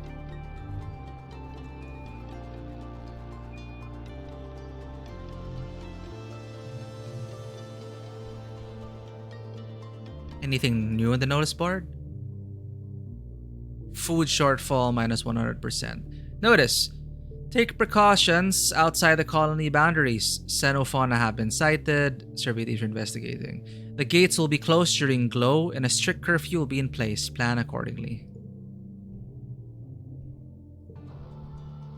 Leave.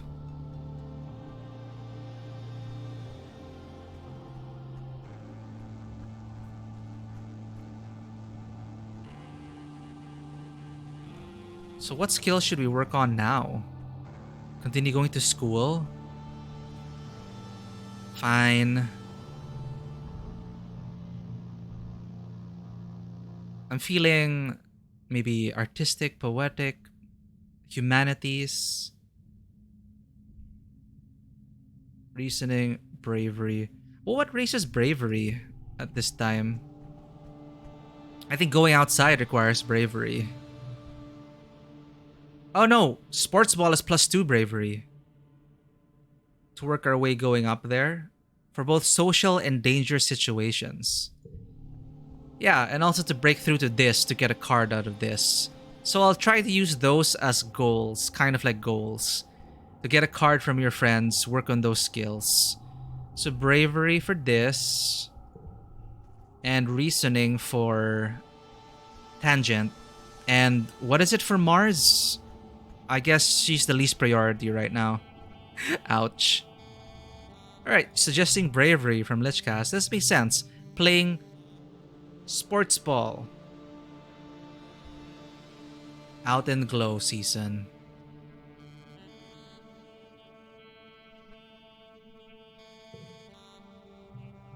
Training in the dark is really hard. You lose a lot of sports balls under the bleachers and in dark corners this month. You submit a request to engineering to make some sort of glow-in-the-dark paint so that it's easier to spot the ball, but it gets rejected for not being a priority concern. Okay, Mars's persuasion. Got it. What's this? Redraw the hand. Oh, that's valuable.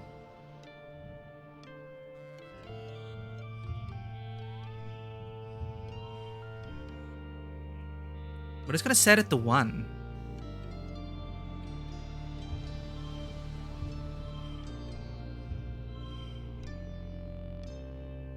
I'm doing this wrongly, aren't I? Swap the ones. Oh! See, I'm like also watching the colors. I'm trying to match colors also, because colors can be matched. +1 for a flush of 2. 2 of a kind. So, of a kind. So that's like 2 yellows, right? And then this for the value. +3 for 3 of a kind. 1, 1, 1. So this is for value and this is for colors. Oh, man. Wait, 1 star. Okay. That's fine. +3 bravery. Oh, it's daytime when the emergency sirens start up. Well, what passes for day. It's still nearly pitch black except for an eerie green twilight glow on the horizon. You look toward the gates. They're open. Wait, they shouldn't be open. 50 stress. The alert blares out of every speaker in the colony. It's the same one you used for hull breaches and fires. And in space, it meant you were supposed to go to the nearest emergency shaft and put on a spacesuit. On Vertumna, it means to go to the assembly point and wait for instructions. The closest assembly point is the children's creche, but from the opposite direction, you hear shouting and loud popping noises. Gunfighter? Gunfire? Is the colony under attack? Help fight! Rebellion, stress, bravely helping to fight, gain status heroic. You'll try your best to be brave and fight back. First, you dodge some helpful grown-ups who point you back to the creche. Then, you head outside to get your bearings. You can hear yelling from up the stairs to command, and a commotion to the southeast, a geoponics where your parents are working. This is where my parents die, right? Probably.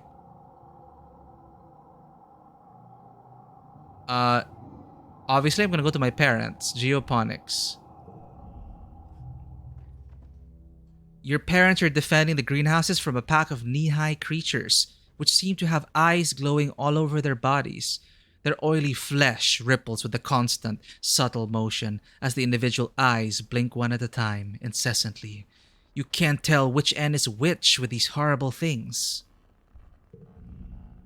Cal is standing nearby. Wide-eyed, he slowly picks up a shovel and moves beside you. He reluctantly holds the shovel in front of himself like a weapon. Easy, doggies, he whispers. We don't want to hurt you. Get out of here, both of you! Run! Your mom shouts, attracting the pack's attention. All except one animal, which moves straight towards you and Cal. Figure out what it wants. Analyze its behavior, but you need animals 10 for that. Fight! We're not sure if it's gonna attack us yet, right? Figure out what it wants. Let's pull on a Jurassic Park thing here. Let's use your empathy. +2 friendship with Cal. You look into its too many eyes and see fear. This creature is scared of you. To Cal's amazement, you crouch down to try to look less threatening and choose two eyes at random to look into, to communicate with. You start to reach out a hand, but the creature is trembling. Staring into its eyes has made it even more frightened than before. It pounces. Great. -2 to neighboring cards. To neighboring social cards. So 1, 2, 3. Does 0, 1, 2, 3 count?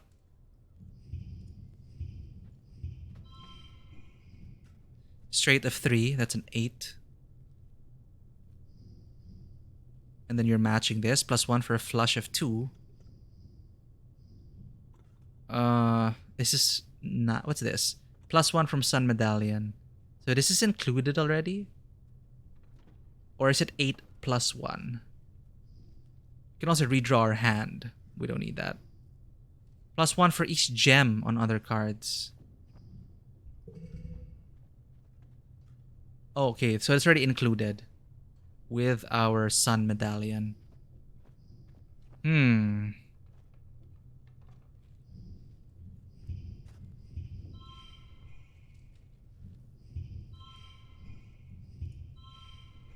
This isn't working.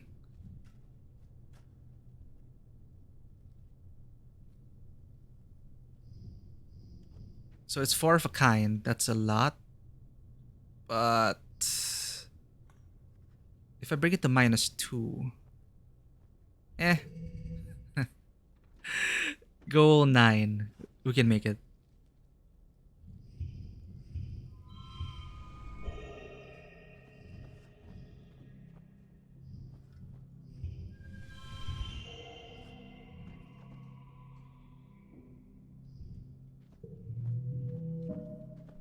Ugh. Right, number order. 2 first. My bad. +2 combat. From super goal and heroic status. You killed it. With nothing but a rake, thrust deep into several of the creature's many eyes. The rest of the pack scampers off the moment it falls. Facing the eye beast. Ugh, that's how it looks like. +25 kudos, gain memory facing the eye beast. You've never killed anything before. The body of the creature that was so terrifying a minute ago now looks strangely small and harmless. All of its eyes have closed for good now. Cal crouches beside it in shock. I guess Cal's a pacifist. I told you to run, Solana! Uh-oh. Your mom looks furious that you put yourself in danger. She storms over and you think she's going to slap you. Then suddenly she pulls you into her arms and hugs you. She keeps rocking you and saying, my baby, over and over. It's pretty surreal. Almost as weird as the dog things with eyes, honestly. So, glow season. Danger. After 2 weeks of darkness with the blue sun barely skimming the horizon, it begins to move higher in the sky, and daytime returns. The council admits they don't know how the gates were opened, or the creatures got in. Some of the attacking creatures were once thought to be docile, others were species nobody had seen before. It is like something had driven them to assault the colony. At least nobody was killed. This time.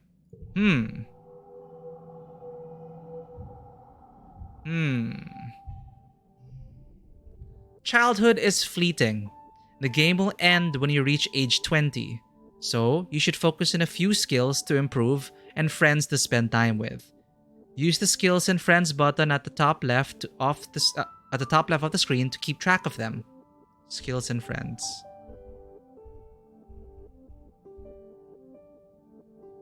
Good luck. Oh, okay, 1 year. Less with Mars, more with Cal, one of the anemone. So, yeah, you really gotta focus. I don't know if would it be bad to spread yourself too thin? We got 46 kudos, plus 30 stress from that. Our rebellious spirit is starting to show. happy birthday to us. We're 11 years old. Winterface.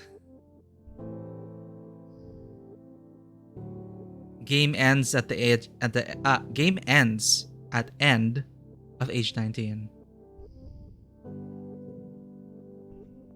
Yeah, Winterface. That's what's happening. Anemone holds her palms up to you excitedly. Solana, look! Her palms are covered with a collection of scrapes and blue flaky scales. I'm getting tougher every day.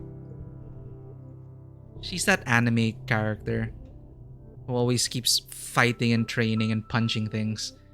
Anemone rolls a bobber fruit down her arm and flicks it to you with her elbow. Then munches down on one of her own while she watches the construction crews work on the walls. Kinda cool, huh? She says. Soon this place is gonna look like a real colony.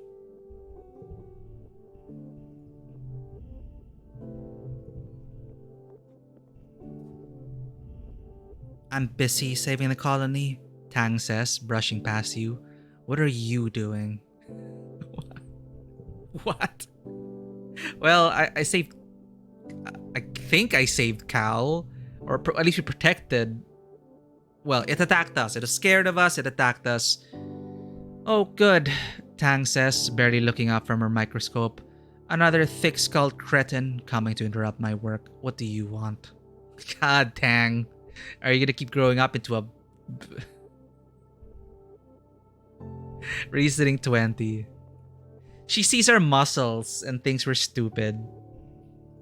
Look at my toughness, chat. It's 25. If Tang paid you any less attention, she'd be flat out ignoring you. Can I help you? Hey, I have brains. I'm busy, Tang says, her voice flat. What do you need? I don't have time to waste explaining simple concepts to mental degenerates, Tang sniffs. If you're here to ask me a question, please make it quick. Wow. Is it because of our stats? You spot Mars tapping away at a hollow screen. She appears to be trying different clothing options in a digital doll maker. Look, Solana, she says, showing you her work. You can look like anything you want. I always thought I would look good. I always thought I would look good with, like, horns, maybe? She hums. Maybe I can ask engineering about it.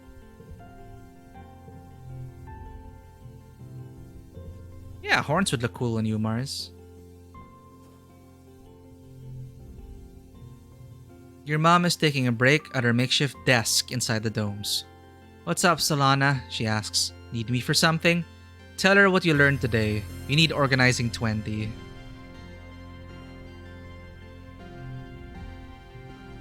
Your dad is poring over some reports in his hollow palm. Oh, hey little seedling, he says, distracted. Did you know that Watato plants... Oh, you said that already.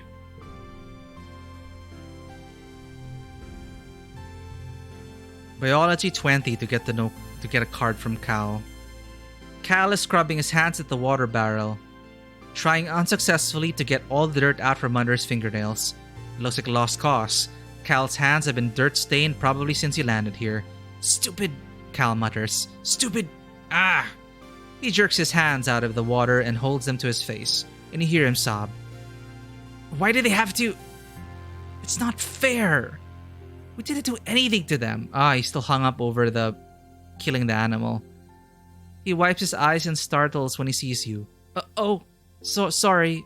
I didn't see you there, he says. I was just, washing my hands. Man, he lost Tammy and he had to deal with me like smashing that creature to death. They even described it like the rake piercing its many eyes. Ugh. Hang on there, Cal. This is perched up on a big rock, silently watching the forest. He barely moves as you approach. The longer you look, the more you see, he says cryptically.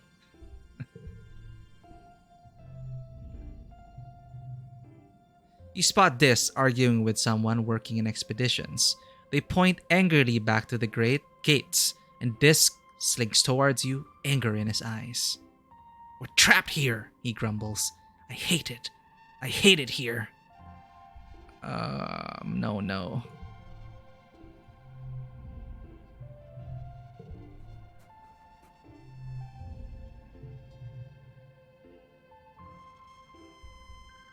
Okay, we can actually sneak out to increase bravery, perception, and friendship with this. I feel like I want to sneak out in winter. Heroic, you're still pumped from the last attack. +1 to all physical skill increases for 3 months. Ah. Yeah, I'm feeling pumped. Let's explore.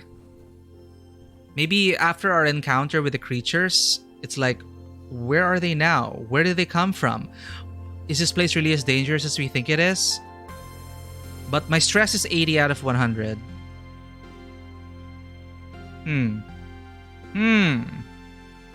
Eh. You've seen Dis use this drain pipe behind the garrison to sneak through the walls. Do you want to go out there? All events. Oh, all events have respawned. It tells you if all events have respawned. But I don't think... Nah, I think we should save it for... We are stressed. So, I think it's better... Because a lot of the stuff out there adds to stress. So it'd be useless to go out there, get stressed right away after one event, and then leave. So, to make the most out of this though, all physical skill increases. How about some... Get her bravery? No, bravery's physical skill increases. Toughness, friendship with Cal, kudos, and stress.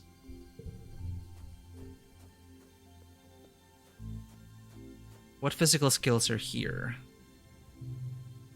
No, this is more for empathy, social skills, because you're playing with a team. +1 toughness for the sport itself. But I'm starting to look at the numbers and just try to get the numbers up. I have to remember, what does Solasta want to do? Well, not study. That's really going to waste our buff. So, I guess I'm feeling heroic, I'm feeling pumped up. Let's do some physical labor. What's this race? Reason. So, to really make the most out of it, it's working the farms. Working the farm stacks. Shoveling dirt. Construction crews are hard at work repairing the damage done during the attack. I'll help out. Rebuild the place. We did help defend the place. We killed one of the creatures. Maybe this kind of makes sense. And Cal is also really going through a lot right now. So I guess we're gonna spend some time with Cal as maybe it'll help keep his mind off Tammy and, the creature I just killed. You join Cal at a particularly fragrant pile of compost. He's trying to use his hoverboard as a wheelbarrow, carefully pushing compost off it into the pile. Oh, it does keep his mind off things. Don't you just love this? Cal asks excitedly. What? These stinky rotted food scraps? Dirt? I guess it's okay.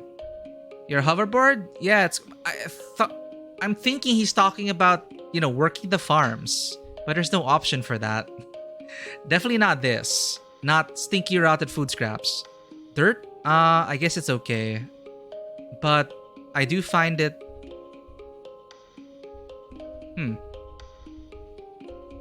Or maybe what he's doing with the hoverboard is pretty cool. Your hoverboard, what you're doing with it? Yeah, that's pretty smart. It's cool. No, he laughs. I mean just this. See, I understood him properly. He waved his arms, dirt encrusted up to the elbows, taking the entire greenhouse. You got to help plant stuff and watch it grow. We get to help plant stuff and watch it grow. Even if we're just moving dirt around, we're still helping. Why do you like it so much? Well, he considers. I like digging holes in the dirt because it's so full of surprises down there. I found a worm. Wait, let me see if I can find her again. He sticks his hand into the compost and rummages around, his tongue sticking out of his mouth. I guess she got away, he says after a minute. She was real shiny, like a rainbow. Wait, he says. I just thought of a thing I like better. He shows you his splayed hand. Getting dirt under my fingernails, he laughs. I don't know why, but it's the best. Get to work. Shoveling dirt.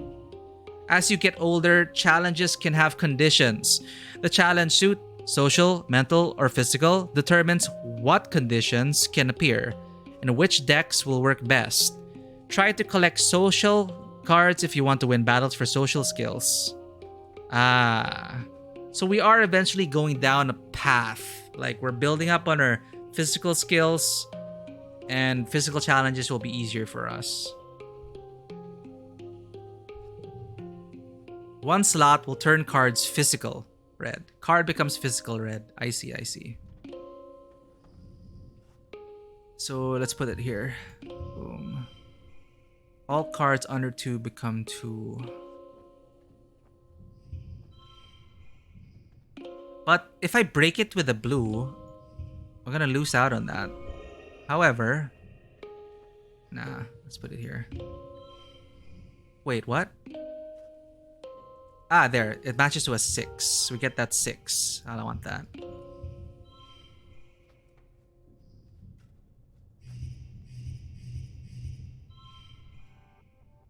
Oh, what? Oh, right. It becomes the red card. I think that's the highest I can go.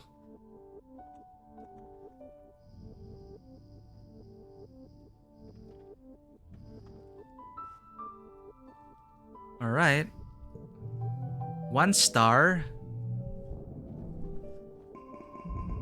Huh. I guess it wasn't optimal. So much has happened in the last month since the monster attack during Glow. The idea of this planet as a peaceful utopia has been shattered.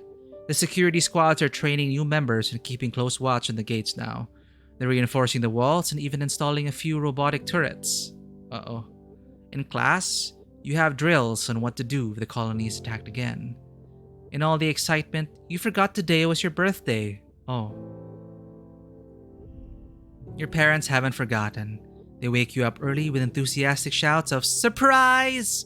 A Vertumian year is only a little longer than a year on Earth, so you've taken up its calendar for birthdays. Yours is in the 2nd month of quiet. Spark snow drifts slowly past your porthole windows as you snuggle with your dad. Your mom climbs up too and sits on the edge of your bed.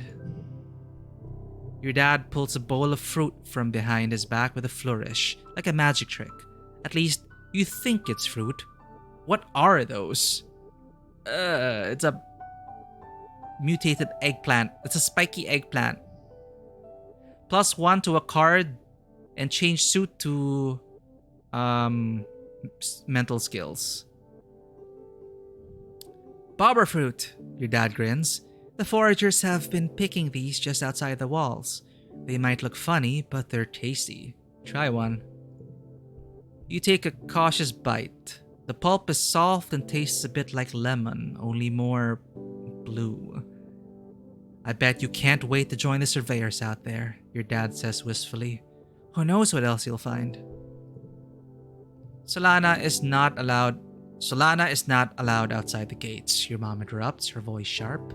It's too dangerous for kids. Well, I know, but eventually, your dad says, but your mom cuts him off again. But not now, your mom replies. Not since the attack. Not with everything we know is out there now. I helped. I was a hero. You knew about the monsters. Admit it. The attack was scary. Okay. The attack was scary. Oh no, we got +5 loyalty to the colony. Your dad hugs you close. Oh, don't worry, Tomato Head. See, now it's like dad is colony, mom is rebel. They're either gonna die or get separated. Your dad hugs you close. Aw, don't worry, Tomato Head, he says warmly. We'll keep you safe. Your mom reaches over and pats your leg awkwardly. I know it's scary, but if you do as you're told during emergency drills, you'll be okay. Nothing is going to hurt you kids while we're around. Red flags. You'd like to believe them, but you've seen the colony fall in your dreams. How long will it be until those visions become real? Even still, your mom says, it's clear that everyone should know how to defend themselves if it happens again. To be clear, this includes knowing when to run away, your dad adds. Security Chief Rhett's offering self-defense lessons at the garrison, you know? Even for kids. If you're interested, you should drop in sometime. Alright, defense training in the garrison. Your mom gives you a stern look. And I've heard stories of kids sneaking outside the walls, she says grimly. If I catch you doing that, I am going to put a chip in your ear. You laugh. What a good joke. Your mom doesn't laugh. This is too much. I'll do what I want. What? Me? Never. It's probably not that dangerous. Not that you would ever do it, but if other kids are out there, how bad could it be? This argument does not win you any favors with your mother. Alright. Early quiet. I guess we're gonna pause here for now. I actually do have a free evening. Maybe I'll play it. Maybe I'll continue this story tonight.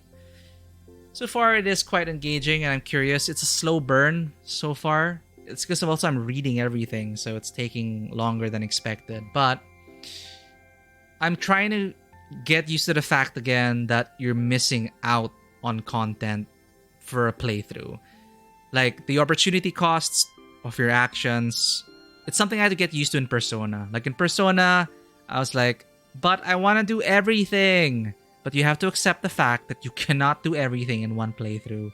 So I'm trying to get used to like sticking to a narrative, trying to, we're 11 years old as a character. We're still growing up. We're still learning who we are, who we want to be. And we're trying to figure out who Solana really is growing up. However, I'm slowly getting the hang of it. Trying not to regret not being able to like do certain things and just enjoying it as enjoying the journey. It's all about the journey and the choices you make and where you'll end up at the end of all things. And I did not expect it, but our toughness became our highest score. I already said in the beginning, I was like, I'm gonna try to do something different. This is different. Like, I thought I might end up with my usual combination in RPGs, which is typically charisma based, with some strength, with average intelligence. Dump stat being constitution, almost always. But now we're strength based with some empathy as support, with some social skills as support, with poor mental skills. Or wait, so far it's even. But I did not expect to have toughness as my highest. Solana Say, interestingly, is Nightshade. Ah, the first choice of name. I also found out that choosing your name set the sliders at a certain default value. Or was it my imagination? Or did it remember the sliders of my test game? Because I tested the game, I shifted things to more or less where they were. Closer to she, her, closer to feminine. And then when I chose Solanase, which started at the neutral. It's the gendered short form of your name. So by choosing Solana, it already shifted my sliders to more feminine and she, her. Like Tammy is a Spartamy. Okay. Understandable. So yeah, I was wondering about that. Like, I chose Solanase I tested the game first to make sure like my face cam wouldn't be blocking things, etc., etc. Setting it up for the stream, and Solanase was like they, them, and in the middle. All right, so this is mid-quiet. We're gonna pause here right now, and I'm gonna go have some dinner. I feel like just relaxing and perhaps continuing with this for the rest of the evening. Is it autosave? Oh, wait. Ah, crap. We could have saved. Game 1. This is my brother's naming convention for his manual save files. Game 1, Game 2. It autosaves every time you enter a node. Ah, I see. All right. Well, I should have been saving more so I can. Well, if I replay the game, it'll be from the beginning with a fresh save. We're gonna commit to we're gonna commit to the consequences of our actions. Sorry, we're going to commit to our decisions and accept the consequences of our actions. We will not save scum. This is our first playthrough. We are going to remember it and all the good and bad things we've done. Yeah, just saving it just in case. Alright, thank you for tuning in, Lichcast, and thank you again for introducing me to this game. It is, so far, it is very, very, lighthearted, cozy, feel good, but I'm pretty sure we already saw the visions of how things might end. They've already planted some seeds of doubt. They've already planted many red flags. And I have a feeling shit's about to hit the fan, or shit will hit the fan as we get older. But for now, I'm gonna enjoy the journey, get to know my friends, and figure out who we are. This is a coming of age story. We don't know yet at 11 years old who we really are, right? So it's about that experience. And I'm actually excited to see how Solana will grow up. I'm not sure yet. Because right now we're casting a wide net, we're trying different interests, getting to know people along the way, and eventually, I guess before we know it, we'll realize that, oh yeah, we're close to these people and we like doing these certain things. Just like growing up. The mysteries and then the impetus to fix is where it starts creating strong motivations. Yeah. Because right now, we're kind of like, here are the different nodes, here are the different skills. We're building a foundation right now. And we're learning about we're learning about the colony, its people, we're learning about ourselves. So once problems really start to pop up and shit hits the fan, things will probably feel a bit more directed based on how we've been growing up, right? So far, we've been going the toughness route. I guess this is really the influence of Anemone, because it just felt so easy to be around Anemone. And she's pretty fun. So growing up, we were playing a lot of sports with Anemone, and now wrestling and martial arts.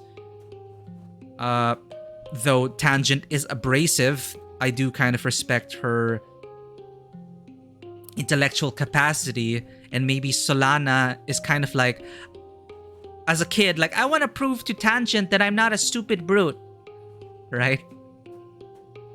Tammy, I do miss her. We were starting to get to know Tammy, who was starting to break out of her bubble, break out of her shell. We played sports together, and I got her on my team. I'm really grateful I did that before we had to suddenly say goodbye to her. Mars is she what? The daughter of the head of the colony or something? Is this why she's hiding around here? I still haven't connected all the family trees yet.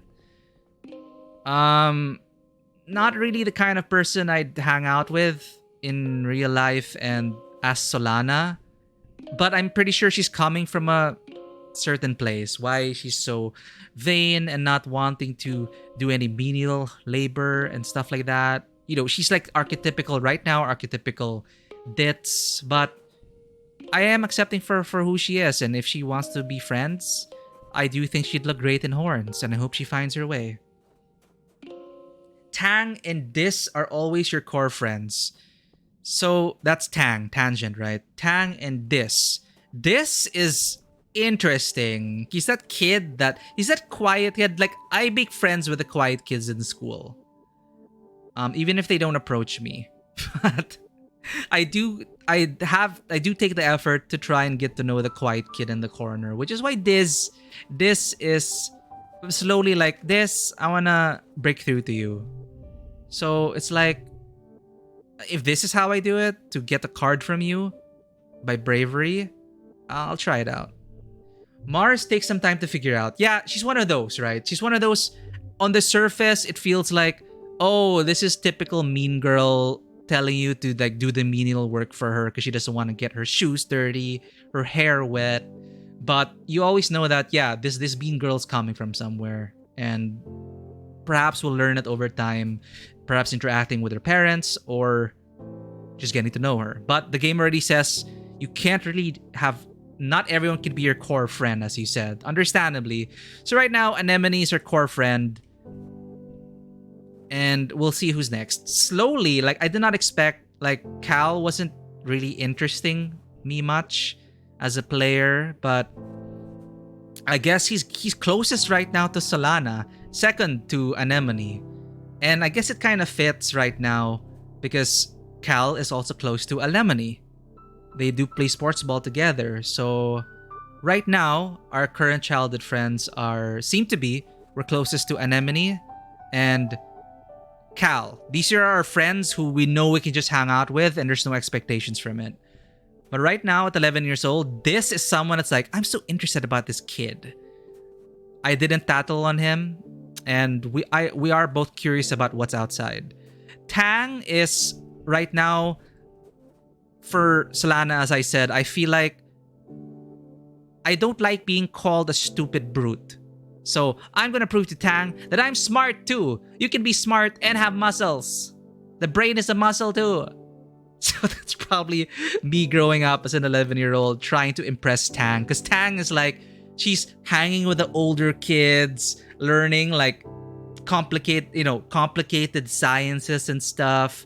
And she sees us playing with like Anemone, playing ball and stuff. So she has that perception of us that I want to kind of correct. Mars is the type that I feel like once we're older, then we'll come to a better understanding of each other. She lost Tammy.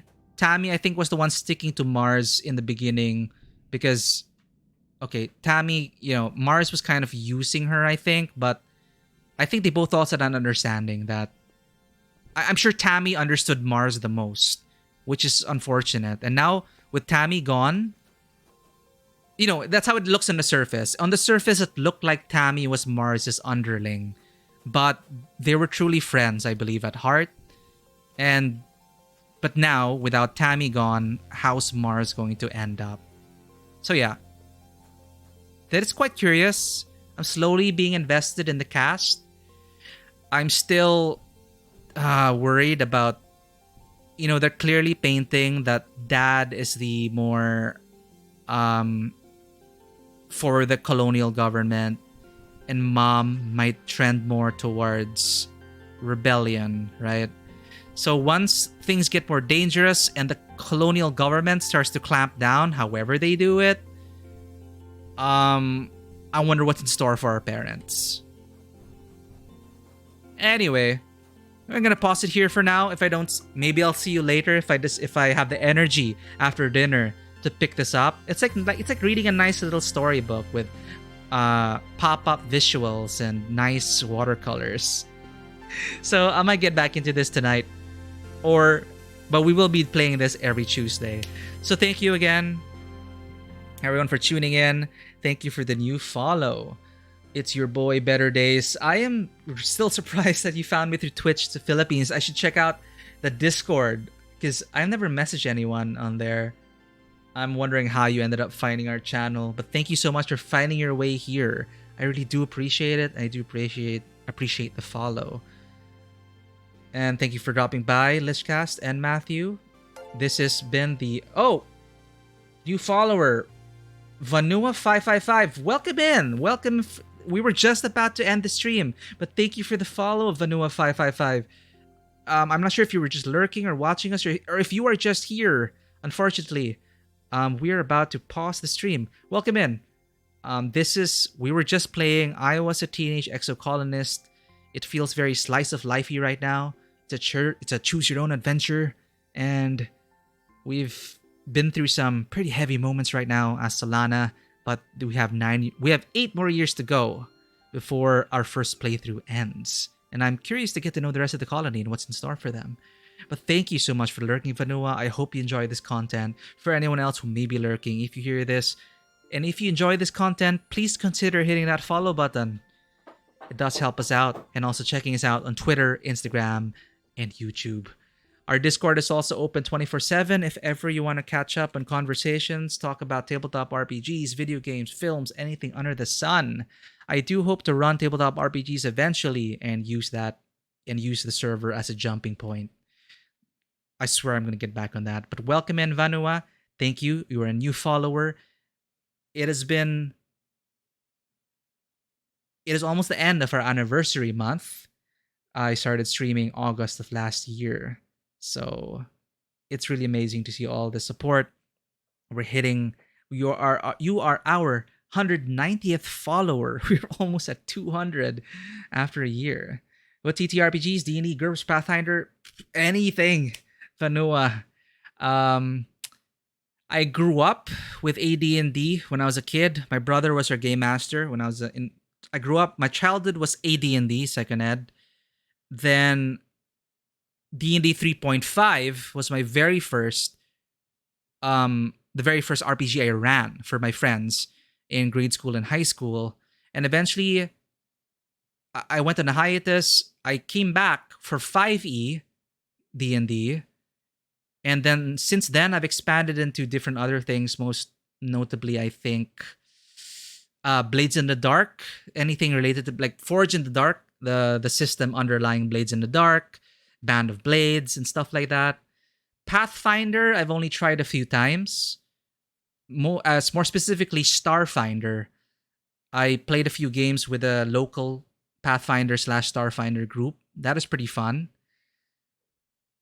But most of my experience has been with Genesis, the narrative dice system of Genesis, which began with Fantasy Flight Games' Star Wars. GURPS, I do not have much experience with it. Which GURPS in particular have you... So the generic universal role-playing system, I am not that familiar with this. But I do hear a lot about GURPS.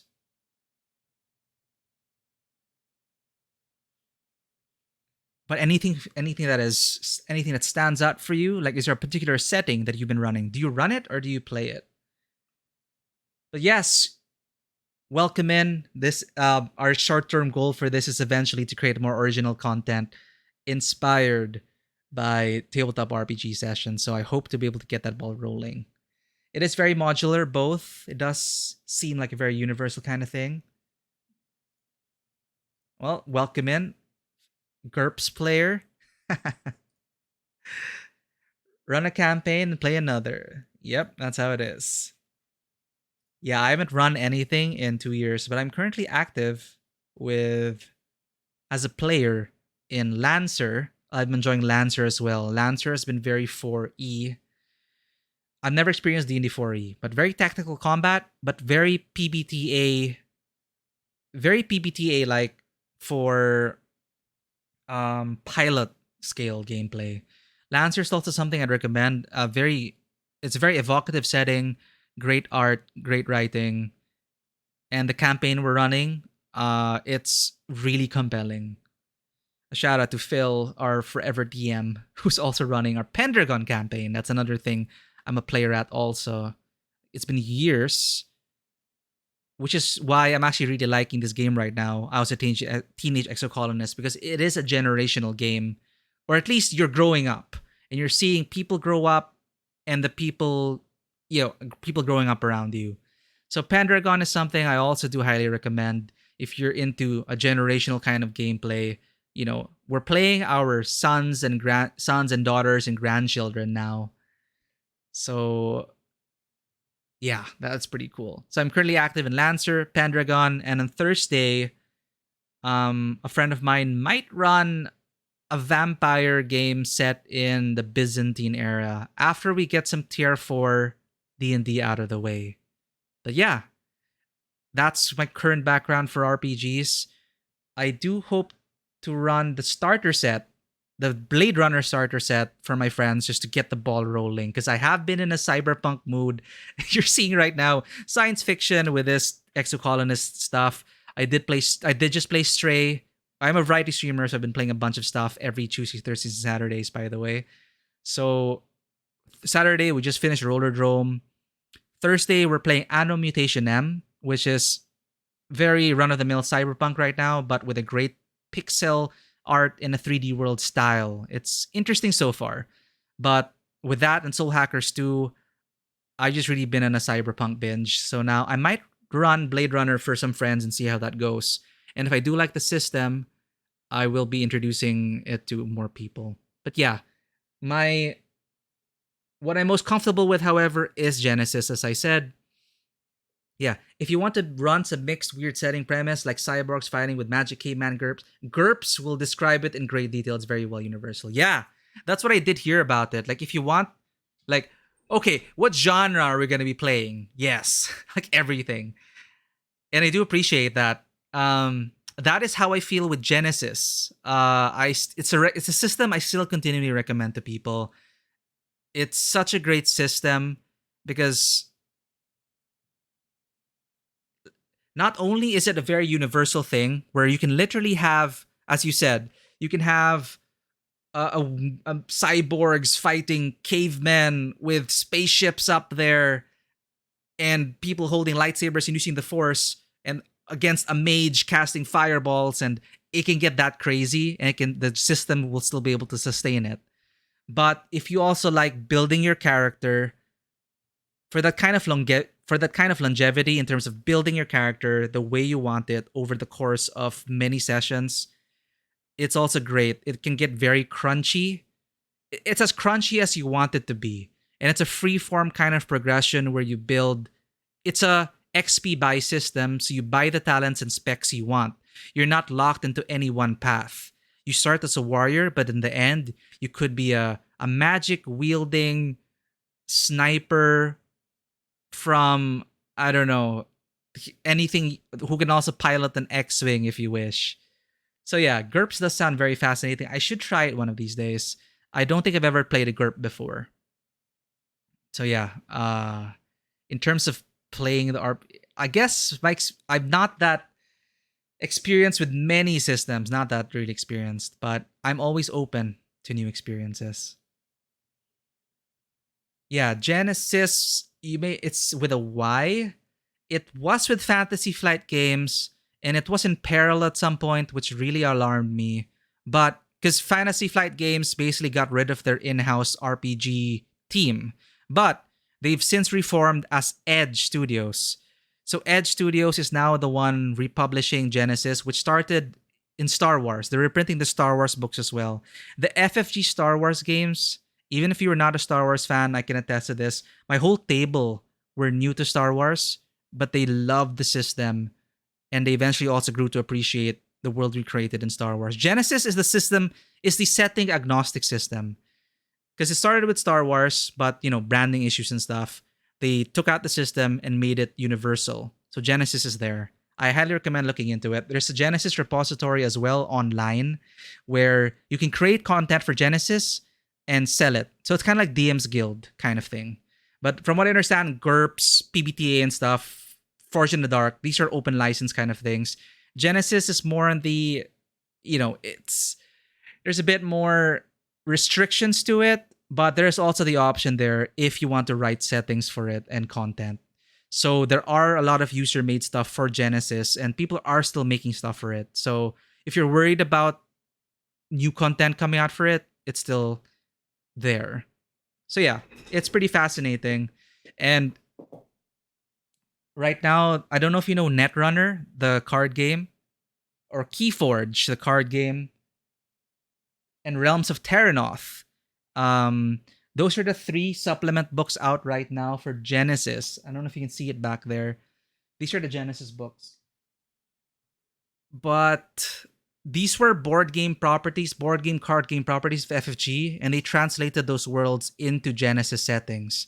And you can mix and match everything from these books and it still works. You can get the hacking system from Android Netrunner, meld it with the magic system of Terranoth, and then throw them against crazy mutated beasts from the future, augmented by cyber technology and Amber from Keyforge.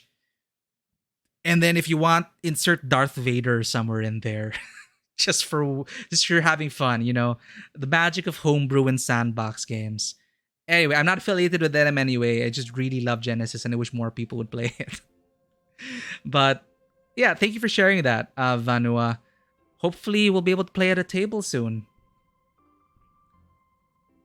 I'm eventually going to get back into tabletop RPGs, but you did catch us right as we were winding down. Again, thank you so much for the follow and for lurking.